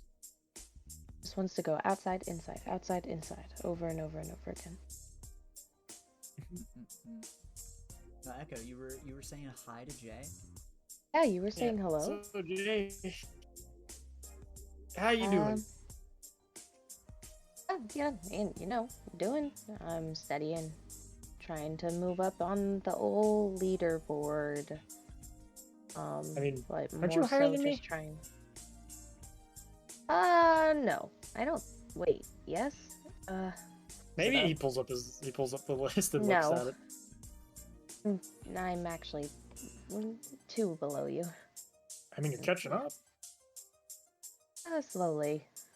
I don't really care, but I also kind of care now. I don't know. I'm still figuring it out. You know, all you can do is your best, right? Yeah, I just don't know what that is still, so. Fair. I got a question for you, actually. Yeah. Why did you go up and ask the question at the mall there? Like looks down the train for a second. Mm-hmm. And kind of goes back to Echo. Well, I had, I just worry that it's all connected, maybe? I don't know. I don't know how. I told you. I don't know exactly how you know. Mm-hmm. He gives Jay a soft look. Just maybe talk to him and just ask, confirm, you know? Yeah. Just But- curious about it, I guess. Curious It's to gonna see be- that maybe all the parts that were for me were just kind of for those. And without warning, you all hear a loud thud from above you as the shuttle car shakes for a moment. That can't Terry be good. stands up, and where was the thud? Like I'm gonna like exit like. It was just look- like, generally can ping above it? you. I guess like Yeah, kind of near that central That's area not- a little bit, yeah. Terry's just gonna like move away. Like, is there time for Terry to do anything here, or is he just like stuck here? Yeah, you heard a loud thud and the car shook, and moments of silence. Okay. I'm gonna charge my burns. Okay. Yeah, instinctively power up, Alex. Terry gets Yeah. up and power walks the edge of the train. Okay. Echo stands up and gets his fists ready as he pulls down his goggles. Ooh, It could okay. just be a rock, guys. When is it ever just a rock? I'll take You my ever heard chances. of positive manifestation? And I've Echo, heard positive anything. Echo, you said you pulled down your goggles. Are you wanting to look around or Yes. investigate? Yes. Look around, look around. Give me that.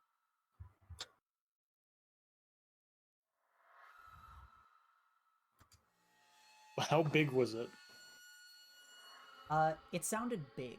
It sounded very large. So not a rock.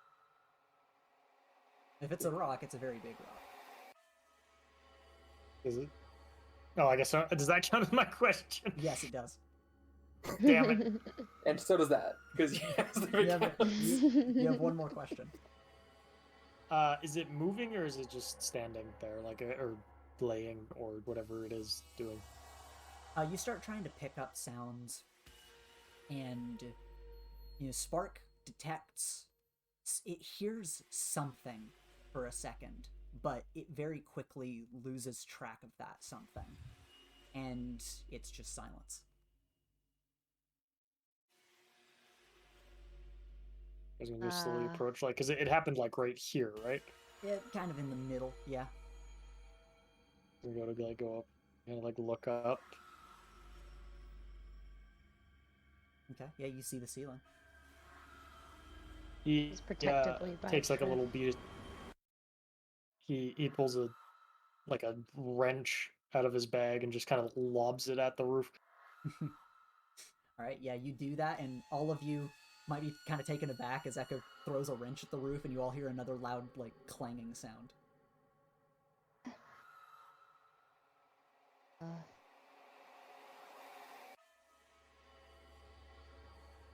And you stand there for a second, and the subway's eerily quiet for a long time.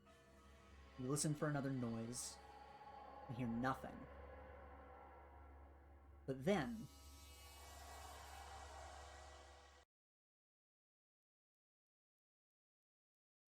stuff starts to move. Is the train still moving? Yes. And you blink as at the back of the subway, the back door of the subway car is torn clean off, disappearing into the darkness of the tunnel. And Terry, you're right here, as you can feel the wind whipping outside behind you. And Size. you had backed up a bit, so your back might have been to it for a second, but you look back, the door has just vanished. And as you're standing here, you see up close blue tendrils gripping the edges of the empty doorway, slowly and carefully. And then something slithers into view. oh no. What the? And this is what it looks like.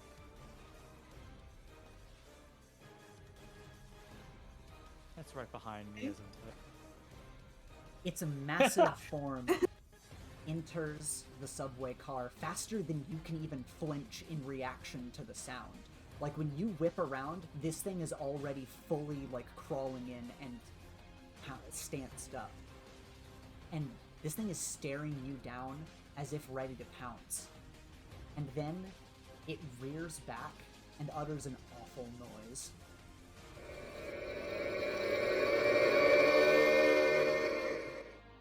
The tendrils across its body shudder and convulse wildly as this awful sound assaults you all. But interestingly, Lily, you hear something even worse. Oh, so Within this sound, a cacophony of garbled voices claw their way into your head. It feels as though countless lives have been smashed together, and it makes you feel sick. What do you all do? Oh boy.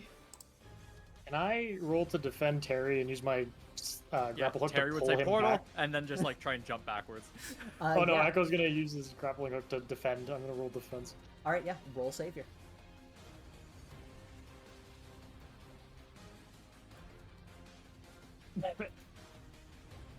has Savior ever succeeded when you do it? No. I think the answer is no. Yeah, Terry, you stumble back, you're like, holy shit, portal! Echo, you very quickly launch your grappling hook in Terry's direction, but sadly, you've been caught very off guard as you grip one of the middle rails in the subway, and this creature rears its claw back and just goes to smash down on you, Terry. Roll to take a powerful blow. Oh damn.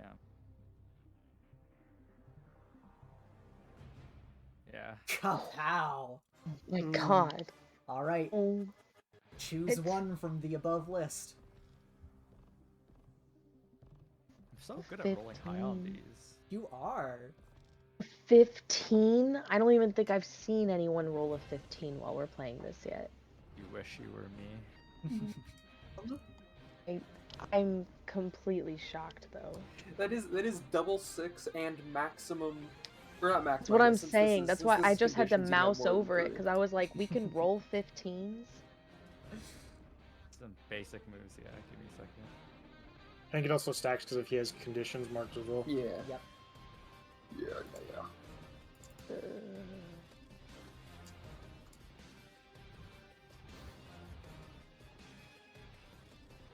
Yeah. Commentary W. Nice roll, dude.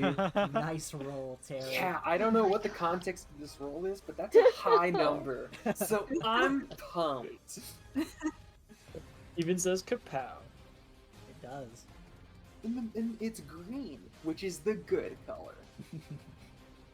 Can I Well, first, Kai, what do you want to pick from the Take a Powerful Blow list? I think the funniest result is he actually just gets mulched and is passed out here, because that makes the most sense. Okay. Is Yeah, that so that's gonna happen. Because Okay. like, logistically, yeah. All right. You guys watch as this creature appeared in the blink of an eye.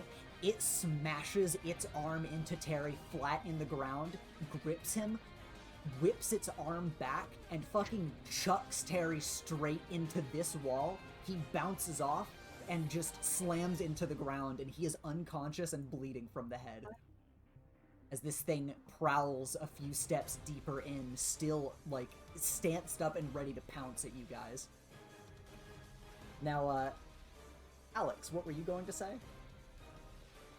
see if I could use my flare overcharge, which is that I channel the full capacity of my powers to overcome an obstacle, reshape my environment, or extend my senses, and spend 2 burn to take a 10+ when I unleash my powers, and try to kind of like crunch the subway in here and kind of like block this guy out or push him back out onto the railway. Okay, so you're If that makes using sense. you're using overcharge. Yes. Yes, okay.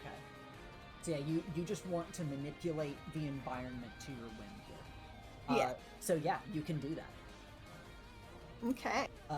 You guys watch as Alex, burning with power, the air around her distorting, reaches her hands forward and starts gripping and twisting. And you guys watch like tinfoil as the subway starts contorting and twisting and pinching in the middle until, as it's being twisted, kind of like you're twisting a piece of paper, clinches up in the middle and creates a sort of wall between you guys as the other side is lost from view.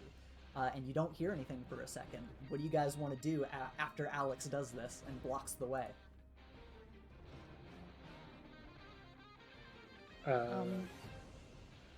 First of all, is Triff still asleep? Yes, Triffany is still asleep. She just seems completely passed out. Well, Okay, I'm gonna move Triff a little bit, if that's possible, away from this other door. Is this connected to the rest of the train, or is this like... Yeah, the door you're right next to is connected to the rest of the subway. You guys are basically on the end of the subway, as if it was like the caboose, just the last car in it. Okay. I just, I don't want to move too far away from Triff. Mm-hmm. Yeah, where are you wanting to move her to? Right here. Okay. Yeah, you So that I shuffle can her down the be seat. here and be able to, talk to people, and also, if the monster's here, I can help, but not be... Yeah, you move Triff and you move back to join the players. Lily and Echo, you see as Terry fucking ricocheted off the wall, pinballed straight into the ground. Alex twists the way in order to close it off. What are either of you guys thinking? We can leave. I just Echo is going. You Go get ahead. us out of here. I mean, I can too. Echo goes to open a portal right here to his home. All right. Echo, roll superior for me real quick. And Lily, what were you about to say? This train is going to the school. If we leave, it's still going to the school. I think she can get the wounded out. I guess. If you wanna run, you can run. I'm not running. I'm just trying to get Terry out of here, and he goes to heave up Terry. We should probably get Triff out too. send them both to Echo's little safe house for now.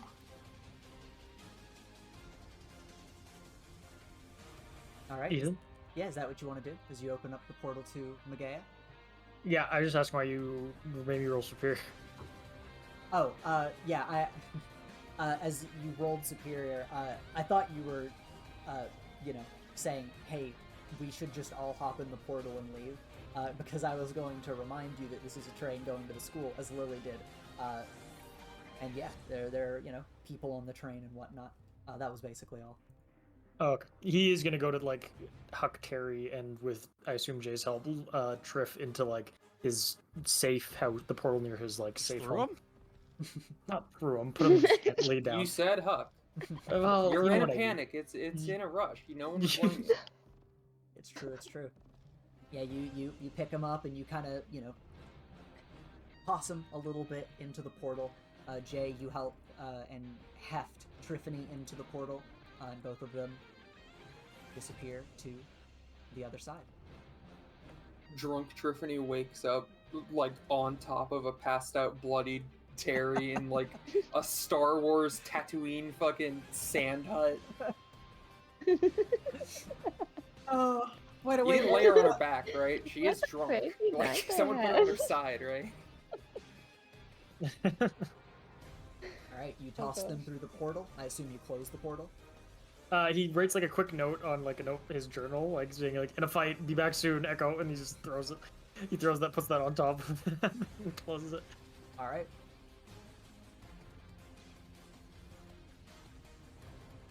Now what? Now we get ready to fight. Alright, well, what do you want to do? And this is still moving, right? Is this a window right here? Is it the door? These are doors, yes. Is there an emergency thing that opens it? That's a good question. Sometimes on the bus, there's things that you can do to open the door while you're on it, but the bus drivers get mad if you open it. It would be very hard to get this door open. while Well, you're like that- in transit. That's what I want to hear. What do I gotta roll?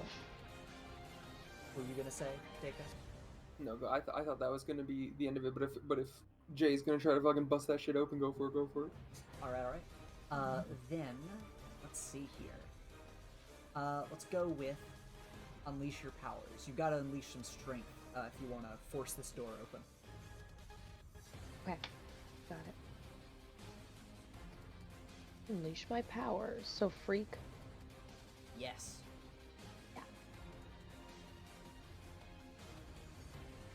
Yeah. That is a miss as you go up to the door and you're trying to force it open. And you're like, I can't quite get it. And without warning, from the ceiling right here, multiple blue tendrils spike straight down in the area of Jay and Echo. And both of you, I want to roll to take a powerful blow.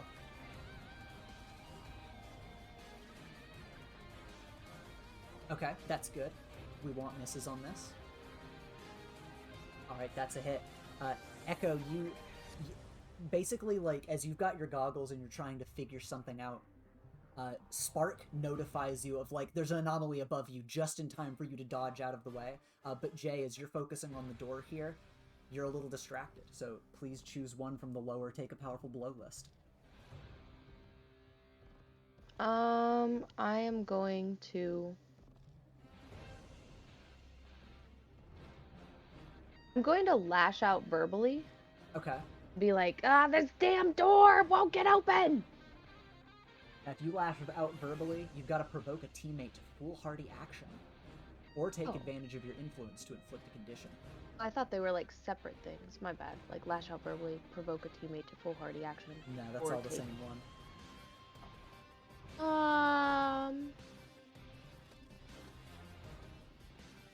What is take advantage of your influence to inflict a condition?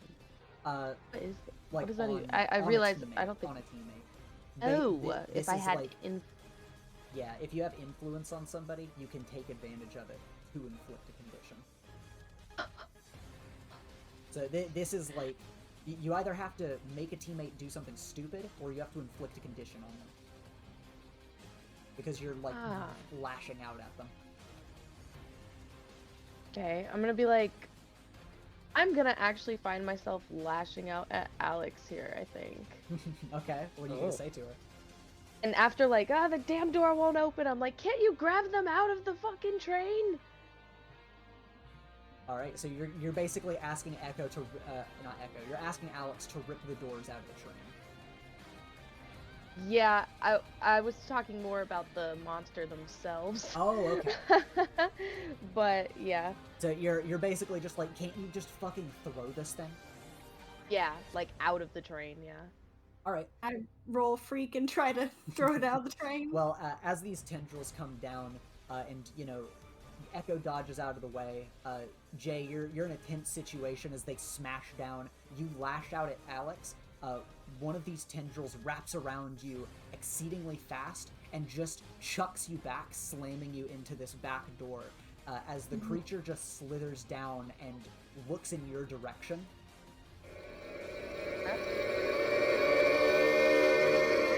And it is about to just pounce at you and continue attacking.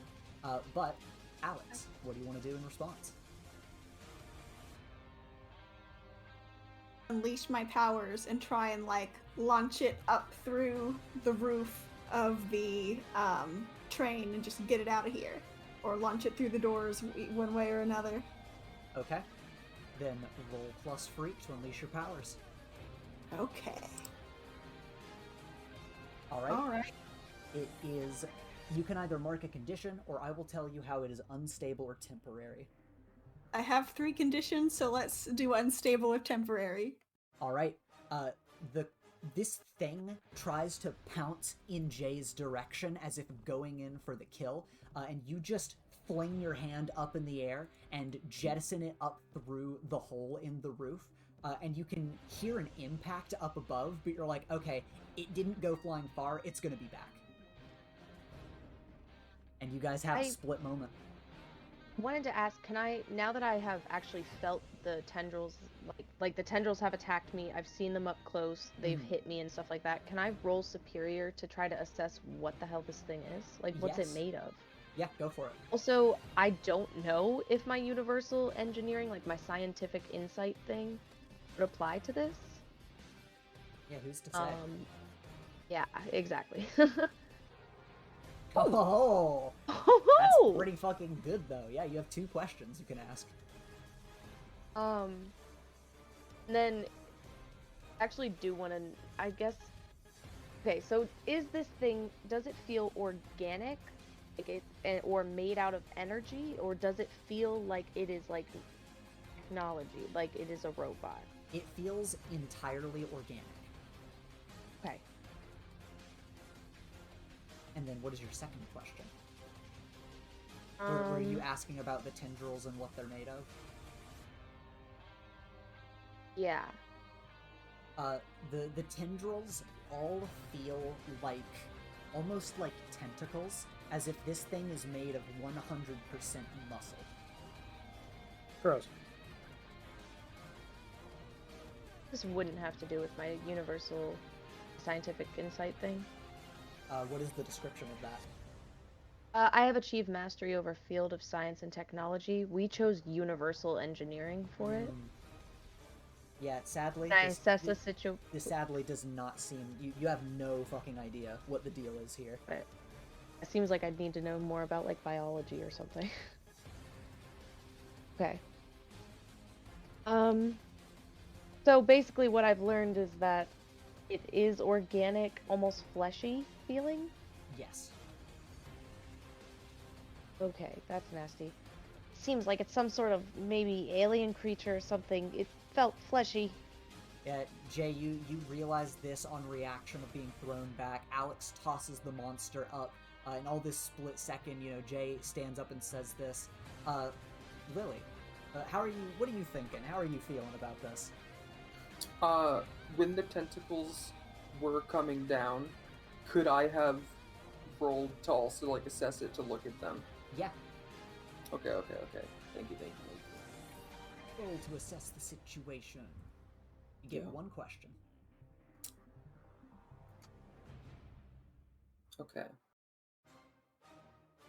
Okay, because you said I heard something different, and you described it as sounding like the cries of a bunch of people or something like that, like warped together. Yeah. Is it fleshy, or are these like spirits? Like, is this like ghostial energy, like a mass or something? It does seem like it is fleshy. Okay. Why does it sound ghosty?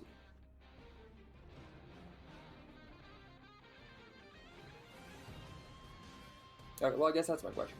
Okay. I'll say, as you kind of come up with this question, you feel as though you could probably get more answers, but you will have to extend your powers in your next investigation of the thing. Okay. Well, I will wait until it is once again in the room. All right. Echo. As Alex throws this thing up and out of the roof, and Jay stands up and says, "Hey, this might be an alien or something. I don't know. What are you thinking?" He's like, oh, we need to spread out, and he starts running down this way because he knows last time we grouped up and jumped. What did Alex do? Down here.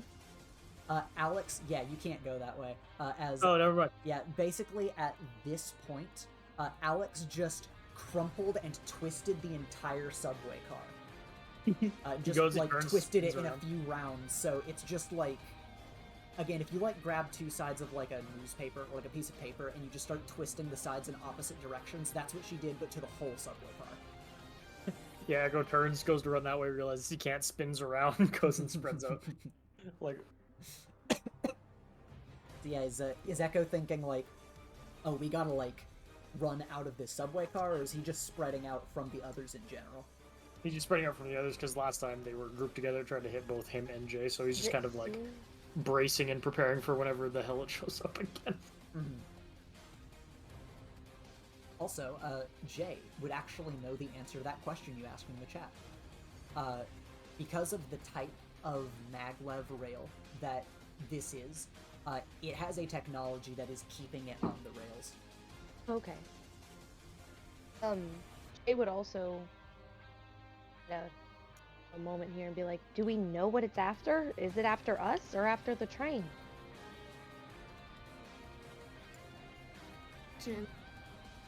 Can I situation? I'm not good at that, but I'll try. As you're asking this question, down from the ceiling once again, it's the standard. Tendrils spike down through the ceiling towards you guys and start whipping around, trying to grab at you. So, both of you, roll to take a powerful blow. Let's see how it goes. Can I roll to defend one of them? Yeah, which one do you want to defend? I was gonna ask, yeah. Echo's gonna go to grab, because he can't really see Lily as it comes down. He's gonna go to grab You with his fucker. grab. Okay. I can't see you. You fucker. Jay, do you also want to try to protect somebody? I do. I want to protect Lily, and I'm gonna use my I'll save you ability. Alright. Then, Echo, roll Savior to protect Alex. He needs to grapple hook to try to pull her back. Okay. So it's Please, better please, than it please. did with Terry. Yeah, hopefully. See, Nope. No, you... Wait, do we have team? That is a good thing that you're asking. Yes, you guys are going to have team in the pool. Do you guys want to try to earn bonus points to see who you think is the leader? Sure. Me too? Terry's no, unconscious no, and like Terry's sprawled out on the unconscious, floor. so he's not. Terry's counted in this. Yamshud currently because he got fucking yeeted into the desert. Yeah.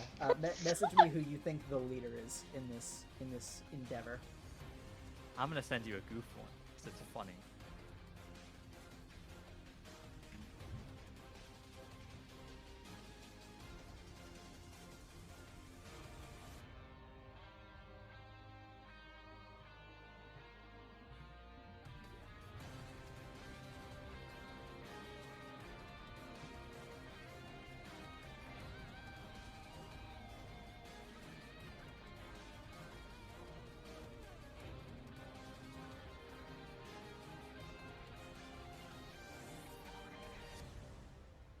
See.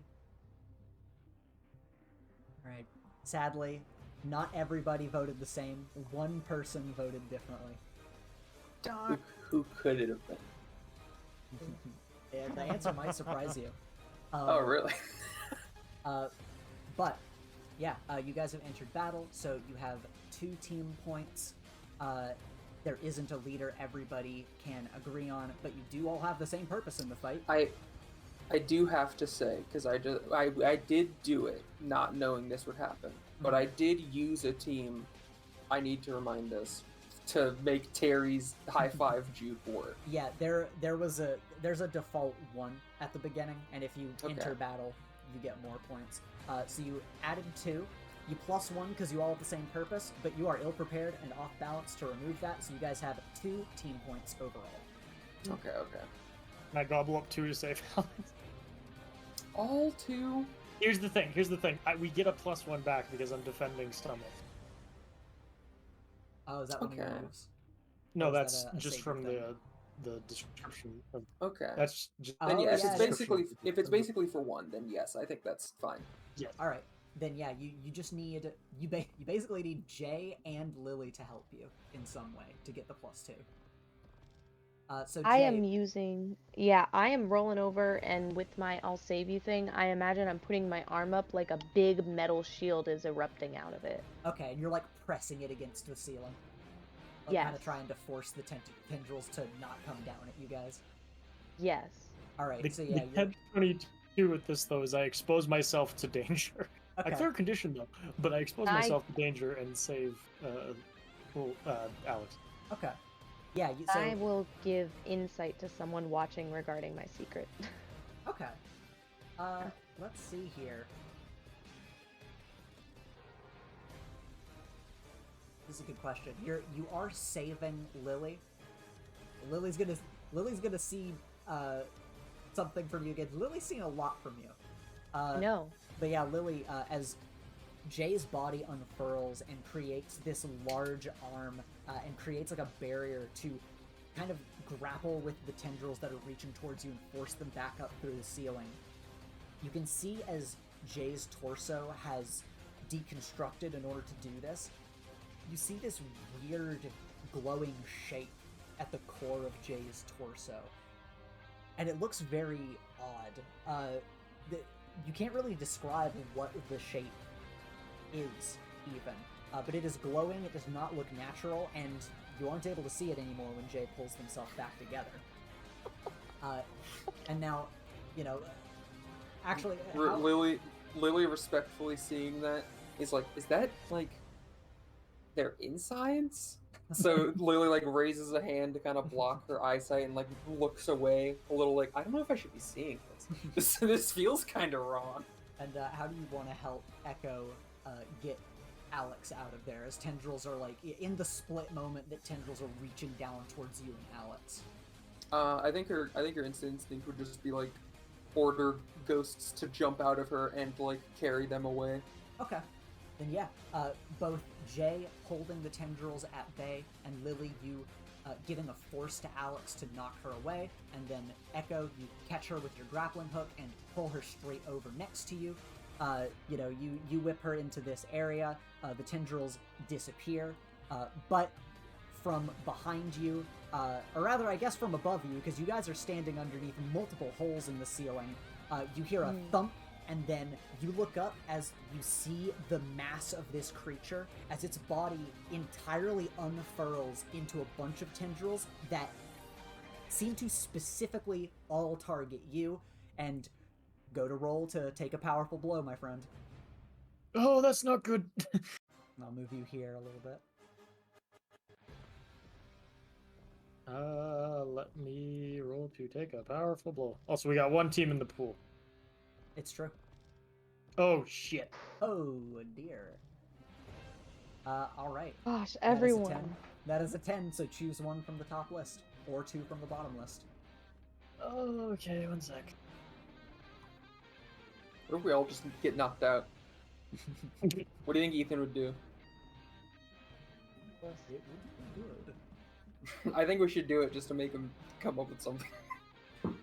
I'm gonna give ground and lash out verbally to Lily.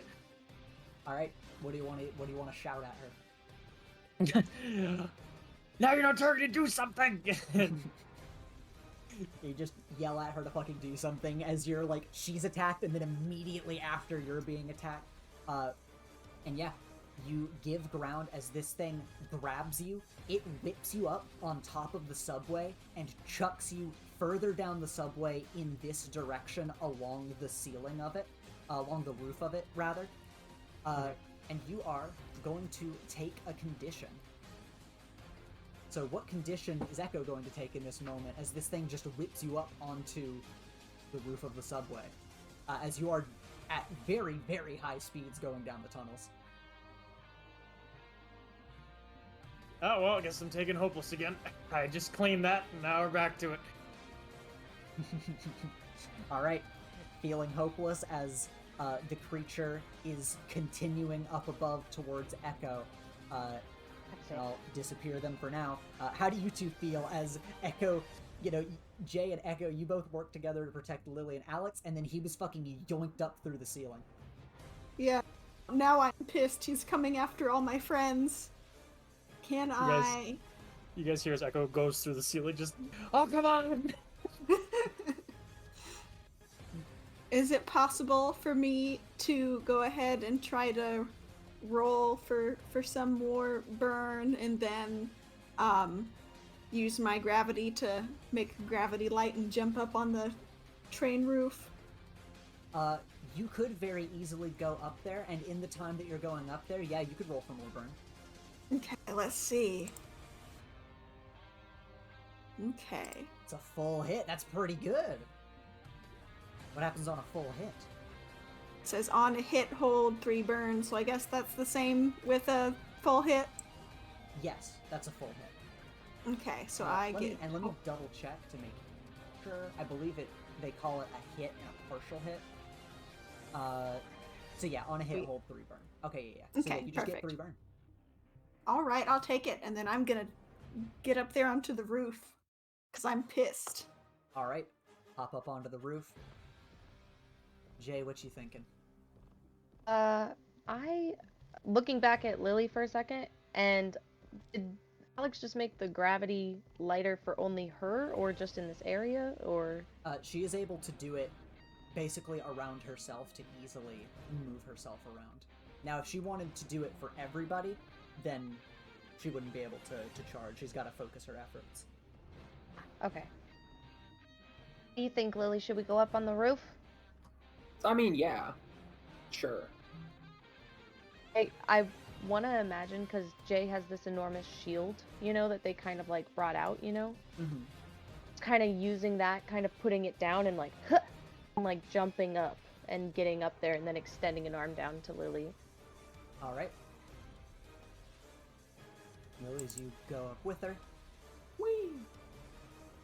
Go into, or I guess rather onto the next subway car. As you guys are all on the roof of the subway up here. But yeah, you guys jump up here through the hole in the roof and make your way over onto the next car. As Alex, you are able to see Echo is lying on the roof over here, barely hanging on, and the creature is just crawling towards him and seemingly ready to strike. Can I use my flare snatch? Would that count? Because it says I can use my powers to seize any one object up to the size of a person from someone within view. Can I snatch Echo over to our side? Yes, you can. Perfect. So Then that is what I will do. So yeah, Echo, as you're lying prone, the creature very quickly, again, faster than you can even flinch, leaps at you to just full pounce on you, but you feel the area around you distort as Alex, again, faster than the blink of an eye, just snatches you over around safely to the other side of the creature as it slams down onto the roof and then turns around at you guys again. And it just looks at you once again. Just screams at you. Echo's like It's my trying turn. not to hurl. It's gonna do a little jump forward and be like, Alex, give me a boost. And I want to do something. Okay. I would like to use my burns to overcharge. All right. I'm channeling the full capacity of my incredible powers to overcome an obstacle, reshape my environment, or extend my senses. Okay. So yeah, describe physically what you're doing here. So I'm imagining that Jay basically walks up to Alex and is essentially like, give me a boost, and gets down as if they're about to just kind of jump off of. Like, whenever someone kind of kneels down, you just kind of jump off their hands a little bit. Yeah. Yeah. It gets into Alright. that position and immediately starts to use a mind of their own to shapeshift with their own tendrils and tentacles coming out. Much like a giant crazy octopus that's about to be flung through the air at this creature.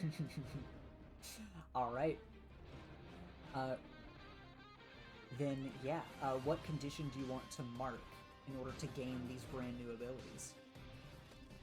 I do want to mark damaged for this because I imagine I'm trying to grow quite larger than I actually am. Okay, so you're like splitting apart and there's like wires and your plates are coming apart.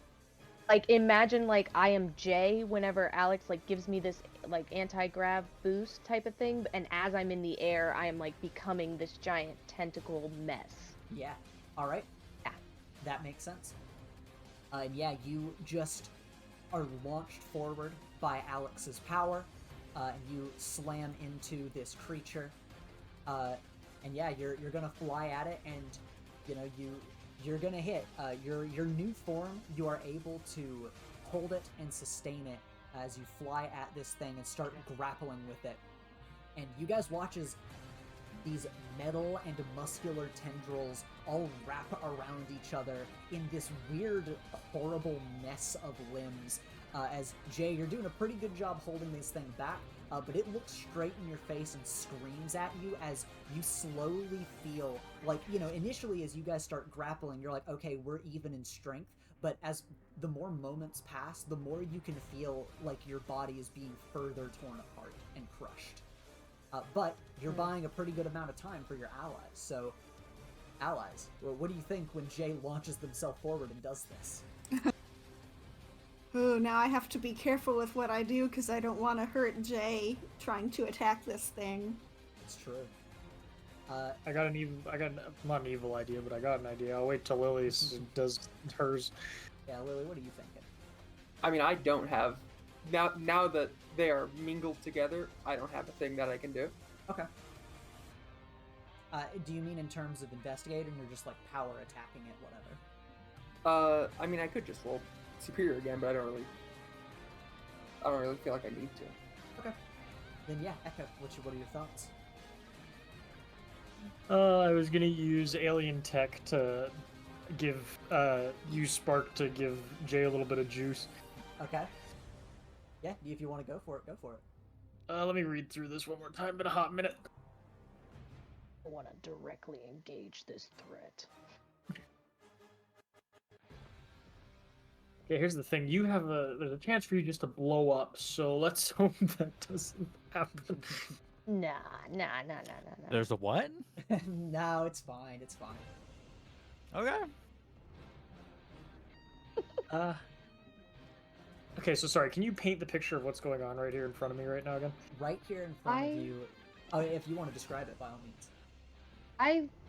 Jay looks like an octopus. Jay looks like a little kraken right now, and is essentially using their tentacles to try to constrict this guy's tentacles. So like, when one of this guy's tentacles comes out and hits Jay grabs it with one of his tentacles and starts to like try to suppress it from trying to attack you guys. It does kind of look like a knotted mess of tentacles, but yeah, that's Metal what's up. and flesh. Yes, yeah. How many appendages does it have? Like, does it clearly have like 4 legs that are very clear it's using to support itself? Yeah, it's got legs, and it seems that the rest of its body has unfurled into countless tendrils. But it has Jay- like main parts supporting it up, right? Yeah, it does. How much clearance Jay is is like an attached octopus onto it, basically. How much clearance is it between the bottom of, because we're on the roof, right? Yes. How much is it between the roof and this creature? How much clearance is there? Like the floor it's standing on? Correct. Enough. It's a pretty big creature. I wouldn't say it's an insane amount of space, but it is standing on 4 legs. All right, you know what? It's probably enough that this might be a good visual. If one of you were to like slide underneath it, there would be room for a person to slide underneath.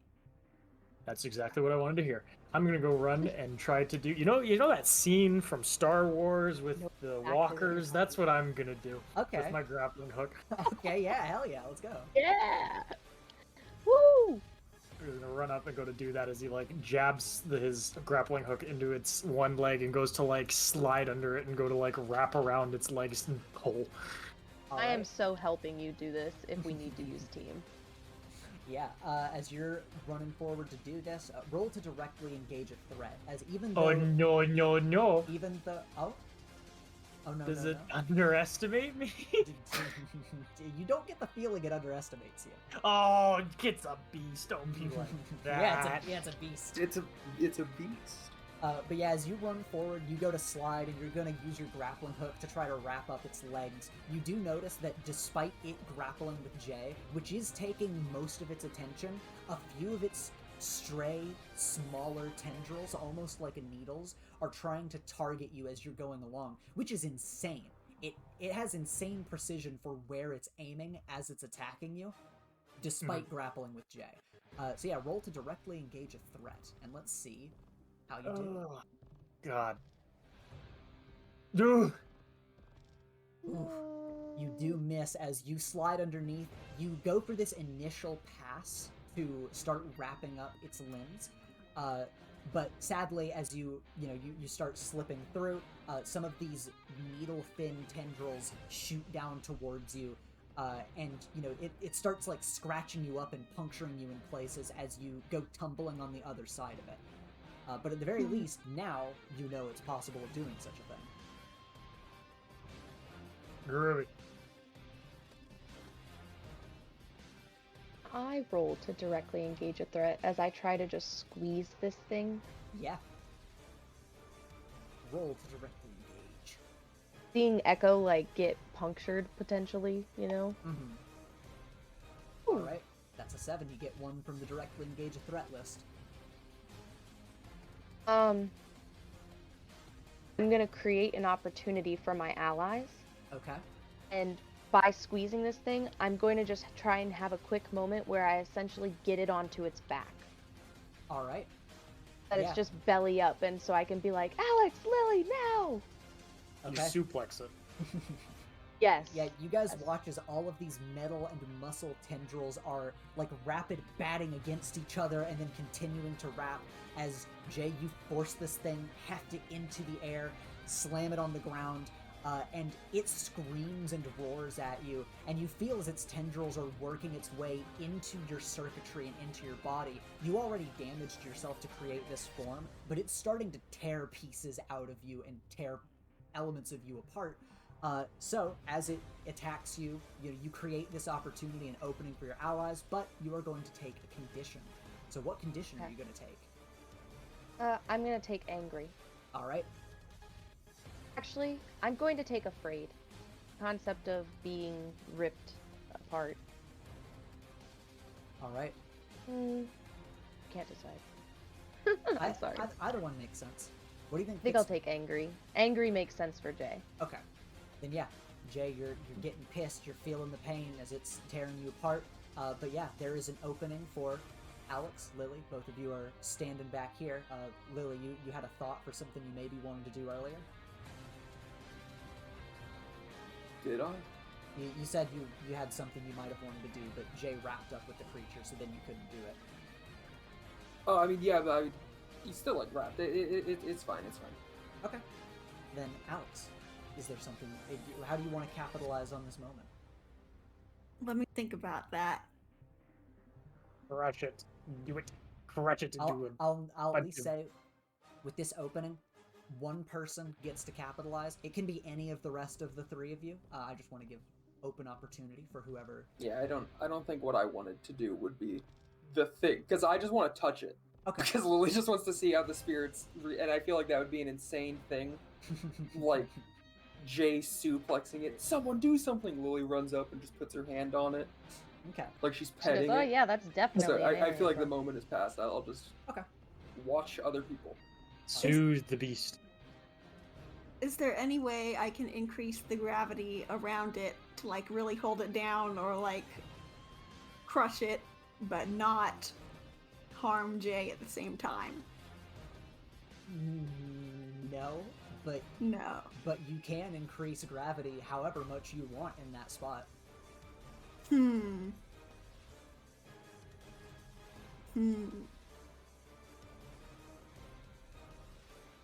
Now, if you want to increase gravity to continue holding them in place so that Jay's opening, you have more time to act on it, you can do that.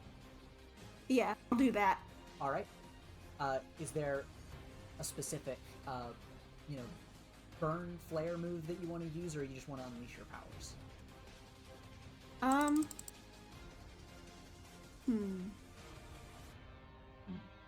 I guess for now I'll just unleash my powers. I'm thinking about what the next strategy is going to be. Okay. Then yeah, you're just like, all right, I'll help Jay and hold this thing down. So yeah, go to unleash your powers. All right. All right. Once again, you can mark a condition, or I will tell you how it's unstable or temporary. Unstable or temporary. All right. Then yeah, you force the gravity down in the area around Jay and this creature, and you all watch as even in the darkness up here on top of the subway, you can see the air distorting. And as it pushes this thing down and holds it, there's a split moment where you think, okay, maybe I can just hold it here, and we have time to think of a strategy.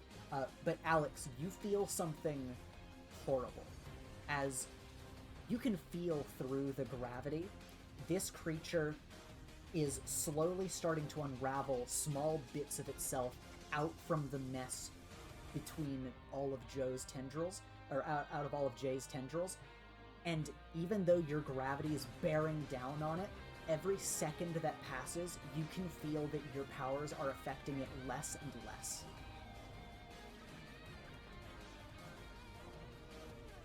Can I do something? Yeah, the floor is open now. Alex has continued the opening. Unless the Echo, gravity- is there something you Yeah. want to do since you haven't moved in a bit? I was gonna suggest Echo looks, because what's Jay's condition right now? Sprawled out as tendrils, like basically like splaying this creature and holding it in like kind of holding it up in a full Nelson with a bunch of tendrils, and Alex is just pressing them down and holding it there in place.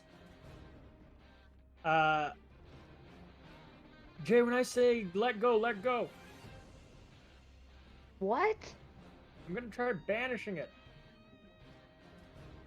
All right. Okay. What do you want to do, Echo? He's gonna want to, because it's currently getting pushed onto the ceiling, right? Or to the top of this. It's getting Strange. pushed down on top of Jay. He wants to open a portal under it to send it to the ice realm. All right. If you open a portal under it, Jay will go with it. Fucking. Just do it! Do it. Do it. Do it. You're not supposed to be knocked out and I'm still saying shit. I need to go find a picture for how Terry's like splayed out on the ground. There's actually just on I think I like just in a the- puddle. I just picture the I just picture the glue trap meme format. What you thinking, Echo? You've got an opportunity. Use my flare. I want use your to. I want to help out Echo by using Reality Storm to spend one burn to directly engage a threat, rolling plus freak instead of plus danger. I will say and- that since you took the immediate last move, you're gonna have to wait before doing something else. You Darn, I was gonna try to separate them so that we could get the creature into the I portal. was actually Echo gestures to Lily behind to pull, like he gestures to Jay and just does like a pull gesture. Okay, I guess I can do that, yeah. You can. And he is going to he raises like 3, 2, 1, and he's gonna go to make a portal under the creature and then gesture to Lily to pull Jay away. Jay, let's go. All right. Then, Lily, you want to use your spirits to pull Jay away? Would this not be Savior? This would be. Cool. Whoa, the rare Savior hit. That is a hit. Ooh. So Oh. you can You clear a keep them condition safe. and also put one team to the pool. Yeah, you can keep them safe. You get to choose one from the list, which is add a team to the pool, take influence over someone you protect, or clear a condition. But on a 7 to 9, you will have to expose yourself to danger or escalate the situation. Escalate. So which one from the good list do you want to pick? Entries judgment. I would like to clear a condition. All right. What condition are you going to clear for us? I will clear a fray, because I have been meaning to also anyway ask if to clear run from something difficult, if repeatedly being like, I'm just not going to talk to Triffy. Yeah, that when counts, it's that me counts. running. So I feel like this is a good chance to clear that anyway. Okay. I mean, if you want to clear that condition off of Triffany and then clear something else with this move, you can more than happy. No, the only other condition I have is angry, and I see. I need angry. It's true. All right. Then yeah. In order to defend Jay and get Jay out of there, you're going to have to expose yourself to danger, because you know your spirits are all over the place, and Yeah. as you feel forward in this tangle of Jay and this creature feels slippery, even to you and to the spirits. And you think that in order to get Jay out of there, you're gonna have to close the gap and get in there in order to, like, physically remove Jay yourself with your enhanced physical abilities. Okay. I will do such a thing. Alright. Then yeah, Echo, you do a 3-2-1, you open the portal, Jay lets go. In a split second, Lily dashes in, closes the gap, grabs Jay, throws the mess of metal tendrils, back in the direction of Alex. And Alex, you continue forcing the creature down, but Lily, as you jump up here and you try to land to catch yourself, the creature continues to fall straight down through the portal, extends its tendrils at you, and grabs you and pulls you through the portal with it. No. I'm okay with this. And these two are going to... Echo's gonna go run and jump through the portal. Alright, they disappear through the portal. Echo goes to run and jump through. Echo runs and jumps into the portal. Jay, Alex, what are your immediate thoughts as everyone else dips into the ice portal? Well, Jay was like ready to go in there anyway. I'm about to go into the ice realm, I guess, because we are not losing Lily. Sorry. yeah, I guess we're all just jumping into the portal. I'm like an octopus on land. I just tentacle my way over, dude. Alright. Then yeah, give me a brief moment. You guys are going to jump in with the creature, with all of your friends. And let's see. At least you got it off the train. That's a W. That is a double. Yeah, it is. Get fucked public It really transportation. is, bro. Let's see. Let's do this. As you guys are going to appear here. Woo! Just a second to set up. It's gonna be a horror story for like the few kids still hanging out at the fucking train station at school. Like this train rolled into the station entirely empty, and it looked like something took a bite out of the end of it. Yeah, that's gonna be crazy for the people who see that pull up. I've been setting up It's like for that one Jay to scene from become Men an in Black. octopus for like 3 sessions now. It's been set slowly. up. I've been literally setting it up though. I've been talking about Jay and their love for octopus like every session before this one. Alright, Like sea creatures are cool. you all dive into the portal, and you see this on the other side. And we'll change the music a little bit as efforts are rising.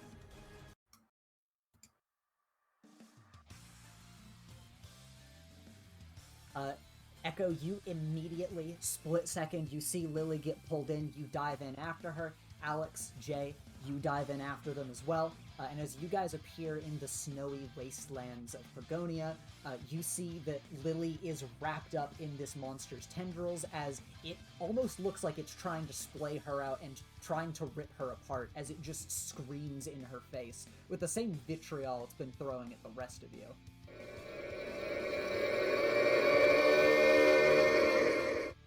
And Echo, as you were the first one to jump in, what is your immediate response here? It's holding her up with individual tentacles. Like, where's it holding her? Like, is it like, does it have multiple little tendrils holding her? Or is it holding her with her? It's the main ones. It has a bunch of the large and small tendrils. As you're looking at this sort of picture here, imagine this thing visibly is able to just pry itself apart into all of the tendrils necessary to grab at her. If you were to try to count them, it would be almost impossible.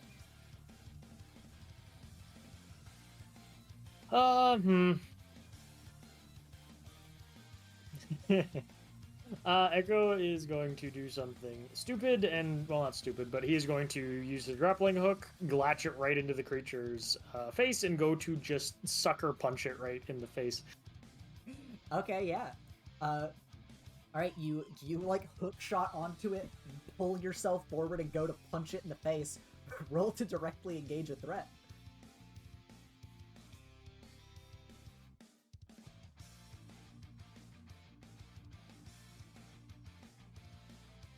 Oh my. Ooh, yeah, you fly towards. It's a this 7, thing. right? So I need. Oh yeah, a 7 would work if somebody wanted to help you. Hey, Joe or Jay, Alex. Yeah, I am totally down. Jay flying out of the sky, like landing in this realm as an octopus. He's coming down like, ah, yeah! Like, trying to just like land on this thing and strangling it all over again. All right, so you're basically like dog piling it as Echo's like Yeah. trying to fly forward and hit it. I like the idea of Echo trying to throw this punch and like right before like the monster's like, oh, this guy's gonna punch me or whatever, you know? Mm-hmm. Jay just like lands on its head, like, and immediately start like back on their bullshit again, like Back on trying the to rodeo just shit. yes. Yeah, you slam down on it. You help rear it back. Echo, you fly forward. You get a 7. You punch it in the face. Which one do you want to pick from the list? I wanted to let go of Lily. I'm taking Lily from it. Okay, how are you taking Lily from it? How do you want to do that? Making its attention on him now rather than Lily. Okay. Let me think here. All right, It's like the. I was gonna say it's like that. Blink has. It doesn't have to be like this. Blink has 2 hands. It's like it has many tendrils. It could grab both you and me. Yeah, I'll say as you're flying forward, you know, you use one hand with the grappling hook, and actually, I guess the grappling hook is with your gauntlet, but you know, we'll say you launch the grappling hook forward, and with the palm of your hand, you like turn it out, launch a portal, like in the split second, like mid-flight towards punching this thing. You open a rift, close it immediately on all of these tendrils to cut them off, and Lily, you're able to tumble out into the snow away from it, and then you fly forward, punch it in the face as Jay is grappling it, and you notice, oh, that didn't do anything, and then it rears up and just fucking slams you straight into the ground with its claws. Despite being grappled by Jay, you know, Jay helped create the opportunity, but your punch did not really do much, so roll to take a powerful blow as it slams you straight into the icy ground beneath you. Wanted to hit it right in its anteater schnoz. Which, by the way, when you get up close, you can tell inside of that thing is an eye. Oh, that's horrible. I hate that. It acts like a mouth, but there is an eye in there. Alright, that's an 8. You get 1 from the Take a Powerful Blow lower list. I'm going to lash out verbally to Alex and be like, crush it, crush it, crush it, crush it, crush it. Alright, Alex, you've been provoked to foolhardy action. What do you want to do? I'm gonna go ahead and use my Flare Reality Storm so I can spend 1 burn to directly engage a threat with plus Freak, and I also need to spend another burn in order to avoid causing unwanted collateral damage. But I literally just want to wind up and put all the force of gravity behind myself, and I want to punch this thing super hard. Alright, yeah, then do that. Roll Freak to directly engage a threat. As you guys watch as Alex bursts with a powerful aura, flies and soars through the air. And yeah, that is a good roll as you go to you soar through the air. And how are you hitting this thing? Are you just slamming down and punching it? Are you doing a drop kick? Visually, what are you doing? I didn't my mouth. I'm sorry? In its little mouth eye. I want to punch I it. was just about to say, like, for even just visually, after that moment, can we say for this punch that Jay is trying to, like, pry this thing's mouth open so we can punch it in the eyeball? Yeah, you can. Let me show you what Okay, that looks cool. like. Oh no. Uh-huh. Oh. Yeah, you pry this thing open, and horrible, it looks awful in there. But you pry its mouth open, and you're like, that is going way farther down than I thought it would. But you're prying its mouth open, you're like trying to hold it in place. Echo's been smashed down by one of its, you know, many masses of tendrils. And Alex, you soar through the air. Which one do you want to take from directly engage a threat? Let me look at that again. Take its consciousness. So true. Yeah, Echo I'm gonna on do seeing the that. mouth open. I'm Echo on seeing the gonna mouth open just screams bloody murder. I'm gonna take its consciousness if I'm allowed to do that. I want to just knock it out with a strong gravity punch. Alright, then yeah, you fly through the air, you land directly on it as you soar down, punch straight down, and all of you are able to feel as Alex creates like a massive earth-shattering earthquake that sends out in all directions. Thankfully, she is controlling her power, so it doesn't hurt any of you, but it is powerful. It is a shockwave that will send you all back. Echo, you're kind of pinned, and Jay, you're kind of trying to grapple with this thing, but there's a powerful force happening here as Alex slams down, smashes this thing into the ice, and the smoke is going to clear as you guys watch this thing's crumpled body lay there on the ground. Of course, its mouth is going to close as it lays there, and all of you sit there in a moment of exhausted silence as the creature does Echo not move. immediately on feeling that shockwave checks for an avalanche. Yeah, you look around, and thankfully the area you're in is very flat. There are a lot of very bizarre looking peaks in the distance, but thankfully where you are doesn't seem like there is any concern of an avalanche happening. Take a picture of the creature. Yeah, just like with your eyes, or Yeah, I'm blinking, but Yeah, I'm taking some blink pictures. and take a few pictures, might as well.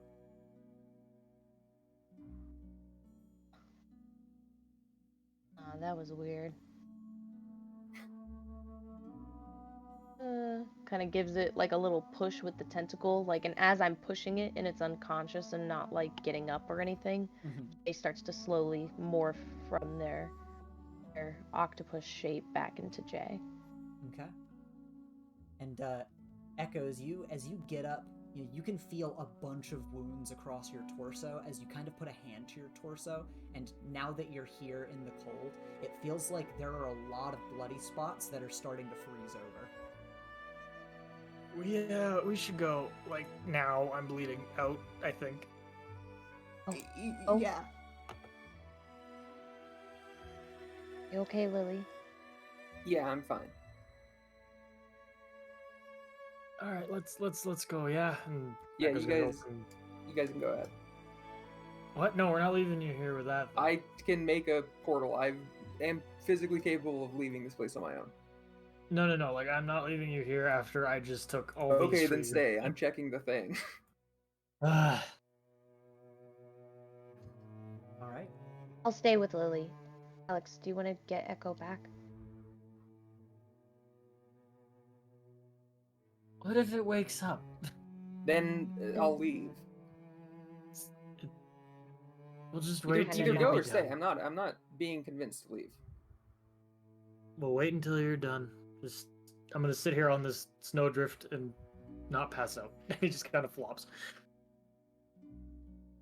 All right. And Lily, what do you want to do? When it's unconscious, am I still getting any sort of like vibe, slipperiness, like any of that feeling I was getting? Vaguely.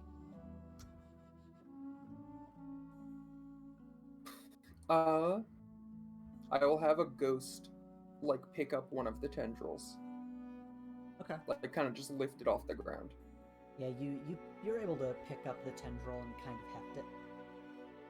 But you notice as you do that, you get the emotional feedback from the spirit, and they feel an immense amount of fear. Okay, like the spirit itself is scared to do so. Mm-hmm. Does the tendril react at all to being touched by the spirit? It does not. Could I roll assist the situation? Yes. Yay, yippee, yay! Yay, yippee, yay! There you go. How many questions is that it gives me? 2 questions. Do I feel like any amount of like reactiveness I might be getting by investigating this thing with spirits is being lost because it's unconscious? Like when we were fighting it, I was I had spirits try to go pull it or whatever, or I was close. It was grabbing me, and I basically always have a little aura shield of spirits around me. Does it feel like I am getting less of a reaction than I might have when it was like awake? You are getting less of a reaction, and Okay. in that sense, you're kind of able to discern how it feels different, as the slipperiness, kind of thinking back on it, almost felt like a bunch of individual, like, twitching motions that created the feeling of that slipperiness. But right now, of course, it is just inert. When the mouth was open, did I get to, like, see into the mouth? Yeah, you did. Is there anything that leads me to think or believe, like, does this thing eat spirits?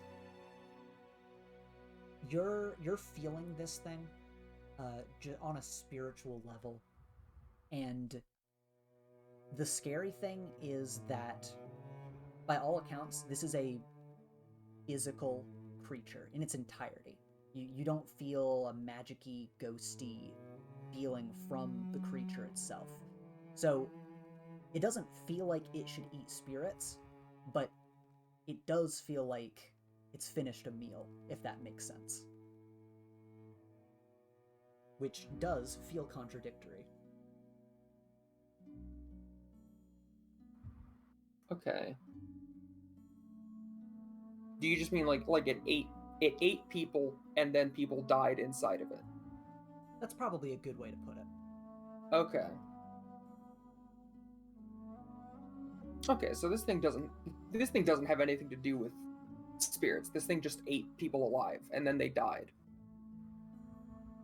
Okay, well, fuck this guy then. Alright, we can leave.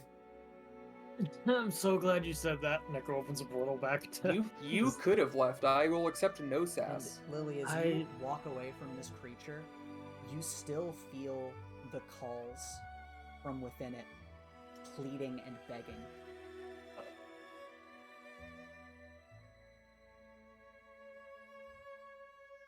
Logan's gonna crouch down by the mouth.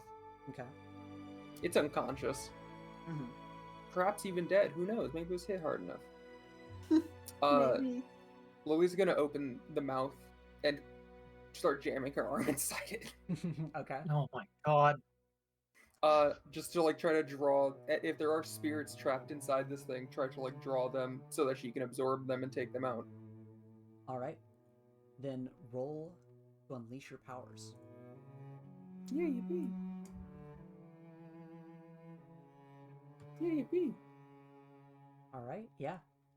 You reach your hand into this thing's mouth, and you start pulling spirits from within the matted mess of this thing. And, you know, one by one, you start kind of absorbing them.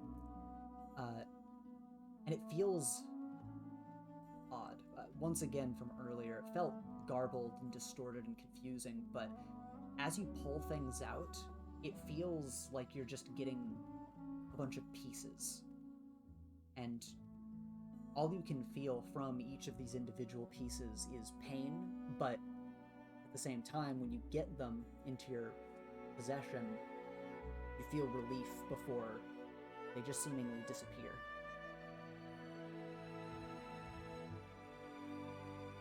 And the rest of you, I want you to roll to assess the situation. Oh, cool. Me too, right? No, not you. How dare you think Dang you it. can. Ah, dude.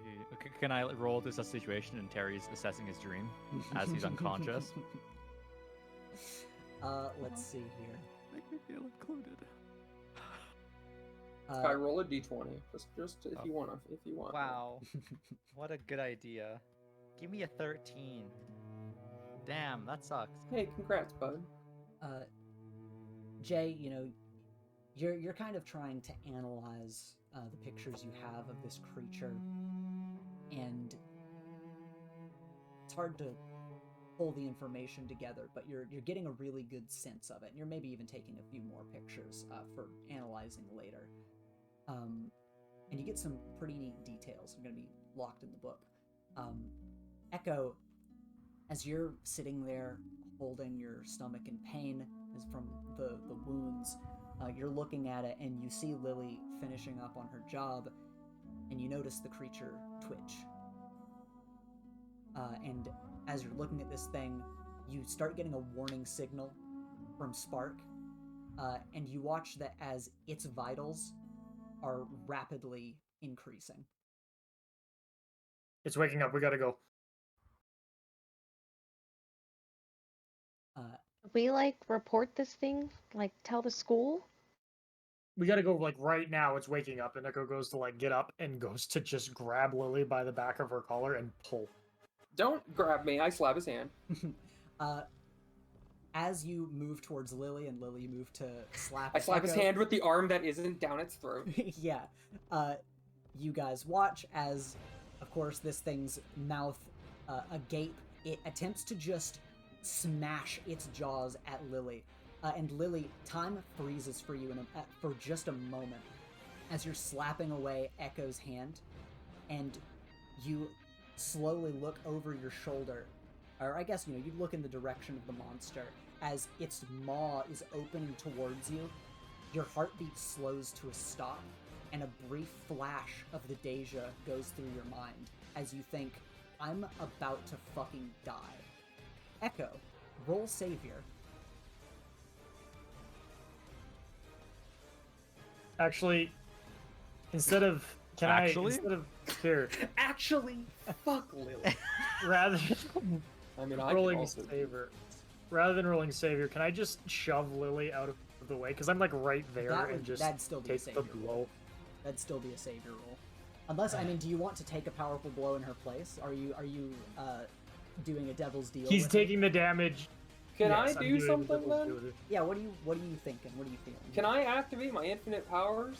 Yeah, you can activate your infinite powers. Okay, can I activate Herculean Strength? And since my arm is already down its throat, can I just twist my body and hurl this thing across the horizon?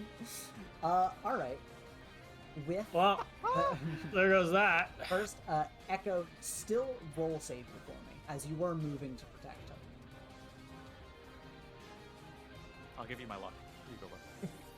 After that last roll that knocked you out, I don't know if I want. Yeah, I you to. rolled really high. You want to roll high? What? You do want to roll hard. Go 15. Now, Oh. You know you're not going to be able to make it in time. The rest of you are standing by, and yeah, Lily, you have your unlimited infinite power, and you're wanting to activate Herculean Strength. Yes. All right. Yes. It smashes down its teeth on your arm. I assume you're wanting some durability as well. Yeah. Okay. Just overall superhuman. It smashes its teeth down on your arm. You just manage to react in time, pulling out infinite power as you grip into it, and you go to try to throw it, and your arm is locked in place as you look back at it, and it's holding you in place as well. It seems to be equally strong to the strength you just pulled out of nowhere. Bastard. And now, as it's locked with you, the rest of you watch as its tendrils unfurl and just start, whipping all over the place around it. So all of you, roll to directly engage a threat, as this thing is just attacking each of you at the same time. Anybody want my luck? I don't know if I want it. It's pretty good. Oh, dear! Oh, Oh, jeez. wow. Nobody took it. Nobody took it. But hey, Lily got it. Of course. Alright. Yeah, first, as these tendrils whip out, none of the rest of you were expecting this, of course. You're all caught off guard as these bright blue tendrils whip out. And Jay, Alex, Echo, each of you are smashed into by the tendrils and are sent flying. So, first, each of you roll to mark a condition. Or not roll to mark a condition, just mark a condition. And let me know what conditions you're going to mark. I'm gonna mark secure. Alright. Angry. Angry, okay. Angry. Alright. And yeah, you guys are all jettisoned across the snow as you slam down into it. And Echo, you're hit and you're almost knocked unconscious just from the impact, but thankfully you stay conscious, stay in the fight. And Spark is beeping at you as you look at it, and this creature, as you're looking at it now, it's almost like you guys haven't even fucking touched it. And Lily, as you are directly engaging this thing, you're doing a pretty good job. You can pick one from the directly engage a threat list. When I took spirit, like when I took my arm in and took spirits, do I feel like I got, all of what was inside of it, or is it like I just got some and there's still some in its belly? It seems like you've gotten a good chunk of them, but not quite all of them. Okay. Then I will take something from them, and I'll, with my arm still in it, other arm, I'll just like rip its jaw open more Okay. to just kind of let more of the spirits come out. Yeah, then you pry its jaws open, and more of these little fragments are flying out and disappearing, and thankfully you're able to empty its belly as it snaps at you and whips you with its tendrils, and you had to do a lot of focus just to hold its jaws open and release these, but you succeed in your mission, and it slams its tendril into you and knocks you in the direction of everyone else, and just like everyone else, mark a condition and let me know what you're marking. I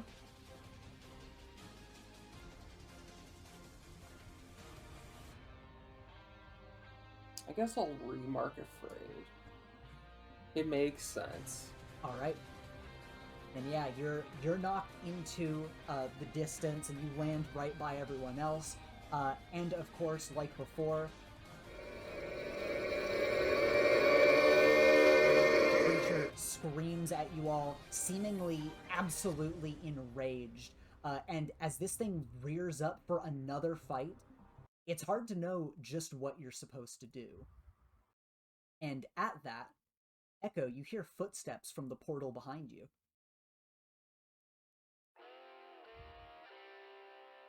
As from the portal, from the other side... Yo. Rock on, Nelson. Colony Man, aka Nelson Boyle, jumps through the portal and lands in front of everyone.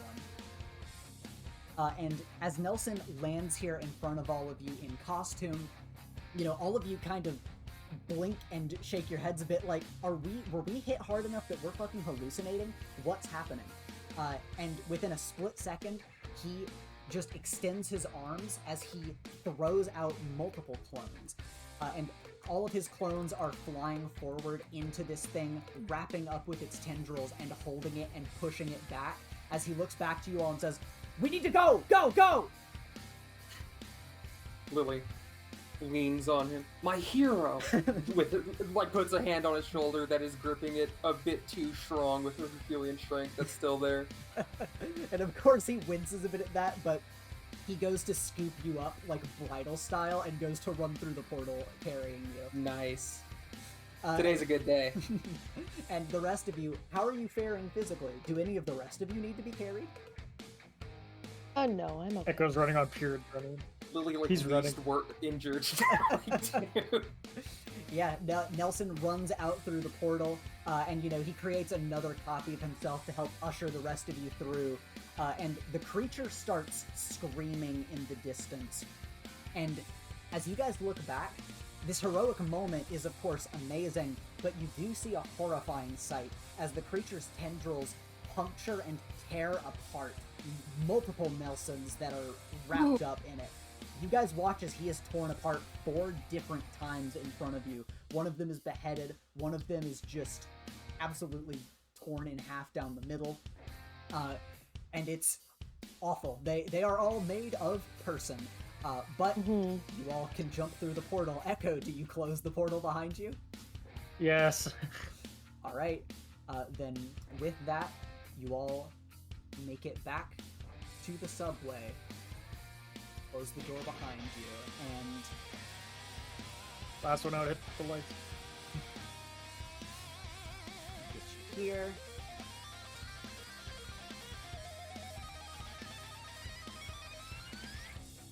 All right. We'll make it back. subway. And we'll say you guys moved down to safety within the subway car you were on top of and had blown a hole through.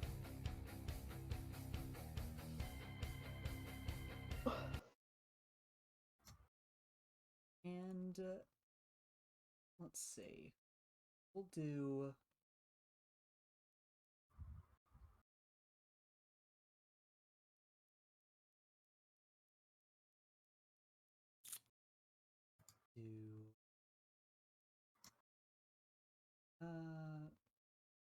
s-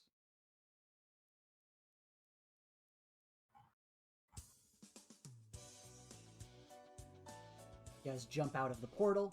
Echo quickly closes it behind you all as he stumbles back. And Nelson, he's carrying you forward and sets you down on the chair gently and just says, "Are all of you all right? That was a lot." Yeah, I'm fine. Nelson, do me a favor. And he opens the portal to the sand realm, like his home sand realm. Mm-hmm. And what is Triff in? Is Triff awake or? Yeah. As you open a portal, back to your home in Megea, Terry's still unconscious, and Triffany seems to have moved from where you put her, but is unconscious again. Nelson, grab them. Nelson, please grab them real quick. Yes, of course. And he sends in some copies to go in there and carry them and bring them out. If anyone wants to know what Terry looks like, I posted it in general chat in Discord. That's pretty good. Let me this. Get this. And he'll call back his duplicates as they merge back together. And he'll set them both down on the chair, the seats opposing each other gently. And he just sighs and says, "Okay, I came to the battle late. Does anyone know what the deal with that was?" No. I mean, No? I don't. It was fleshy, and I thought it was maybe alien or something, and, Yeah, you took pictures, right? yeah, here. Like, You had to showing send them to me. Yeah. And then I will forward them to Lawrence. And be like, I don't know, if I can look this up in your book, dweeb. Get back to me. this? Right, you send those to Lawrence. What were you saying, Chloe? I was saying that I did send those pictures to them, and yeah, I just said it's an alien. It's fleshy. Don't really know much else about it. That is It only felt like it was organic. extremely troubling. In any case, I'm just glad I was able to make it in time to help you all. I heard noise coming from further down in the subway, but by the time I came down to see what was going on, everything had been destroyed, and eventually as I investigated the area, Echo, I found your portal, so thank you for leaving it there. No problem. And he gives a thumbs up and then immediately face plants into the ground, passed out. Okay, yeah, Echo, you just fucking pass out right there, and Nelson sends out a copy really quick to try to catch you as you fall and move you over into the seat. Oh dear. He's bleeding, he's blood's all over his white shirt, like it's seeping through his hoodie. Mm-hmm. This Nelson will begin doing some first aid, and goes to like one of the first aid kits that are on the subway. And he'll send out another duplicate to do the same for Terry, because Terry's also not looking very good. I told him he didn't have to stay. So, well, at least you all made it out. That's all we can really ask for in situations like this. I suppose that monster didn't know what hit him. And he kind of, gives a joking little laugh for a second, or feeling the back of his neck, and just says, I suppose I'll go check with the conductor and make sure everything is all right, and see if we may have any security footage or whatnot. But if you all need me, well, he extends his arms. I'm right here. He goes to head on to the front as the other two Nelsons continue working.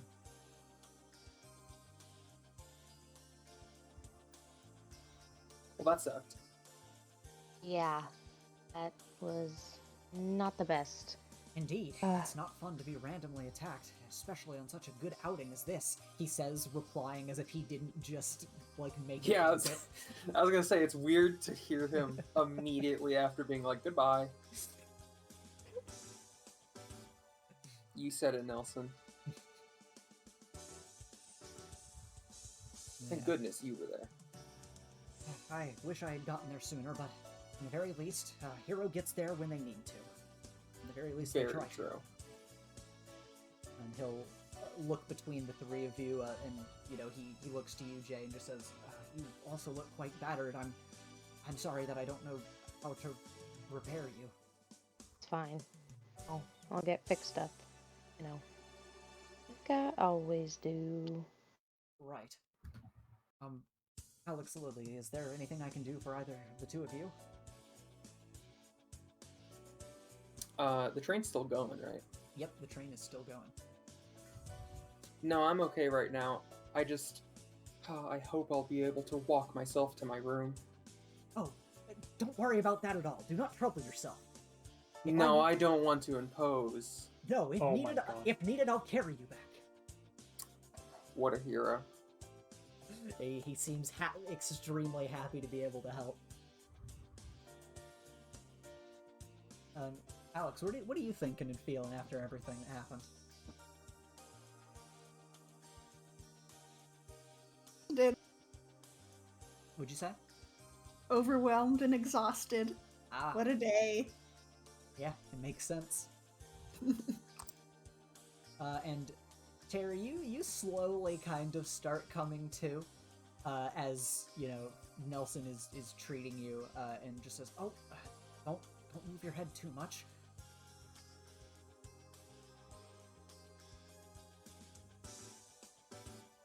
Does Terry say anything, or is he just like gonna open his eyes and just be comatose? Okay, now I want you to know that he's been awake for a while. The moment someone said conductor, he went, ugh. And like, cause like in his head, like the picture, just the image of like the conductor's face just really shook him awake. I hope it's him driving this train. Ah, Oh, and yes, it is. I had checked with him back when I heard the noise. did someone push me Nice. out of the train? Did you say can someone or did someone? Did someone? No, you actually got thrown deeper into the train, to be clear. Okay, are they in the car they were in? No, you're in a different car now. Okay. Anyone gonna like elaborate on that? Like, I got thrown deeper into the train. Like, I remember blue. Oh, yeah, you did. That was kind of the first. By the way, I respect that if, you know, in your mind, that very well could have been your last moments. I respect that you decided to make a joke about the movie from the movie theater. It seemed prompt. Yeah, Jay's got pictures. I'll show him pictures on my phone. Oh, Yeah. And you're showing pictures. I don't know if any of you want to roll to assess the situation with the pictures, but because of Jay's Terry's going to. because of Jay's roll earlier, there's there's information to be found. Okay, yeah, I got this. Oh, Guys. yeah. I'm gonna hit you with a really median 7. Damn it! Nope. Now you look at it and you blink, and for a second your vision goes black, and you blink again, and you can see, and you're like, oh fuck, I that- don't even know if I'm gonna remember this. Is that blue spaghetti? Did I get beat up by a pasta dish? Kinda. Nelson, are there supposed to be 4 of you? Well, there are 2 of me. If it would help, I could make 4 of me. No, don't. Okay, do you know what? I'm just gonna. He like takes his hood and like pulls it over his eyes. I'm just gonna like not see for like give me like 5 minutes, okay? And then like just don't. I'm gonna fall try asleep. again. Oh yeah, don't worry. You know what? Just like poke me every once in a while. And if I stop responding, well, I guess I got taken out by spaghetti. That really puts a crinkle in the plans, but I'll keep you awake. it's life. Don't Say worry love about you. You know what would be even would. Sorry. You know what's even funnier is the fact he has sand on him, which he probably won't know where from. He's like so heavily concussed he doesn't even notice that. Like it's so like low on like the Yeah, like half of Terry's head is just covered in blood. Like it's fucked. Yeah, Lily, you're looking at the picture, and you're able to see a number of things about the creature. For one, you're able to see its full form, like you guys have the picture and handouts. All of its tendrils are splayed out, and you notice that areas like Echo had noticed before that its vitals were going up, and you're looking at it visually. You remember chunks of it being cut off by a portal in order to release you from its grip, and you notice that all of its tendrils seem fully intact, and there are little chunks of it on the ground. But additionally, around all of those little chunks are just these weird, puddles of what you assume is its blood, of just like blue mess around in the snow. Okay. I did have 2 questions in mind, if I could ask. Okay. And one, if fair, could just say one is sending it to Lawrence and being like, do you, since he had like the info on the Deja, basically just saying, can you get me anything on this thing? And then, we can answer that later if needed, but just like stock or save one of the questions for just Lawrence, essentially.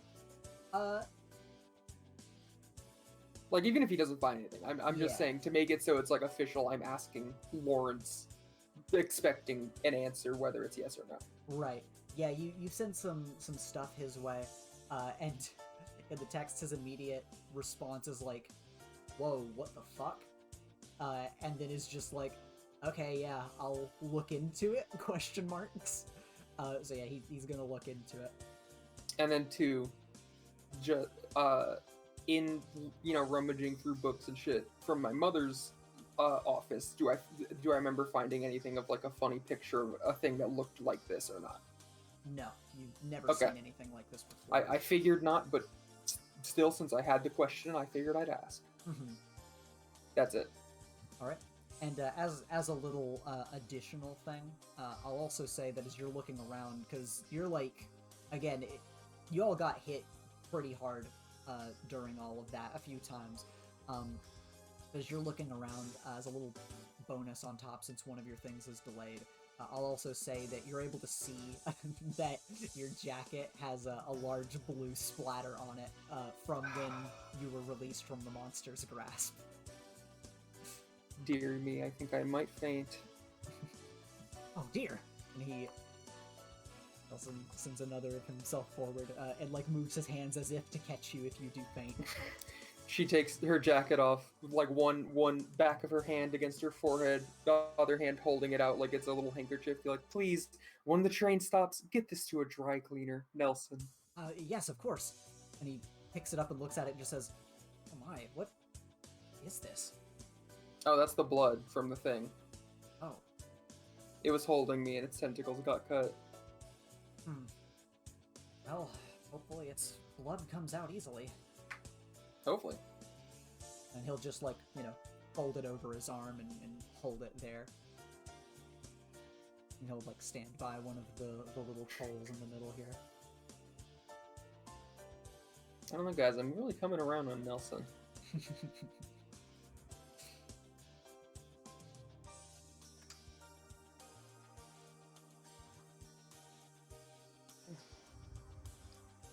Yeah. Just kind of having that low battery moment.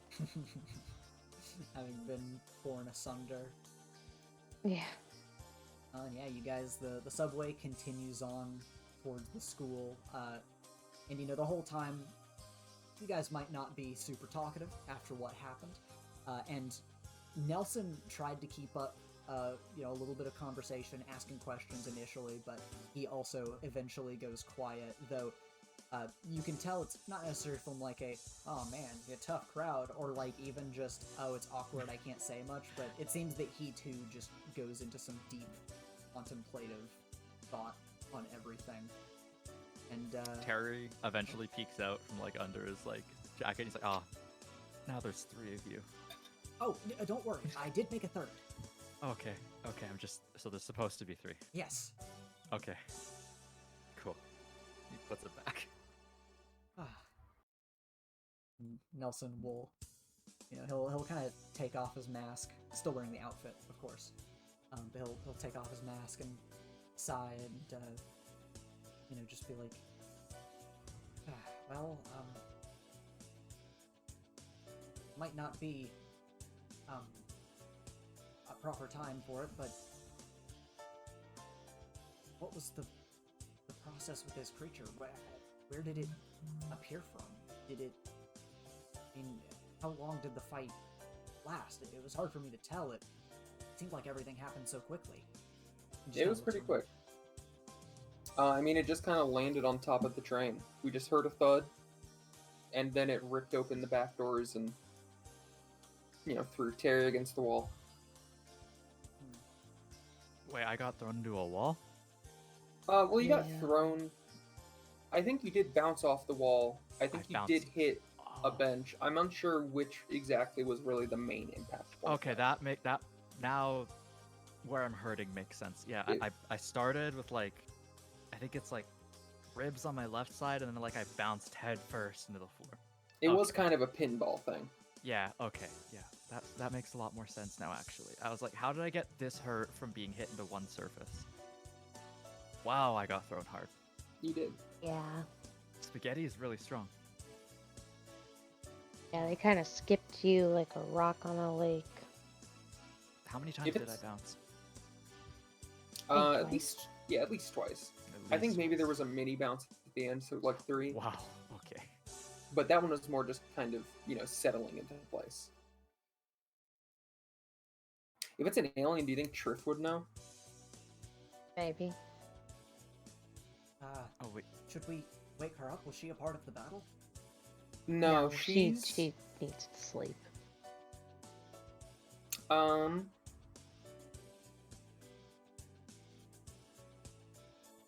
She had some dental work, and she's still a little loopy off the laughing gas, so maybe just let her sleep it off. Oh dear. Well, I'll be sure to carry her to her room as well. Damn it. It's less special now. Oh my god. I'm just ready to get in my charging pod. Stretching out legs that are actually kind of too long because they got stretched out. Yeah, you're just unfurling at the seams. In WALL-E, whenever WALL-E's battery is low and he's literally bumping into shit and it's just oh no. Mm-hmm. I'm imagining that's starting to happen. Terry takes out his phone. What's the condition of the phone, Ethan? Or should I roll for that? Yeah, roll. Roll take a powerful blow for your phone. Does my phone have my conditions -3? Yes. Just Oh shit! Your phone hang is on. fucking obliterated. Well, hang on. Maybe his phone could just lash out at a teammate verbally and give ground. Yeah, What my if his phone phone gives- loses control of its powers? Yeah, no. The battery gives ground to the screen and separates real hard. And the top of the phone yells at the bottom of the phone so hard it explodes. Yeah. So Terry reaches into a pocket and he pulls out bits. It's debris. Yeah, broke your phone. And he goes, and then he blows it on Nelson. And then lays back down. When you say you blow it on Nelson, what do you mean? It's dusty, opens his hand and goes, like sand. You're just completely fucking out of it. The Nelson without his mask just sadly frowns at you and sighs, and he'll reach out and reach into his pockets and put his glasses back on. Because of course he's not wearing it under the mask. I thought you were gonna say he's gonna pull out a little dustpan. I thought you were just gonna say he has shit ready to clean. Absolutely, he pulls out a fucking dustpan and just starts dusting it in. He's it's tragedy. Dust to the wind, Nelson. And on you now. He looks at you and he's like, well, at least from my checkup on you, at least this didn't happen to any of your bones. Yeah. Yeah, got lucky. That thing had a powerful fight strength. He kind of trails off. The only severe head trauma. Oh. Could be worse. Well, we can get you and Echo to Catalyst. Believe he should still be operating. He operates late into the night. I'm just trying to think of how to port the situation. I'm not really sure what to say other than monster appeared. That anyone against that? I feel like that covers it. Show them the Yeah. pictures, too. Very well. I think all the other details are kind of unnecessary. Right. It's a lot of damage to the subway, but I'm sure that they will overlook it given the situation. I was trying to think of who to tell, but I suppose if I let Catalyst know, he'll be able to inform the proper faculty. So, okay. And you can tell Nelson is, obviously not as shaken up as you guys because you were fucking in it, but, he seems very shaken up on your behalf. Yeah, so you guys jettison down the tunnel. Subway continues to, continues on its path until eventually reaching the academy. And, as you guys are making your way off of the subway, there were a few other students on the front of the subway. And, you're able to see that some of the newspaper club was there, a few other students from the, non-powered students from the more mundane courses. But, Shin looks at you all with a frown and, in passing just says, I'm sorry, I did not see such an event coming soon enough.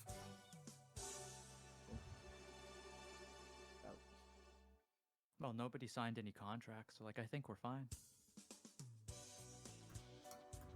Yeah, as, you guys are moving off, and he just sighs and shakes his head and just says, no, it was more that I'm not sure what happened to you all, but I fell down the stairs.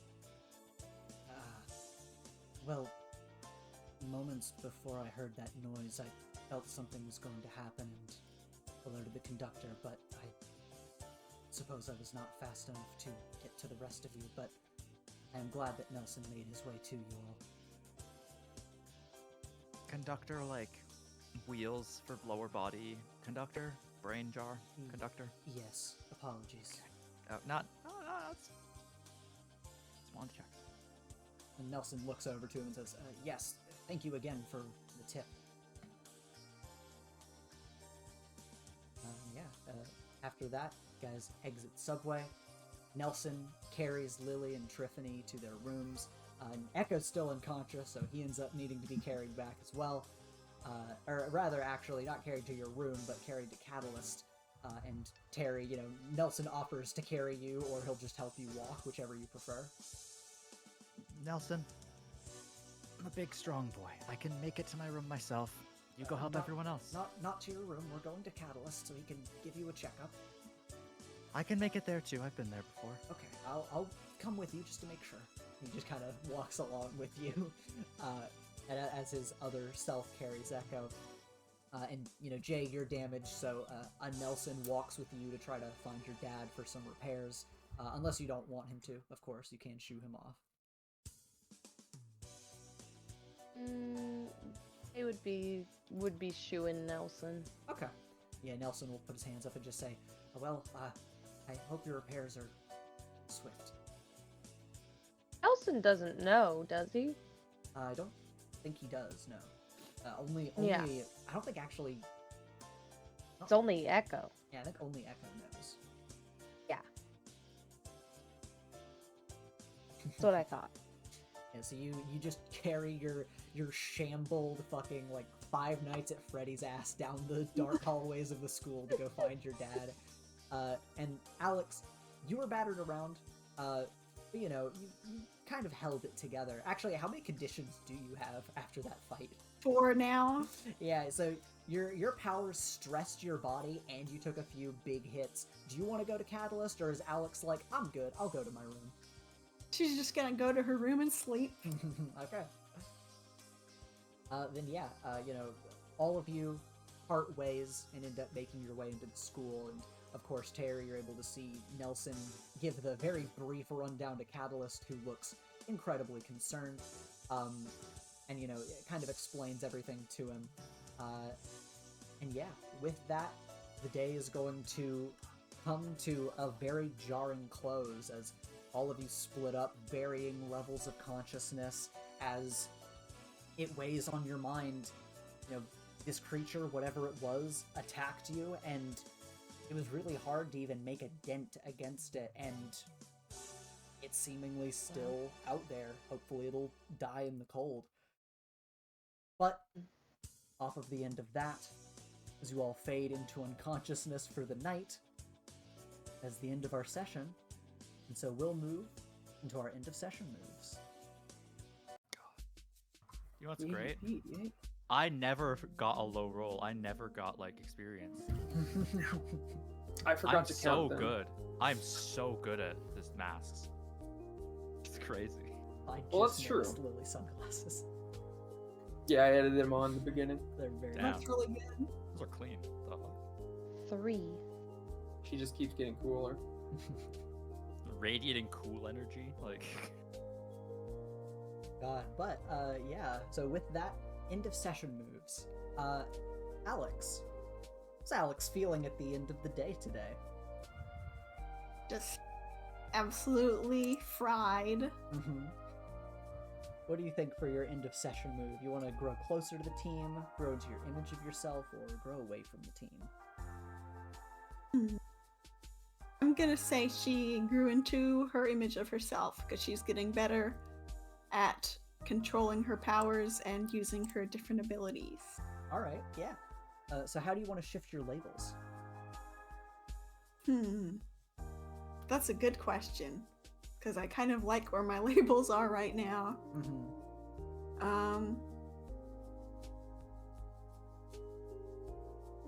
Based on your progress, and also Drafting. that you Increase 1 and decrease 1. Yes.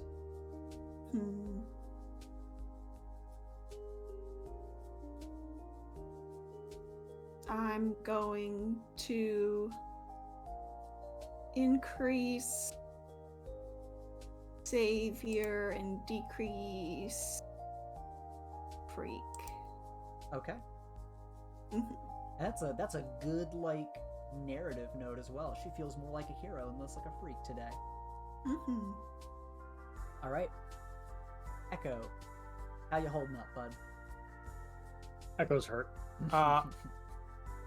Question: if someone already has, because do you have to give influence to somebody new? And I remember us maybe doing another addendum where if we give influence to someone who already has influence, they can shift things. Yeah. How does that work again? Yeah, if you give influence to someone who already has it over you, then yes, they can shift your labels.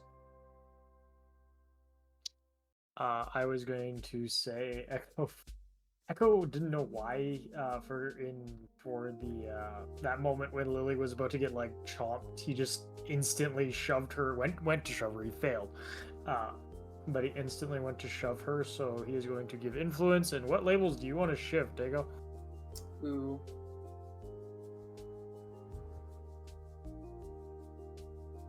It's easy to think of things that Lily would want to see less of, and it's hard to think of what I should increase. Yeah, what does she want to see from Echo in general? I guess she wants you to be normal, because that's usually her gut reaction after interaction is like, God, I wish he wasn't like this. So I guess mundane up And what freak down. That makes Freak? sense. Yeah, probably freak. That makes sense. I got danger 0, freak 2, savior -2, superior 2, mundane 2. God, tried to save a Yeah, bunch there you of go. people with -2 today. That fucking sucks. Alright, well God, that's... imagine having positive mundane. Literally never been me once throughout this entire campaign. Highest what's it's your been is mundane? 0. Right now it's -1. -2. High five. High five. And I've been trying to raise it. I've raised it a few times, and then things happen that make me lower it. To the ghost shit, it's too much. It's too much. Jay, how you feeling? Yeah. I'm pretty good. I'm pretty nice. What's Jay thinking after everything that happened today? Because a lot happened today. A lot happened at the end, but it was a long day. Was.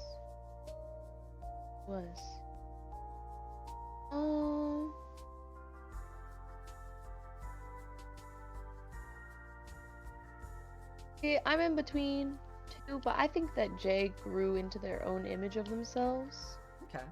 to be honest. Also grew closer to Lily. I'm trying to choose between those two, to be honest. Okay. I believe Lily already has influence over me as well. So you could either be the second person to let Dako shift your labels, or you can shift your own labels. Just I know, and depending that's where on- I want to let Dako do it. I shift my labels all the time. I actually got to shift my label during the session today because of how all my moves are set up now. Yeah. Alright, then yeah, you care a lot about what Lily thinks and has to say. So, what does Lily want to see from Jay? You want to know Lily my thinks- stats right now? No. Okay. Lily thinks the Jays are cool and has for the entire time. So I think superior up, because in the sense of like, you should be more like me. You should think you're better than people sometimes. Okay. And then I guess freak down. Got it. She hates freaks. I think that just makes sense. It makes sense. Lily wants to see less freaky, powerful shit from everybody in her life. Alright. Got it. Well, speaking of Lily, we're on to Lily. That said, I'm gonna shift my own labels. Okay. I think I'm gonna shift danger down because Lily feels like she kind of didn't get a hand on the ball in the fight, because it always felt like everyone else had it handled when it came time to do a thing. So I think danger down, freak up. Alright. It's like, I really didn't do a lot of fighting, but man, those Deja did continue to haunt me, and I did hear weird ghost screams, so that's still a thing I have to deal with constantly. It makes sense. And today, of course, there is always the question, did you make progress on defeating your nemesis? I think yes. Why do you think yes? Because I caught everyone else in the Deja Busters up with what Lily's been doing and finding.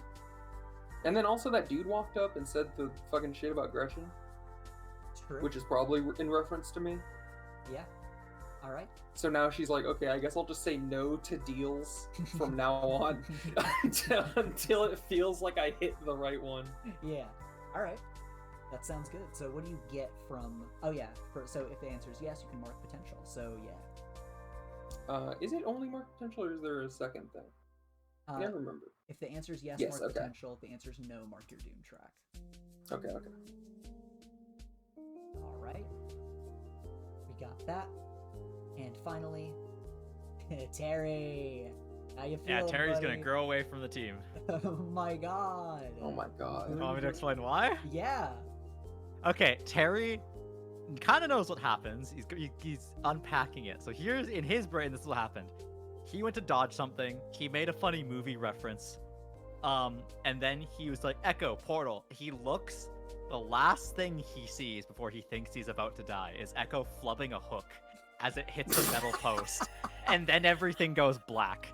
And in that moment, his mind is like, God fucking damn it, Echo. You just killed me. Holy shit. No, yeah, that makes sense. That's so Madness. So Echo is losing influence over him. Alright. Yeah, that's fair. That makes sense. All right. Well, with that, that's the end of our session. Everyone's, licking their wounds, and next time we'll experience the aftermath. After an intense series of school lessons, try to take a break for a day, and a monster attacks you. Isn't it just the damnedest thing? But yeah, next time we'll get some aftermath. So thank you all for playing. Wait, there's gonna be math class